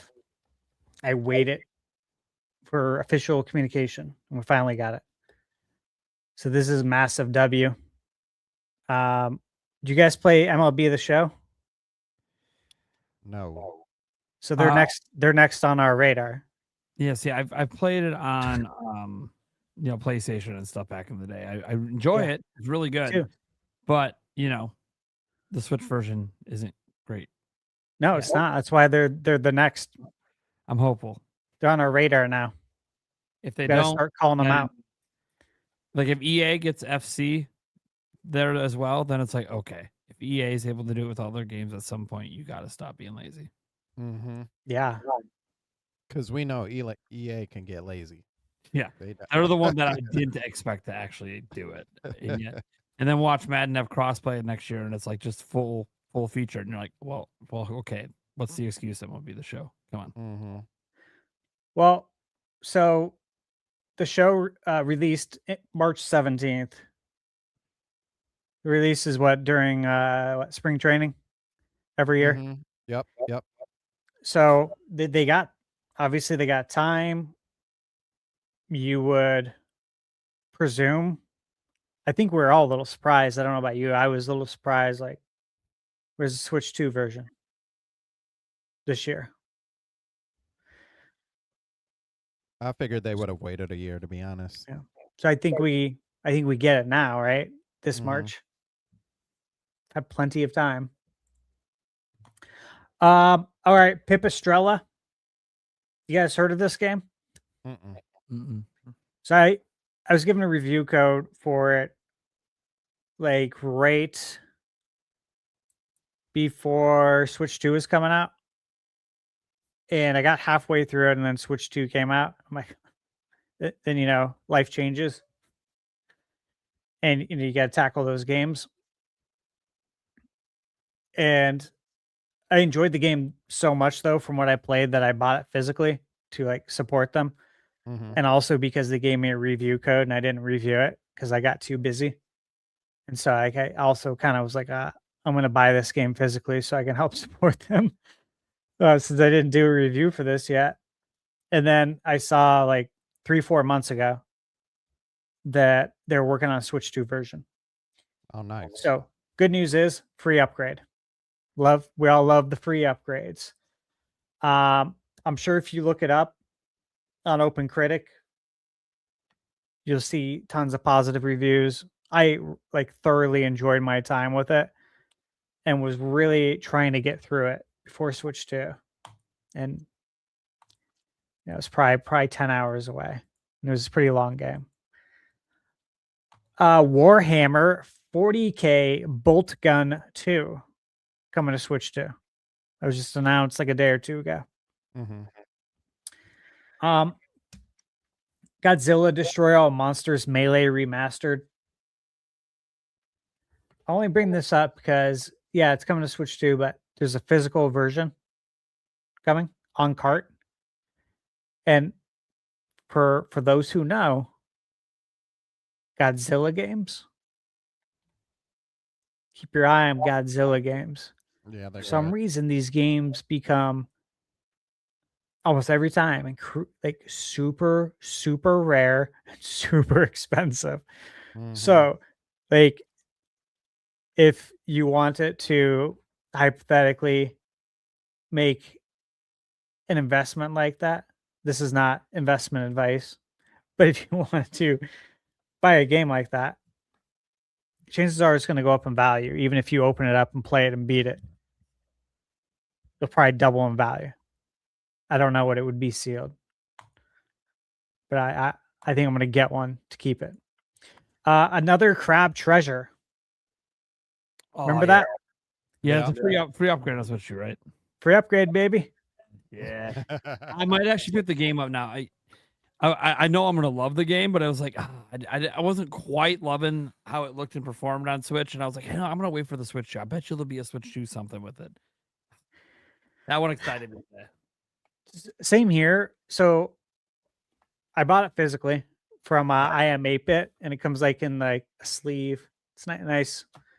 Wasn't very much. Wasn't too expensive. Wasn't much more than a digital game when I had bought it, and I couldn't remember if I had also bought it digitally. So I was looking. I grabbed the upgrade off the shop. Saw that okay. I didn't buy it digitally. All right. So I'm like, do I open this? I'm thinking, I'll open it when I'm ready to review it. Then I looked it up online on eBay. People are selling it for $80 to $140. And I saw the digital price. If you want to buy it right now on Switch 2, it's $11.99 digital. I'm like, oh wow, I'll just keep this sealed and buy it for $11.99. Yeah, That'd be the best move here. At any rate, this is I hadn't played it, but obviously I watched the previews and I wanted to review it. It's like a Souls-like combat, but you're a crab. Obviously it takes place in the ocean. I'm like, this is bonkers. I like it. This is weird. This feels like a video game. You know what I mean? Like when you're in the realm where you can just do anything and get away with it. That's what I love about video games. Mr. Records was announced today for Switch 2 at the Future Game Show. Yep. I played this game at Summer Game Fest, and then I played it 2 weeks ago on a playtest forum on PC. This game's really cool. I'm really glad it's coming to Switch 2, and I think it's going to do really well. It's a perfect kind of quirky game that will probably find success on Nintendo. And then Well Dweller finally got a release date. So Well Dweller was first shown as far as to the Nintendo community at the Indie World in 2025. The one I think in August. Metroidvania. Comes from the guy who did Crypt Custodian. And of the Indie World, I think when we were watching it, that was the game I was most excited for. That went on my review list immediately. So I've been following this for a long time now. And yeah, finally coming out September 22nd. September again. September strikes back, man. Hellraiser Switch 2, I mentioned that earlier. And then Sin Reloaded was announced for Switch 2. That is a Night Dive Studios game. So that'll be also at PAX West, Sin Reloaded. Not sure if the Switch 2 edition will be playable. And then Thief is also coming to Switch 2. Again, don't know if it'll be playable, but I'm expecting 60 FPS and HD Rumble too. And then Stage Tour, right? Which we briefly mentioned earlier. So if you're a fan of Rock Band and Guitar Hero, this is something you want to check out. So lots of games, guys. No shortage of them. I don't want to hear from anyone. There's nothing to play. It's always something to play. And September is just it's a brutal month. Just on my list alone for September, there's 37 games. Stash, when does Diablo 4 come out? Diablo 4, I have it on my list for September 15th. Okay. So, yeah, like, just listen to this, guys. You got Diablo 4, September 15th. You also have Wolverine the same day. Then you got 2 days later, Absalom. Another Eden Begins, Fire Emblem, Trails in the Sky 2nd. Then one more day later, so the 18th, 007. Oh, actually, no. That date's not confirmed yet. Lego Batman coming out on the 18th for Switch 2. And then the following week is when you got Control Resonant, Dragon Quest, 11S on Switch 2. Shinobi, Silent Hill Townfall. You got The Witcher in there. It is definitely not fair how they treated us. Well, you look at Square Enix too. October 1st, they got Octopath Traveler 1 and 2 coming for Switch 2. Switch 2 edition. You got Rayman Legends that day. Ace Combat 8, Disney Epic Mickey Rebrush for Switch 2. And then 1 week later, so Square says, hey, we're going to drop Octopath Traveler 1 and 2, Switch 2 edition on the 1st. And then 1 week later, we're going to hit you with Kingdom Hearts 1, 2, and 3 on Switch 2 on the 8th. and then Capcom says, hey, all right, you guys release that on the 8th. We're going to drop Dragon's Dogma 2 on the 9th on Switch 2, a day later. So stupid. And then a week later, Konami's like, hold on, we want to get in on this. We got Castlevania. It's our 40th anniversary. We're releasing our game on that day. And you got Tales of Eternia. I'm just like, and then even Capcom or Square Enix again. They're like, you know what? We're going to drop Final Fantasy Resonance. Hey, Square Enix has Octopath 1, 2, Kingdom Hearts 1, 2, 3, Final Fantasy Resonance. If you do a 30-day look back, you got Dragon Quest in there as well. So in a 30-day span, they're releasing all those games. Dragon Quest, Octopath 1, 2, Kingdom Hearts 1 through 3, Final Fantasy Resonance. That's insane. Yeah, it's ridiculous. Nobody can do this. Nobody. And then GTA is like in the background. Zelda's in the background just waiting. How can anyone do this? Yeah. I need 48 hours in a day. I had double the amount of time. I could chip away a lot better at this. This might be a good year for me to be on a game buying freeze. Dude, it probably is. It sucks. There's so many great games. Also, like, I'm not gonna get to play them all anyways. So Yeah. At least you'll now be able to kind of pick and choose the best of the best then. Yeah. Yeah, but picking and choosing is the hard part. Yeah, there's that, that's yeah. the problem. Yeah. And that was just a high level overview. Right. Okay. And Like I wait. mentioned 10% of what's coming. That's on my list. I just love that we're getting all these games. That's where I'm at with this. This is just crazy. Yeah, it's ironic because I would say like one of the last, at least for me, one of the last like really good years in gaming was it Tears of when did Tears of the Kingdom come out? Was that 22 or 23? 3. Right? 3. So that was the year like Hogwarts Legacy dropped, Jedi drop. We started off with Forspoken, which a lot of people don't like that game. I think it was decent. We got Tears of the Kingdom coming out that year.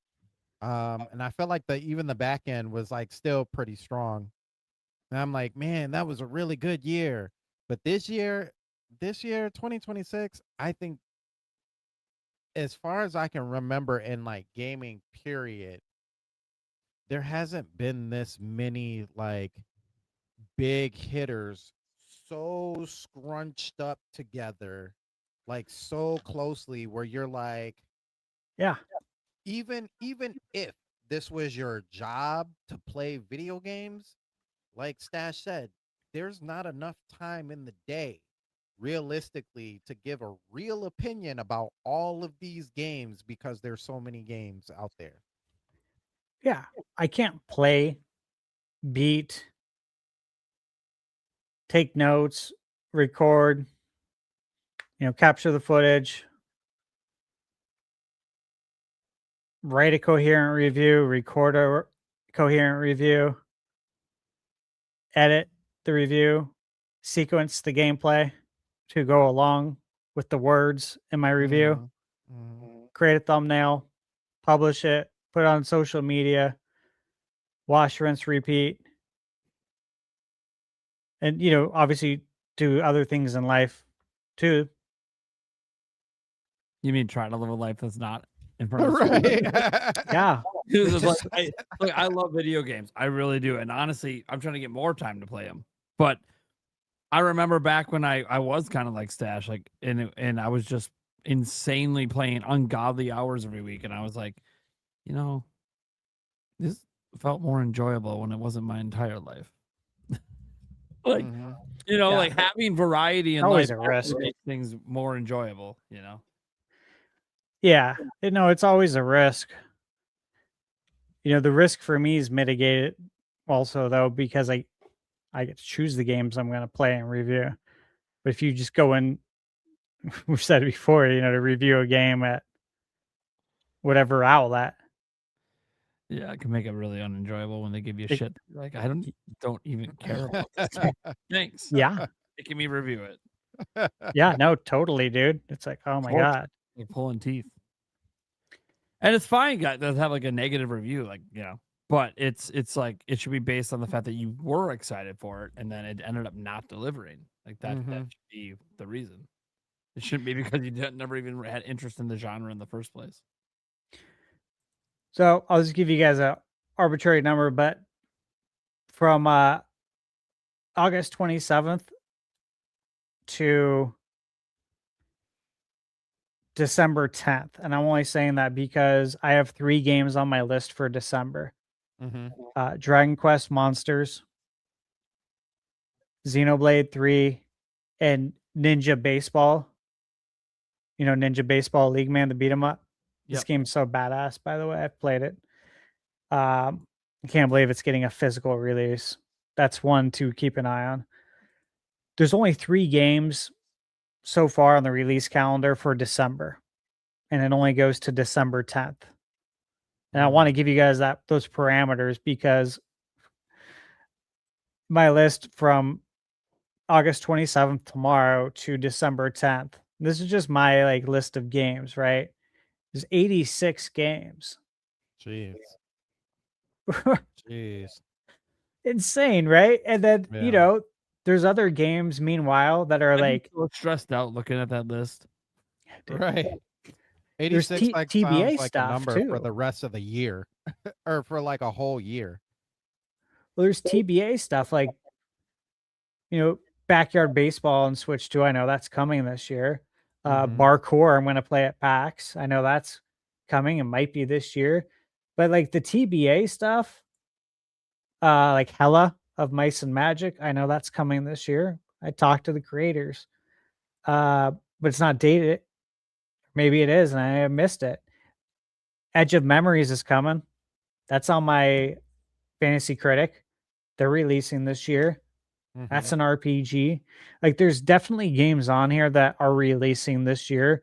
There's obviously some that I'm just waiting for them to delay it at this point because they've been so quiet. But maybe they won't. And then there's the wild cards, right? The companies that say, "Hey, we're releasing this new game today." You know, like what's going on with the Eternal Life of Goldman? Oh my gosh. Had it That pre-ordered game. for 2 years. Yeah, that's ridiculous. Dust Bloods. I have it on my list as TBA 2026, so I'm not counting it. Those 86 games are only games with dates. So, like, you know, there's games Zelda's not on the list because it doesn't have a date. Like, it's on my list, but it's TBA.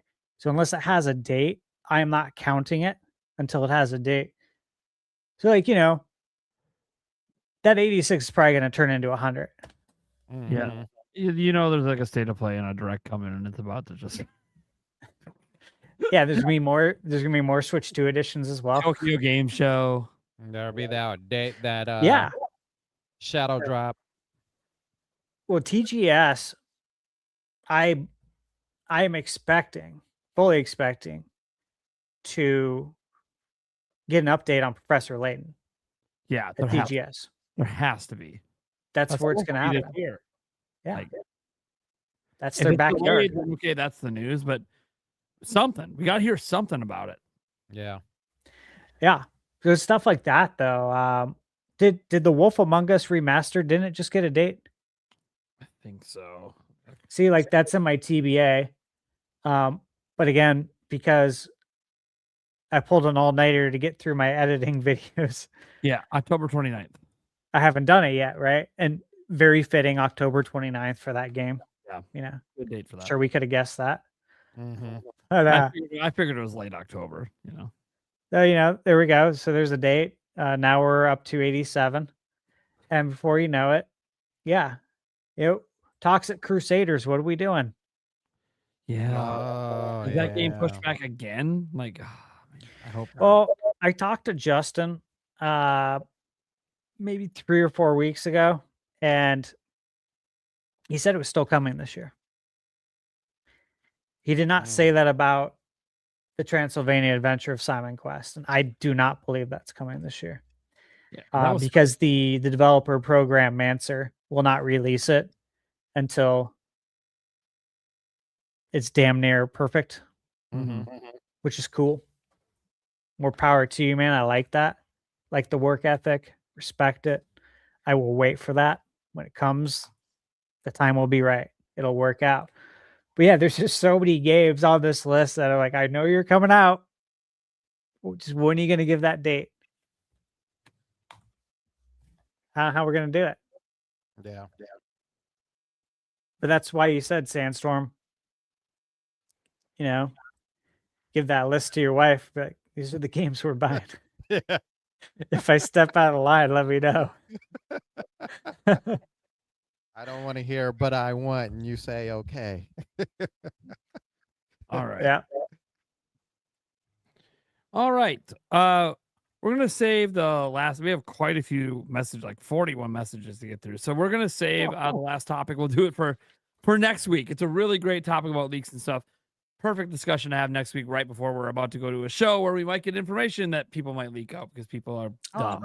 Yeah, Oh, that will be perfect for next week. It'll be a nice one right before we go into an event where sometimes leaks happen. So, all right, let's go through what we got in the member super chats and all this stuff. We got Jimzo coming in saying, please get GameBird to have the vodka melt shake for us. Okay, it's probably somewhere. It's a thing. What? It's a thing. Milkshakes with vodka. It's a thing. Well, I know about the boozy shakes, as they call them. But he's never had them. He's never had a vodka. To be fair, I only ever had alcoholic shakes because of the cruise. Like there were certain islands I was on that were serving them. I remember like exist. seeing one of there's like a dedicated storefront for one downtown Phoenix. I remember Michaela, we were like out there for my birthday, and she's like, do you want to go there? I'm like, absolutely not. Kidding me? A milkshake plus alcohol? Mm-hmm. That is a terrible mix. It tastes better than you think. No, I know it tastes good. Yeah. When I was at Islands, managing for them, we had some boozy shakes, right? Yeah. But these are ones where, you're putting like full candy bars in them. That's what they're advertising. And right. Yeah. tons of strips of bacon. I'm like, dude, you're going to die before you get through this. It was like really bad. Yeah, dude. Oh, it was like it reminds me of one Bloody Mary I got someplace where like they had so much food stacked on it. I'm like, there's like 5,000 calories worth of food here. Dude, some of these places just go nuts with their $12. bloodies. It was only $12. I'm like, dude, I should just come here and it's my breakfast, dinner, and lunch. Breakfast. Yeah. Just one. It's crazy because like it's not economic for them as far as like from the food cost perspective to give me like, however many strips of bacon you're putting in there. Bacon, mini sliders, beef sticks, cheese sticks, fucking just. So, dude, when I had a fucking slice of pizza slapped on the top, I'm like, what the? See, that's weird. They just do stuff that just doesn't make sense, and I feel like it's just to like be outrageous and Like, outdo the pickles. bar down the road. I get the pickles and a couple other veggies. I understand the beef sticks and the cheese. That all makes sense with the bloody. But all right, you want to throw a mini slider in? It's weird, but it's kind of become common. Fine. You start going beyond that to some crazy shit. I'm like, dude, what are we doing? It doesn't even taste good with a bloody. Yeah. And it's like, I'm going to be full when I'm done with this. It might even get to the fucking drink. Yeah. The goals for me, if you're running a business, the goal is to serve me more drinks. Yeah, You're going to spend more money. You don't want to get, this doesn't make sense. I will say the ones where it makes sense in one regard, and I'll just say this: when you're already drinking, you know how it gets sometimes. You drink a lot, and all of a sudden, I'm hungry. I'm just hungry. It just is what it is. My body's telling me I got lots of booze in me. I got to eat something, right? Sometimes then a bloody that's kind of packed will come in kind of nice, but again, that doesn't help them because it's not going to make me drink more, right? It's going to fill me up more, and I'm probably not going to drink as much after because I'm going to feel satisfied, right? So. Right. But they are good. When you have a good one made, they are good. They are. And I like mine spicy, so it's good stuff. And if you can get a free meal out of it, essentially. Yeah, basically. That doesn't make sense for us, at least. It's economic for us, not for them, but all right. Whatever. Dude, that's not my business. That's the one bar we had downtown in my hometown that like was serving free, you get like free popcorn usually at most bars. They have free bacon. I'm like, what are you doing? What? You guys are gonna lose. You're gonna pull people in. You're like, if you get the heavy drinkers, yeah, you're probably turning some good profits. But if you just get the casual drinkers that are just snacking on bacon, I'm like, good fucking luck. Dive bars are obviously places that have done that a lot over the years. But I remember sometimes going out for football when I was like younger. We go out, watch football, drink, do our fantasy, spend the day there basically. Yeah. It was a lot of fun back then. But I remember like some places we'd go and you walk in and they got like the hot dog roller right when you walk in. You got like the cheese, the chili. Mm-hmm. It's like, with all this is all free. So yeah, we just want you to come in here and watch football. You don't spend money, but yeah, hot dogs are free. All this stuff's free. It's like, whoa, okay. Yeah, like it must make sense, obviously. Yeah. The profit margin. Yeah. I mean, obviously it worked out, you know. Jimza says, so please keep an eye on Prime's hernia so it doesn't worsen. That's always a concern when I'm at these events. I do wear a binder that helps hide it, but I can't actually wear it like all fucking day because I get bruises. So it's one of those things where, yeah, there's gonna be certain times I gotta be really careful. But it is what it is. I survived last year, I'll survive this year. I'm skinnier this year, which in theory means it should be harder to hit me, but yeah, that's what's in up. theory, it actually sticks out more, but technically I am a smaller in size. So hopefully it balances. I don't know. We'll find out when I get there, I guess. I'm telling you right now, when I actually have the band on and the hernias push it doesn't, I look fine. But throughout the day, it's gonna come out. It is what it is. I can't handle doing it twice a day because like pushing it back in twice a day is just so painful.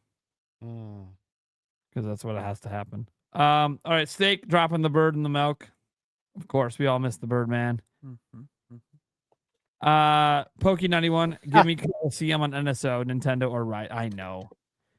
I don't care personally because I just don't really play NSO, but for your sake, I hope it happens before the end of the year.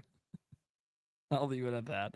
It's been announced, and it's just I don't know what's going on. Dude, GameCube NSO, they're so weird. They're so slow at bringing things out. The Pokemon GBA games that are coming out that aren't out yet, you know? Yeah. I presume, obviously. Hopefully they come sooner than later because I'm those leaving are it my alone. favorite. We'll see. Yeah. Maybe the Pokemon Presents coming as well at some point. Yeah. That's when you should get your Coliseum, though, Pokey. Same Hopefully. time. Demonic Brawler, gifted a membership over here. Thank you so much, man. Tall Show did 67 jewels.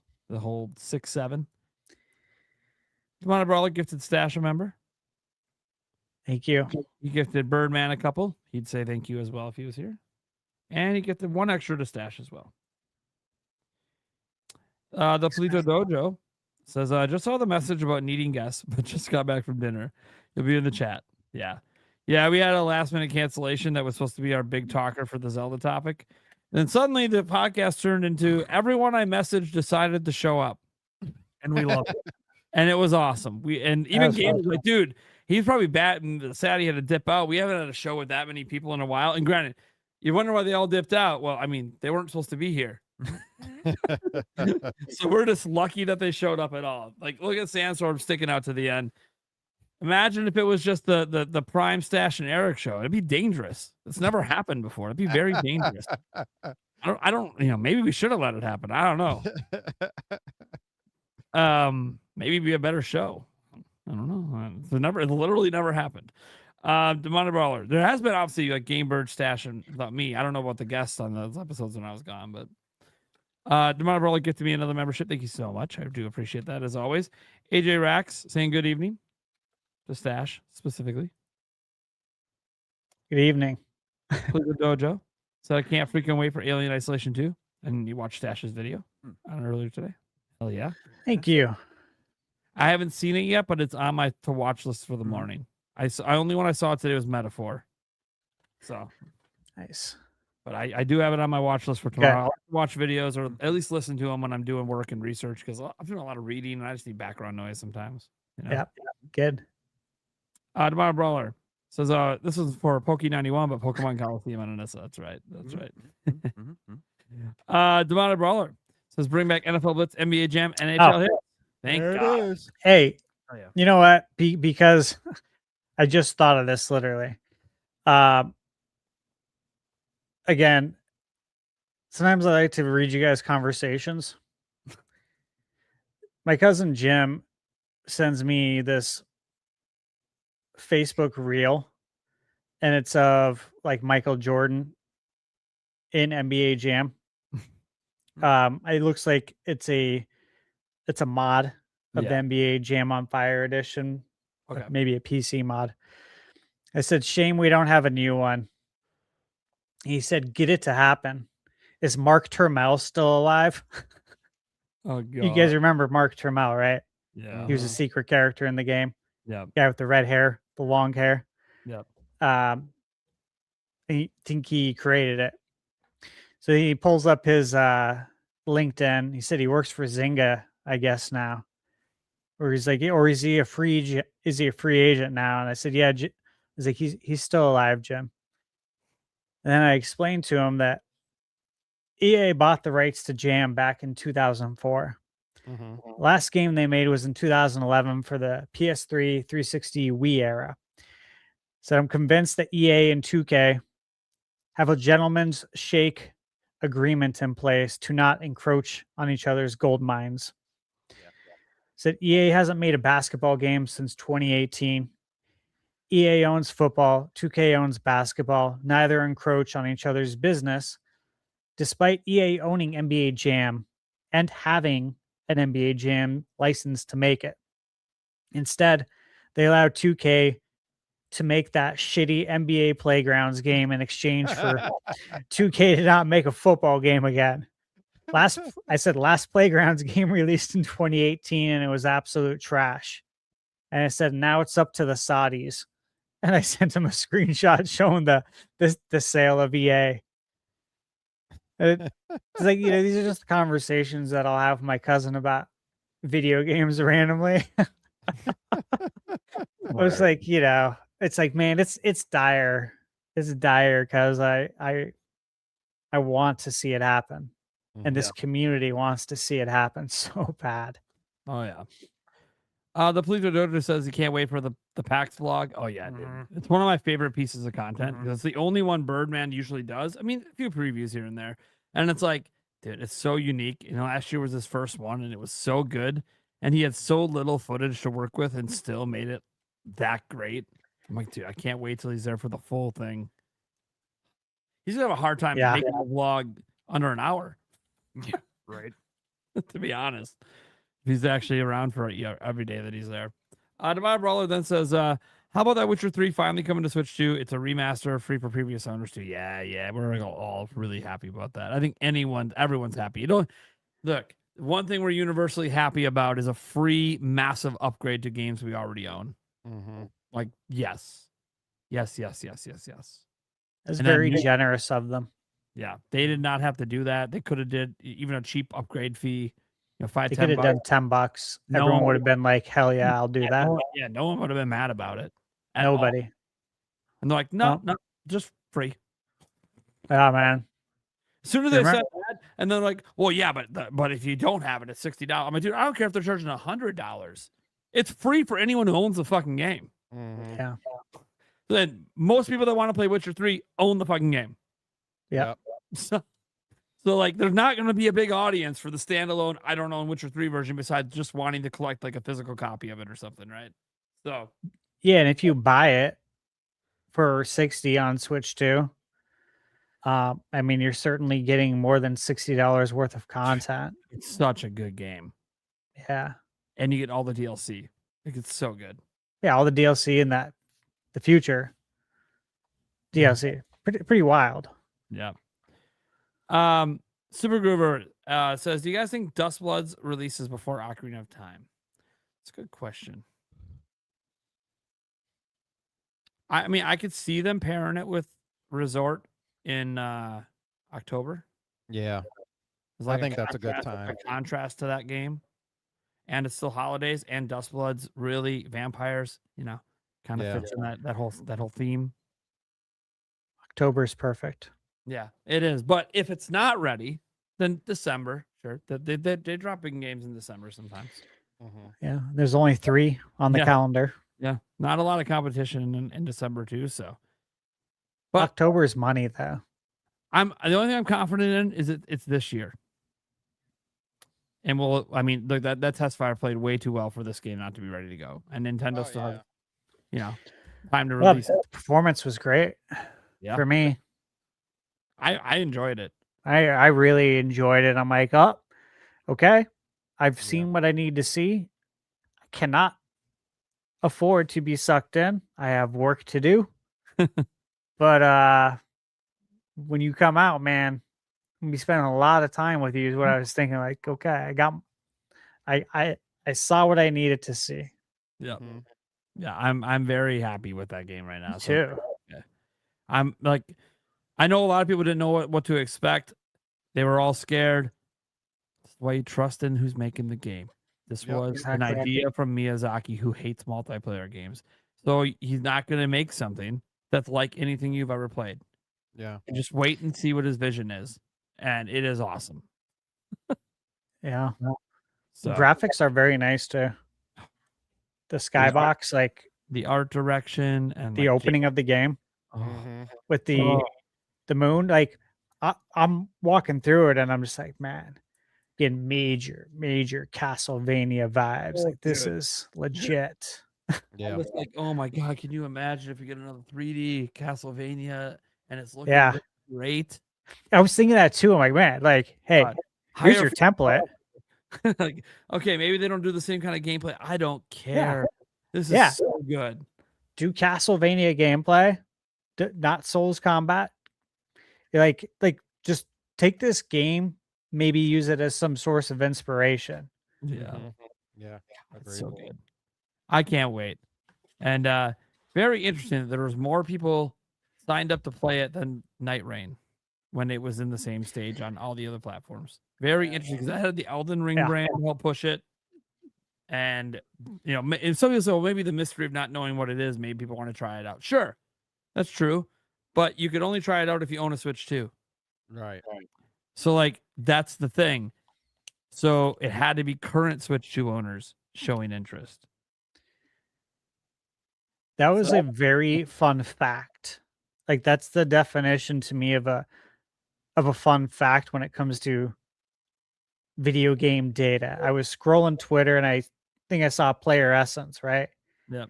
And I was scrolling, then I went back up real quick.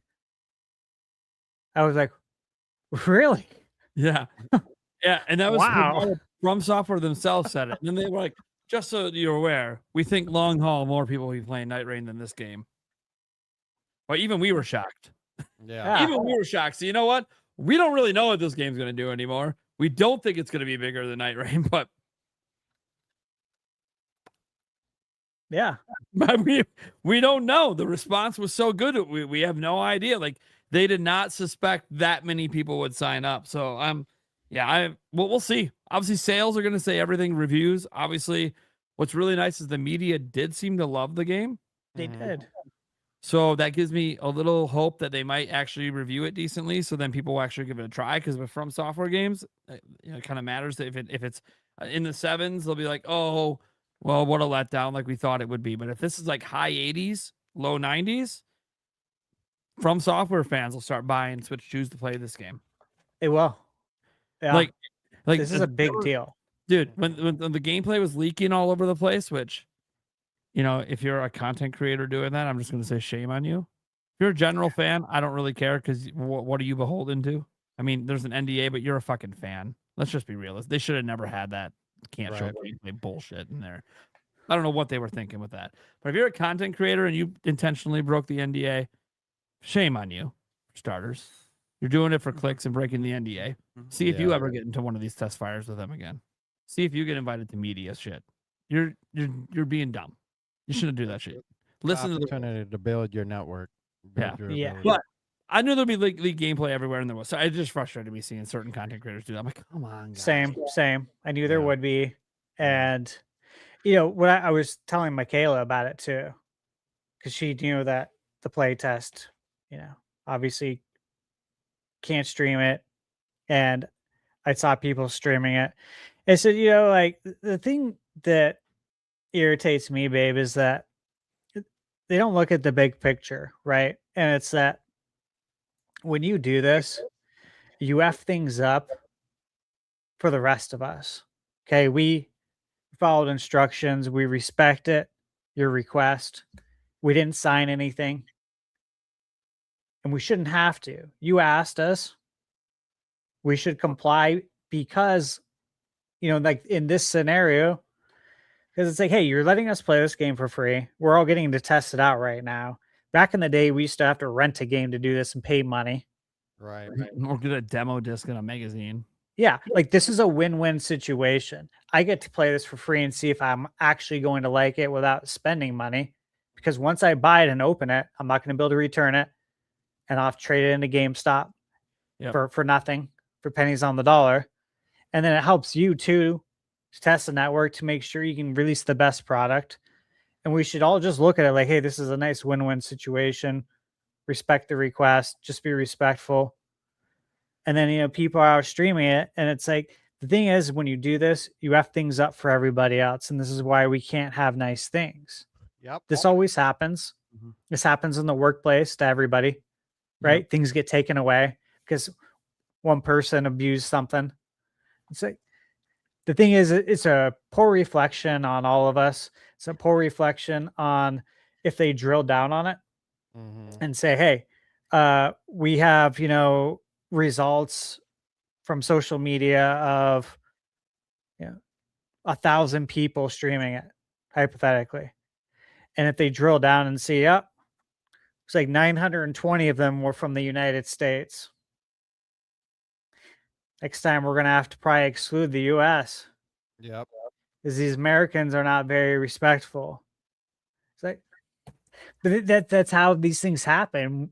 Yeah. You're old enough, you live long enough, you've seen this movie play out plenty of times. It's like, that's what irritates me, Nate, is that it's like, yep, you heard everybody else and you don't seem to give a F. On the other side, I always say when I was reading the NDA part of it, I was like, you know what, guys?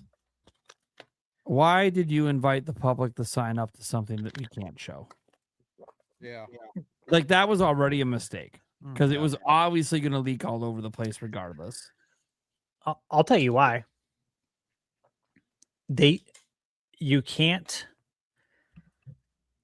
hire somebody. Like, it's not feasible to have a team be in charge of sending out all those NDAs to all these, regular people that aren't doing this for a living, right? In that sense, expect to get them signed back.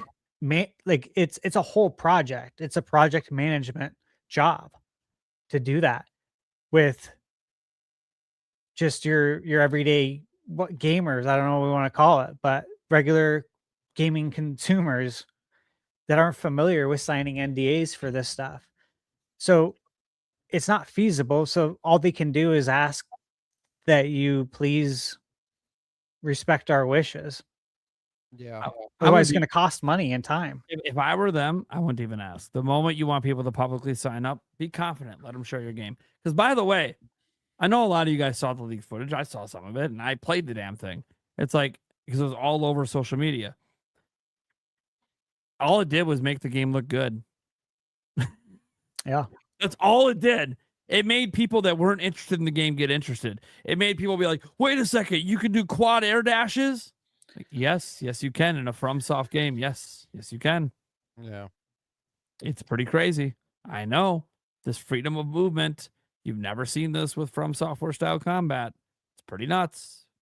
And look at all the additional stuff. And look at this. And look at this multiplayer. It actually is different. It actually is unique.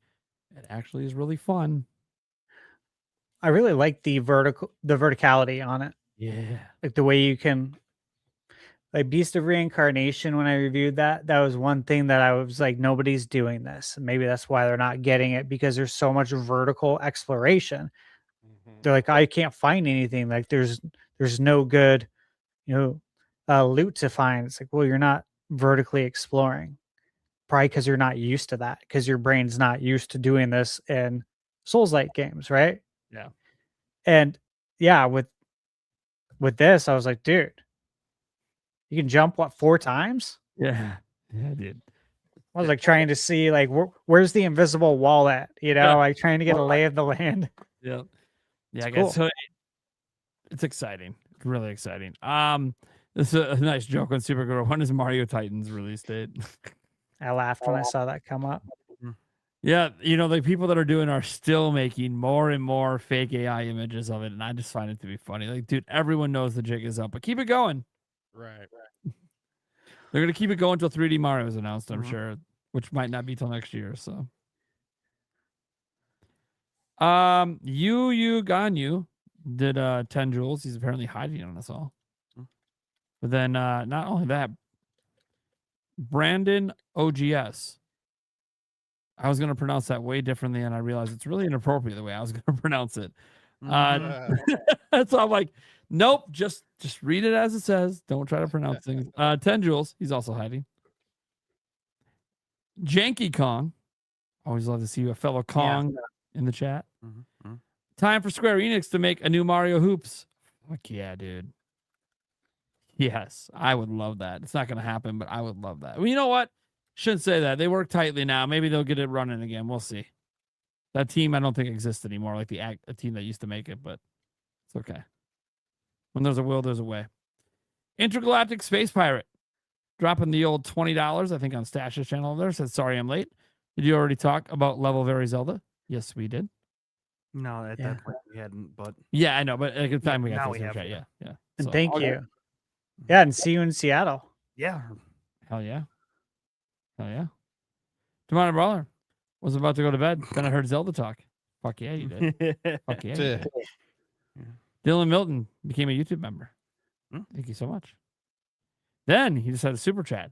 Enjoy my favorite podcast of the week. Hell yeah. Nice. Hold on. I got a cheer thing for that. Where is it? Hold on. Dude, that was really short. Cool. I kind of like that. I've never hit that one, but I don't know what happens. Keep up the great work, guys. Looking forward to seeing what you get up to at PAX West. Lots of shenanigans. Look forward to it. And look at this. Just becoming members on like every channel that's streaming this thing. That's awesome. Now that's a fan of the show right there. Going around the room and just membering them all up. Shieldcrest also became a new member. Speaking of that. Yeah. And then did it again. So there you go. Thank you. Tabby gifted a member over on Stash's channel. Thank you, Tabby. More jewels. Everyone, what's up with the hiding thing today? Is this like a new trend? No clue. The 10 jewel hide? Hey, there's your camera overheating. Yeah. Great. Shieldcrest to ThunderStash. So I appreciate the work you put into your reviews. I just sent my youngest to college, so now I have time to play games again, and your reviews help me on which games to give a try. Thank you very much. Very nice. And congrats on sending your kid to college, man. That's awesome. And glad you can play some video games now. Yeah, A lot of W's right there. That my third kid finally gets out of here, I'll be like, oh my God, what do I do with all this free time? All right, video games. That's right. That's right. I got time to game again. Yeah, that's really cool. It is awesome. We demand. Do you think there's any hints towards a Switch 2 release in the Netflix GTA 6 extended look? That's a good question. I doubt it, but it would be funny. It has crossed my mind. Like, because of all the leaks, that would be like the main thing people talk about tomorrow is it's coming to Switch 2 because that hasn't leaked. It crossed my mind. It did. Like within the last, I think, week. I don't know why it did, but briefly thought about it. And I was thinking, like, logistically, right? It's like, well, this is a digital game. Technically, you could. It's not like, you have to get it out to store shelves or something. You know what I mean? Like, could make it happen on that front and be like, man, that would just be like one of the biggest surprise announcements ever. And it would be on Rockstar's own terms, which is how the only way they do things. That's the only way they do things, yeah. Yeah. So I'm like, I mean, the We'll see. setting's there. We'll know today. It'd be really in funny. 24 hours. What's up? Is if one of the NPCs in the background was just playing on a Switch too? Yeah. No, dude. Okay, And they zoom in. I don't like talking about the leaks much, but in one of the leaks, it was kind of funny. They have physical game stores that you can go into and like buy games, like physical games in the game. in GTA 6. You can go into physical game stores and buy physical games. Well, this game is not physical. Can you play the game? I have no idea. Is it like a mini game?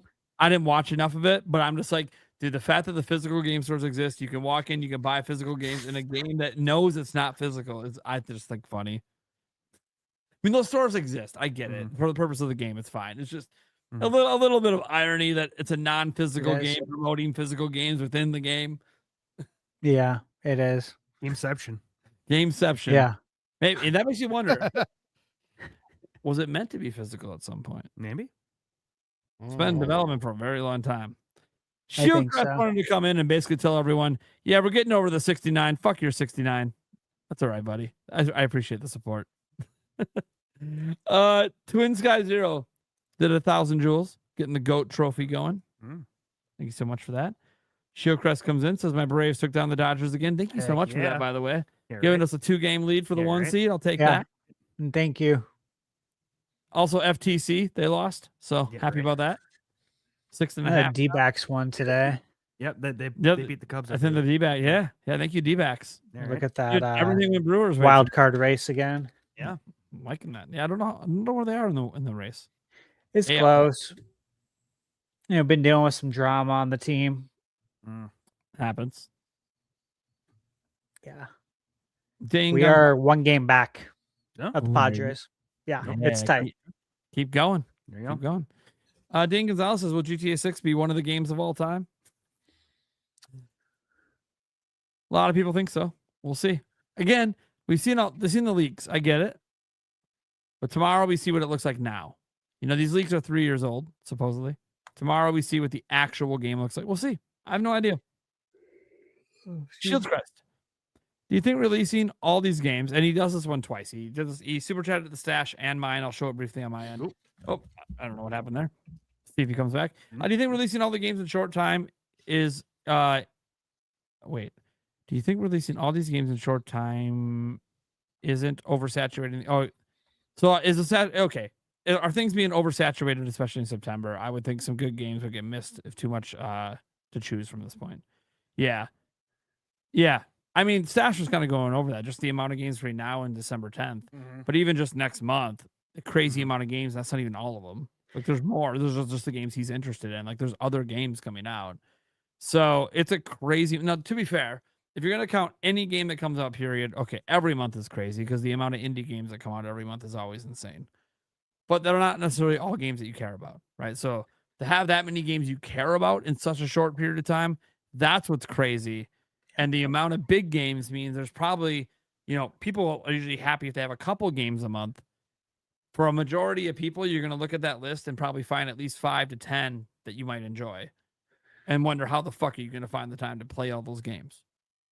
That's for normal people, like normal gamers that do game a lot, but aren't buying, aren't reviewers, aren't trying to pound 40 games into a month. Like Stash, the crazy guy he is. And pound it into a month in which he's gone at the beginning for PAX. Yeah.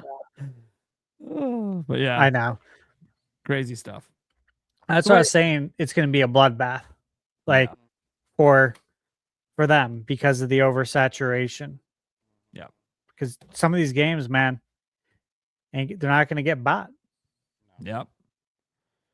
Super Gruber says, Prime, mix the honey, garlic, and a little bit of hot sauce.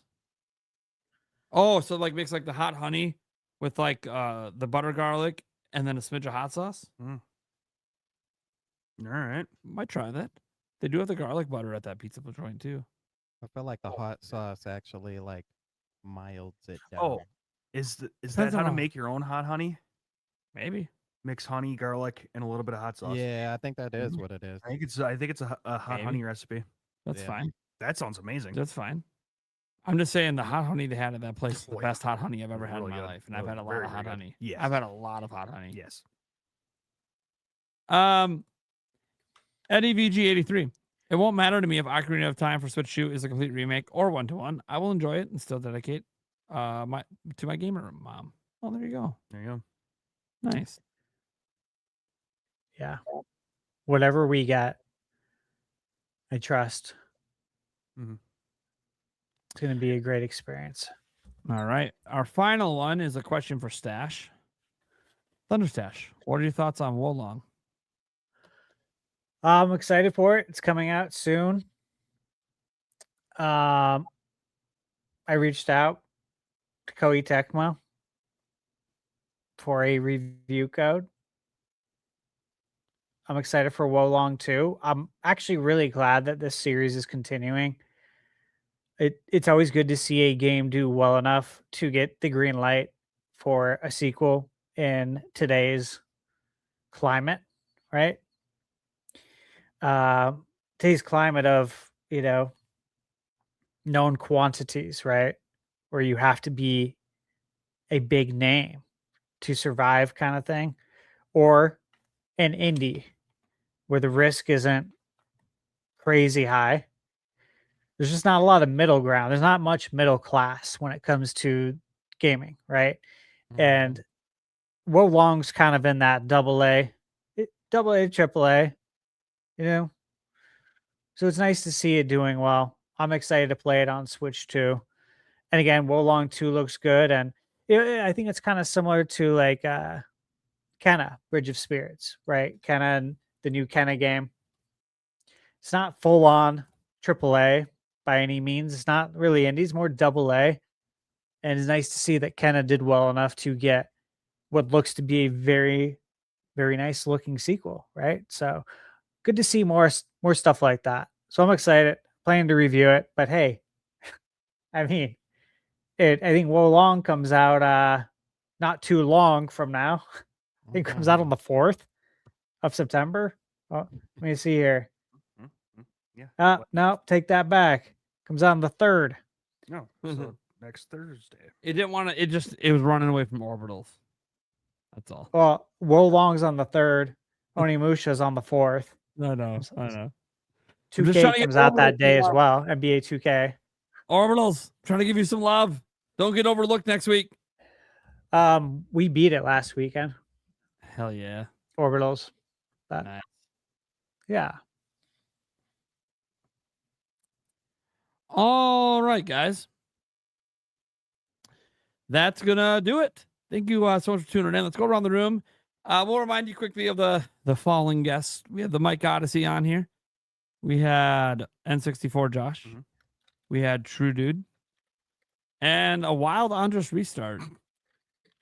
And there was a GameBird that existed at one point, but he flew away. He joined a new flock tonight. Don't know. He claims he'll come back to the home roost next week, but we'll see. We'll see, because I think he forgot we have a show on Tuesday. No, he said. Oh, he remembered? He said Okay. his text that Okay. he's good for Tuesday. Okay, just making sure, because Tuesday sucks for us here, but it's good for everybody else. Yep. So we're gonna no sleep our way to the flight. That's okay. The moment we can check into the hotel on Wednesday, we are fucking going to sleep. At least I'm going to sleep. I don't know what the fuck they're doing. I'm going to fucking sleep. Well, we just can't have a crazy long podcast that night. Yeah. Yeah, we already talked about being short, but like we have to leave at 3 a.m., so it really doesn't matter when the show ends. We're gonna be Yeah, that's true. Yeah. That's very early. Yeah, it's like even if it's at 10, I'm like, okay, what am I gonna do? Sleep for 2 hours? Feel like shit? Yeah. Yeah, like might as well just sleep on the plane. Feel like shit. Wait till I get there, get on the fucking hotel, and eventually sleep. So yeah, that day's kind of a wash, but that's okay because honestly, last year, well, I had good sleep. That day still felt like a wash, despite the fact that I went to dinner with you guys. It was like, man, I was so fucking dead because it's a huge like time zone change for me too. And it's like, all right, yeah, let's just like have a wash day. So it's kind of a wash day because we don't have anything planned that day, anyways. It was just, yeah, but maybe meet up with Mustache, Michaela, may have lunch together or some shit. But besides that, probably doing fuck all, you know? Yeah. So. Yeah, because I don't think badge pickups till starts Thursday, right? Yeah, Thursday. Like I said, I didn't think Wednesday was. Yeah. And we can all just go get that shit Right. the next day. Yeah. So who cares? All right. Well, that's going to do it, guys. We can talk about our own plans later. You guys are awesome. Let's go around the room. People know what we got going on, where they can find us. First off, the guest who didn't know he was going to be part of the show till like 5 minutes before he started. He stayed till the end. The man who knows a thing or two about long podcasts because he also runs a very long podcast. Deacon Sandstorm McDowell, how's it going? I'm doing good, man. Thank you guys so much for having me on. We run the Stormcast Rebirth channel. If you have not been over there, or if you're not a subscriber, make sure that you guys subscribe. We typically are on Saturdays at 7:00 p.m. If you are a new subscriber, I'm gonna say this: if you are a new subscriber, make sure you subscribe and go to the email and let us know that you subscribe. You will actually we're giving away free things. So we are giving away our water bottles. You have an option, free water bottle here. Got this hat. We also have jacket, and we are still giving away free swag bags. Swaggy. Nice. And we are doing giveaways as well on the channel while we're having conversation as well. You can find me, Nintendo Cisco, Action Jack, Trey Vito, Geronimo, and our newest, though he's not new anymore, but Angry Vigilante on the channel as the team for the Sandstorm Rebirth channel. And make sure you subscribe to them as well too. Other than that, I really appreciate you guys. We always have great conversation. Oh yeah. Oh yeah, every time. Yeah, and the topic we didn't get to is going to also be a really spicy one to talk about, so I can't wait for that for next week. But that's for our guests next week, which supposedly will include Kiwi Talks, assuming everything's good with his wife. I'm really, he made a public announcement today. His wife got to go home from the hospital, so hopefully that's a good sign. Nice. Everything's going okay over there. We hope, anyways. I'm very curious on his thoughts on it because I know that he absolutely hates leaks of all forms, like any of them. But also, he's like best friends with tons of game developers. I get it. So like, I get it. But I think he hates every leak that ever exists. That's my impression, anyways, based on talking to him on prior shows. But we'll see. But yet hints at things that are coming. Yeah, I know. It's weird. It's weird. That's why I know it's weird. I think that's what's cool about that conversation, though, guys. For that topic we didn't do, it's about drawing the line. Is there a where do you line? draw the line? Obviously, he has a line that he thinks. And I think we can all agree things like what's happening with GTA 6. I think always crosses the line. That is not cool. Yeah, at all. But many reasons beyond just the game leaking about that. That's not cool when you dig into the person behind it and everything. It's not. We don't even know who the person is, of course, because he'd be already fucked. They're trying. Microsoft's going after him hard, but he'll get found out eventually. Even if it's years from now, they're not going to stop. Rockstar and Microsoft are not going to stop till they figure out who this guy is. They got enough money. Yeah, they ain't gonna stop. They're not gonna. They want this guy to go. They want to make an example of him so bad. So it's been an interesting twist. Yeah, just to like the whole GTA.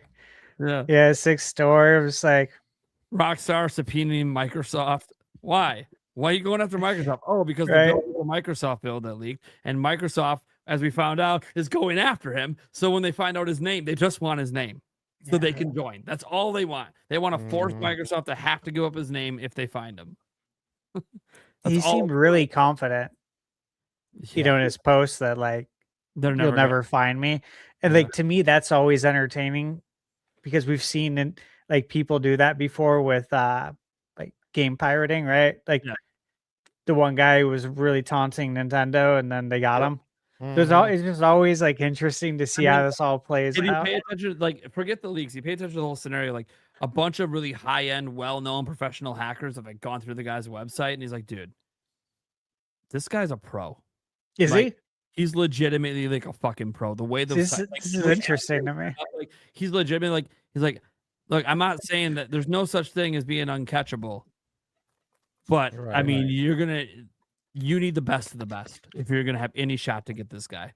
And like good luck, because what if he is the best of the best and there is no one better than him? It's one of those things like this happens in the hacker community where like certain people like they're so fucking good that it sounds like a great movie idea. They're the ones they're the ones ahead of the curve. They're the ones that usually will get away with it for a very, very long time. Yeah. So what's really cool though is when he's eventually busted or whatever, it is going to make for a really cool like Netflix documentary. Yeah, it's going to be so good. It's going to be the so rise good. and fall of GTA. I mean, 6. the last one we had with that had anyone that was anywhere close to this was what, like the Edward Snowden stuff when he was trying to leak the fact the government was spying on everyone. I'm like, Yeah, that was kind of crazy. Sure. Never expected that to like go as public as it did, but that's awesome. And now we're going to have it with something that's a little less serious. It's just video games, right? We're not talking about government turning your phone on to look at you in the shower when you don't fucking know it. We're not talking about shit like that.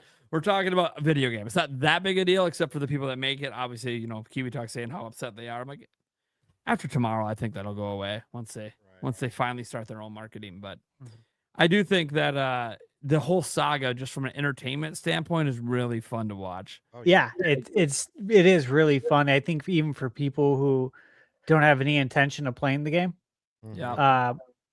it's entertaining. And you know what's going to come later when we finally get the documentary that reveals everything once this guy gets caught. I'm like, dude, it's going to be crazy. It's going to be awesome to be for entertainment value. No, I don't want these leaks to happen, but I like that like legit hackers are backing up that no, this guy's fucking good. I do too. Like that makes it so much better. He's being cocky about not being to be caught because he legitimately thinks he can't get caught because he's so fucking good. So it's like, and the funny thing is, ballsy, I like it. Here's the thing: when you are this good, if it does take them and government agencies and a whole bunch of shit getting together to finally catch this guy, dude, he's probably not going to spend his life in jail, guys. He's going to be hired. Yeah. When you're this fucking good, oh no, he'll spend his life in jail. Yeah, in jail. Yeah, but he'll in jail, but he'll be hidden away somewhere. It'll be some bougie ass apartment building with full-time security. His life's not going to be that bad, and he's going to be doing government work. Yeah. You can basically do a remake of Catch Me If You Can. Oh yeah. But for modern audiences, we're not trying to all the ways make fake checks now. We're hacking. That's the modern day version of it. All the ways they try to get him, and then the new fucking ways that he did. Did he ever have a panic moment? Did he ever go on the run? Did he switch countries? Yeah, dude. I can see all the drama. Value is she's fucking sky high. Somehow he originated on the fucking international space stations where he started it all, and we had no fucking idea. Yeah, you get like some of the best known actors out there, and like the trailers, like I want blood. I don't care what it costs. I want blood. Like Rockstar's going crazy, and Microsoft's like, we just can't give out that kind of information. I don't care what you can give out. Yeah, dude. Like, this has so much potential because what if it went to court? And I know that they've requested it, but what if they fight it? And now you have the court aspect of the entertainment value that could go into the documentary, right? Yep. You got that. You got, inside those four walls of Rockstar. Put a camera in there, and then obviously you got the villain, right? Dude, it's like, man, hey, we have so many angles here. Like, there's already stuff that happened too, like the crypto wallet. Like, we discovered the crypto wallet thing. We're gonna be able to track them and everything because normally you could, and then it turns out fucking dead end. Like, dude, he fucking knew you were gonna find that shit. He was the fuck out of there before anyone knew what the fuck happened. Like, took dude, them all the way to Japan. And I can't wait till he's caught just because I want to hear his side. Like, he's so brilliant at what he's doing. And yeah, obviously, guys, I'm not saying it's not scummy as fuck. The guy is like making money and all sorts of shit, right? Like, I get it, but God, it's entertaining, man. It is entertaining. He's making money off idiots giving him money. So whatever. You want to give him money? You want to vote the fucking poll for what he leaks next? Whatever. You want to drive his meme coin to whatever value he says to drive it to for the next leak? Hey man, you guys are the ones driving this at this point. I think he'd be done by now if people would stop giving him attention. But right. Yeah, it's just wild how it's escalated too, though, and that as they continue to go on, it's like, oh, he has a playable build now. Yeah, he has like the full build of the game from like 2 or 3 years ago. It's insane. You know what'd be really funny? If it's actually just a Rockstar employee. I thought about that too. An inside job. That'd be the twist. Yeah. That'd be the twist in the documentary. It's an inside job. That's why he's not worried about getting caught. Title for it too. Yeah. Yeah, you're not going to catch me because I know all your systems. He's the guy. He's the guy in the credits who's like 3 or 2/4 of the way down. When you finally stop reading names, he's that guy. That's the guy that. He's that guy. Watch him be like the son of the CEO. of the company. That's why he's like, you'll never catch me. I did this for you, Dad. You never paid attention to me. IP address of my Right. dad. CEO, it's himself. Yeah, Oh man. This is a giant marketing play because there's hacking in the game. We just don't know yet. Yeah, right. Yeah, thought about that too. I've seen some people who really believe that it's a marketing thing. I'm like, But it is. They're taking real people's money. Like that's a little crazy if that's a marketing tactic to take real people's money on a poll. I don't know. It's a little wild. But yeah, guys, I dude, it's some of the craziest leaks we've ever seen. Like we've had full games leak early, but not like this early. Usually it's like weeks before a game comes out, maybe a month at the most. This is months before, full build, playable, story spoilers coming now because he's showing what he thinks is what people care about the most already, right? So now he's going into the story spoilers. And it's just like, dude, it is insane. I've only seen a couple of the leaks, guys, just to like make sure it was actually like a real thing happening. So I looked at a couple of them. I'm like, okay, yeah, that's GTA 6. That's definitely GTA 6. Okay, cool. Yep. I've just seen it in passing. Yeah. And it's just kind of like, dude, this Thankfully. I am very entertained at the moment. I was most entertained when he said that I have to manually put in, like a code or whatever to Yep. make sure that all the copies of the game that I've sent out around the world don't go live. Because every day there's, I was telling Michaela, I'm like, babe, you understand, like, he's basically saying every day he sets a bomb to go off. And the only way it's not going to go off is if he manually turns the bomb off, right? Yeah, And that the code. Yeah. yeah, It's so like Die if the Hard cops come 3. and get him, exactly. Die Yeah. Hard. Totally, like- dude. he- Die he Hard with a literally- vengeance, right? Dude, he literally is Die Hard, and he's saying, "Look, even if you do fucking catch me, you're I dying." love that movie. Whole fucking game's available to everyone. If you even if you do catch me, you're fucked either way. He's like, "Yeah, I get it. I'm gonna be in a prisoner for life or whatever, but if I go down, just so you know, the whole game's on the internet for everyone. Have a good Yeah. fucking day." And when he put that out, I was just like, that's when I was just like, man, like Dude, the entertainment value here. Like I feel like I am watching a movie like play out live, and I don't know what's gonna happen next. Yeah. And if like, he's working this with is entertaining. like if he's working with anyone, that'll add to the whole fucking thing. Like the plan behind it, they've been going through the planning of it, like being able to predict what they're going to do and then fucking laughing when they do exactly what you think they're gonna do to catch you. Yeah. Oh yeah. Yeah, this is Like being able to predict every single fucking chess move. Like they're so dude, it's like as I said, it's like right now, Microsoft, government agencies, whatever's going after them are playing like checkers, and this guy's playing Chinese Go. He's Yeah. so far ahead of them. Yeah. But as always, people that are like this, that are this cocky because they're proving they can be this cocky, they always usually eventually get caught. And that's why he has the ticking time bomb, because he probably knows deep down, yeah, okay, we might get busted one day. They might figure it out. It might be after the game comes out, but they might figure it out. Mm-hmm. He knows. if I'm Hollywood, I'm Well, trying to get my cameras in there right now and start getting Hollywood's footage. They're probably already negotiating by this. All right, who's going to cover this as a documentary? Who's making the movie? Who's doing this? Because this is the Netflix. biggest fucking thing ever. If we could do this off a GameStop stock, and a guy, diamond hands, saving GameStop single-handedly by telling people, "I just believe in games." Legitimately, he just believed in GameStop. That's it. He held his stock, told everyone else to hold. Now the company is saved, for better or worse, right? And it's like, that was a really, really fucking cool thing. And it's a thing that happened in reality. It's a real thing. People knew about it. It made all the news. And then it made it for a really entertaining little mini series. And I'm like, dude, if they fucking, this is going to be great. Yeah, they'll probably have something. I don't know how many years down the line. I think we'll get a documentary on Sony and the end of physical media. That's going to happen for sure. Oh, yeah. Which, these are all things we're experiencing right now. Leave Sony and are willing to tell some of the behind the scenes stories about how they were reacting to what was happening publicly. Yeah. Yeah. Yeah. I want that documentary Gonna on happen. this though. Like, I think I want it more than the game. Because it's entertainment. This is highly entertaining. Like this would be a really fun series to watch. I literally just pay attention. I literally go to Gaming Leaks and Rumors subreddit every day just to see what the fuck, not to see what leaked, just to see. Okay, did he say something else crazy? That is I refuse to go to his website. If this guy's as good, I don't even want him touching my IP.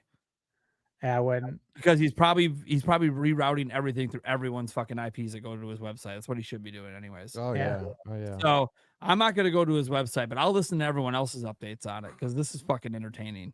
Yeah, I love how cocky he is. It's It's, gonna make it sweeter for the people hunting him when they catch him. But what if they never do and he actually does get away with it? Oh, that'd be glorious. If he actually gets away with it, then everyone's like, "Shit, what the fuck is he gonna do next?" That'd be glorious. Because he's gonna vanish for a bit and then do something else fucking crazy later, like take down all of Sony's servers permanently. Lao Fei is coming next. Something like that, just to protest against the physical games going away. Like That's true. January 2028, they'll just be like, "Oh yeah, guys, ending physical games this month," and then he'll be like, "Yeah, I just ended you. Your shop doesn't work anymore. So good luck selling digital games, fuckers." I could see you mentioned Lafe. I could see Intergalactic getting hit. Ooh. Yeah. It's already on people's list for a variety of reasons. Like, good. Yeah. Yeah. Obviously, you know, Good looks or like bad. once he's done with GTA, I think Intergalactic would be the target. Yeah. Right.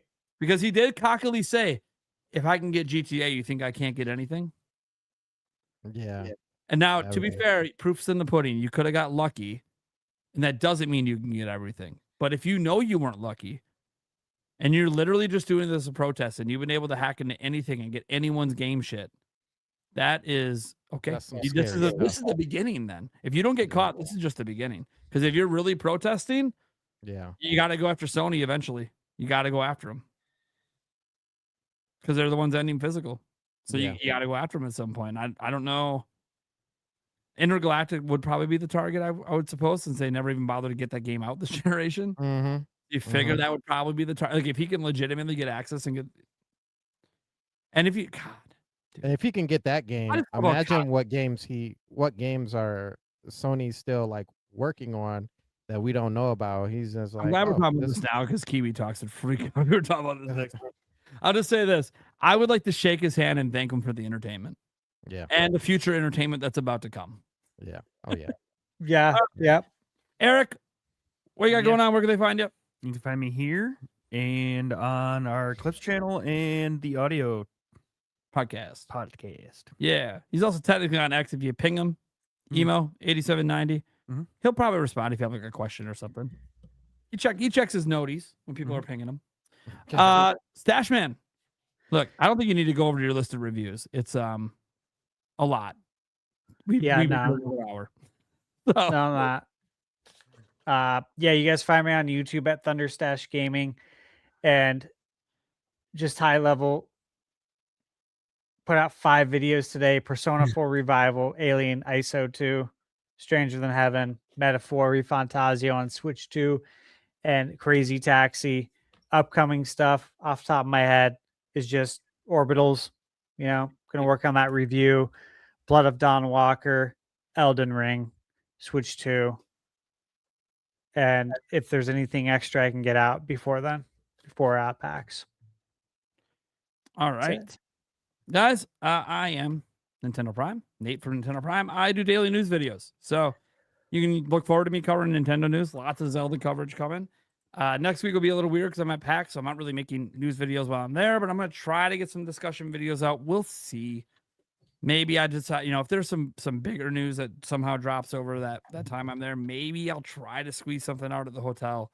I will have mics and stuff with to do that if I need to or feel like I want to. It'll probably only be if there's like a big story or a big leak, especially for the Zelda one. It's like, okay, yeah, I got to get that one out.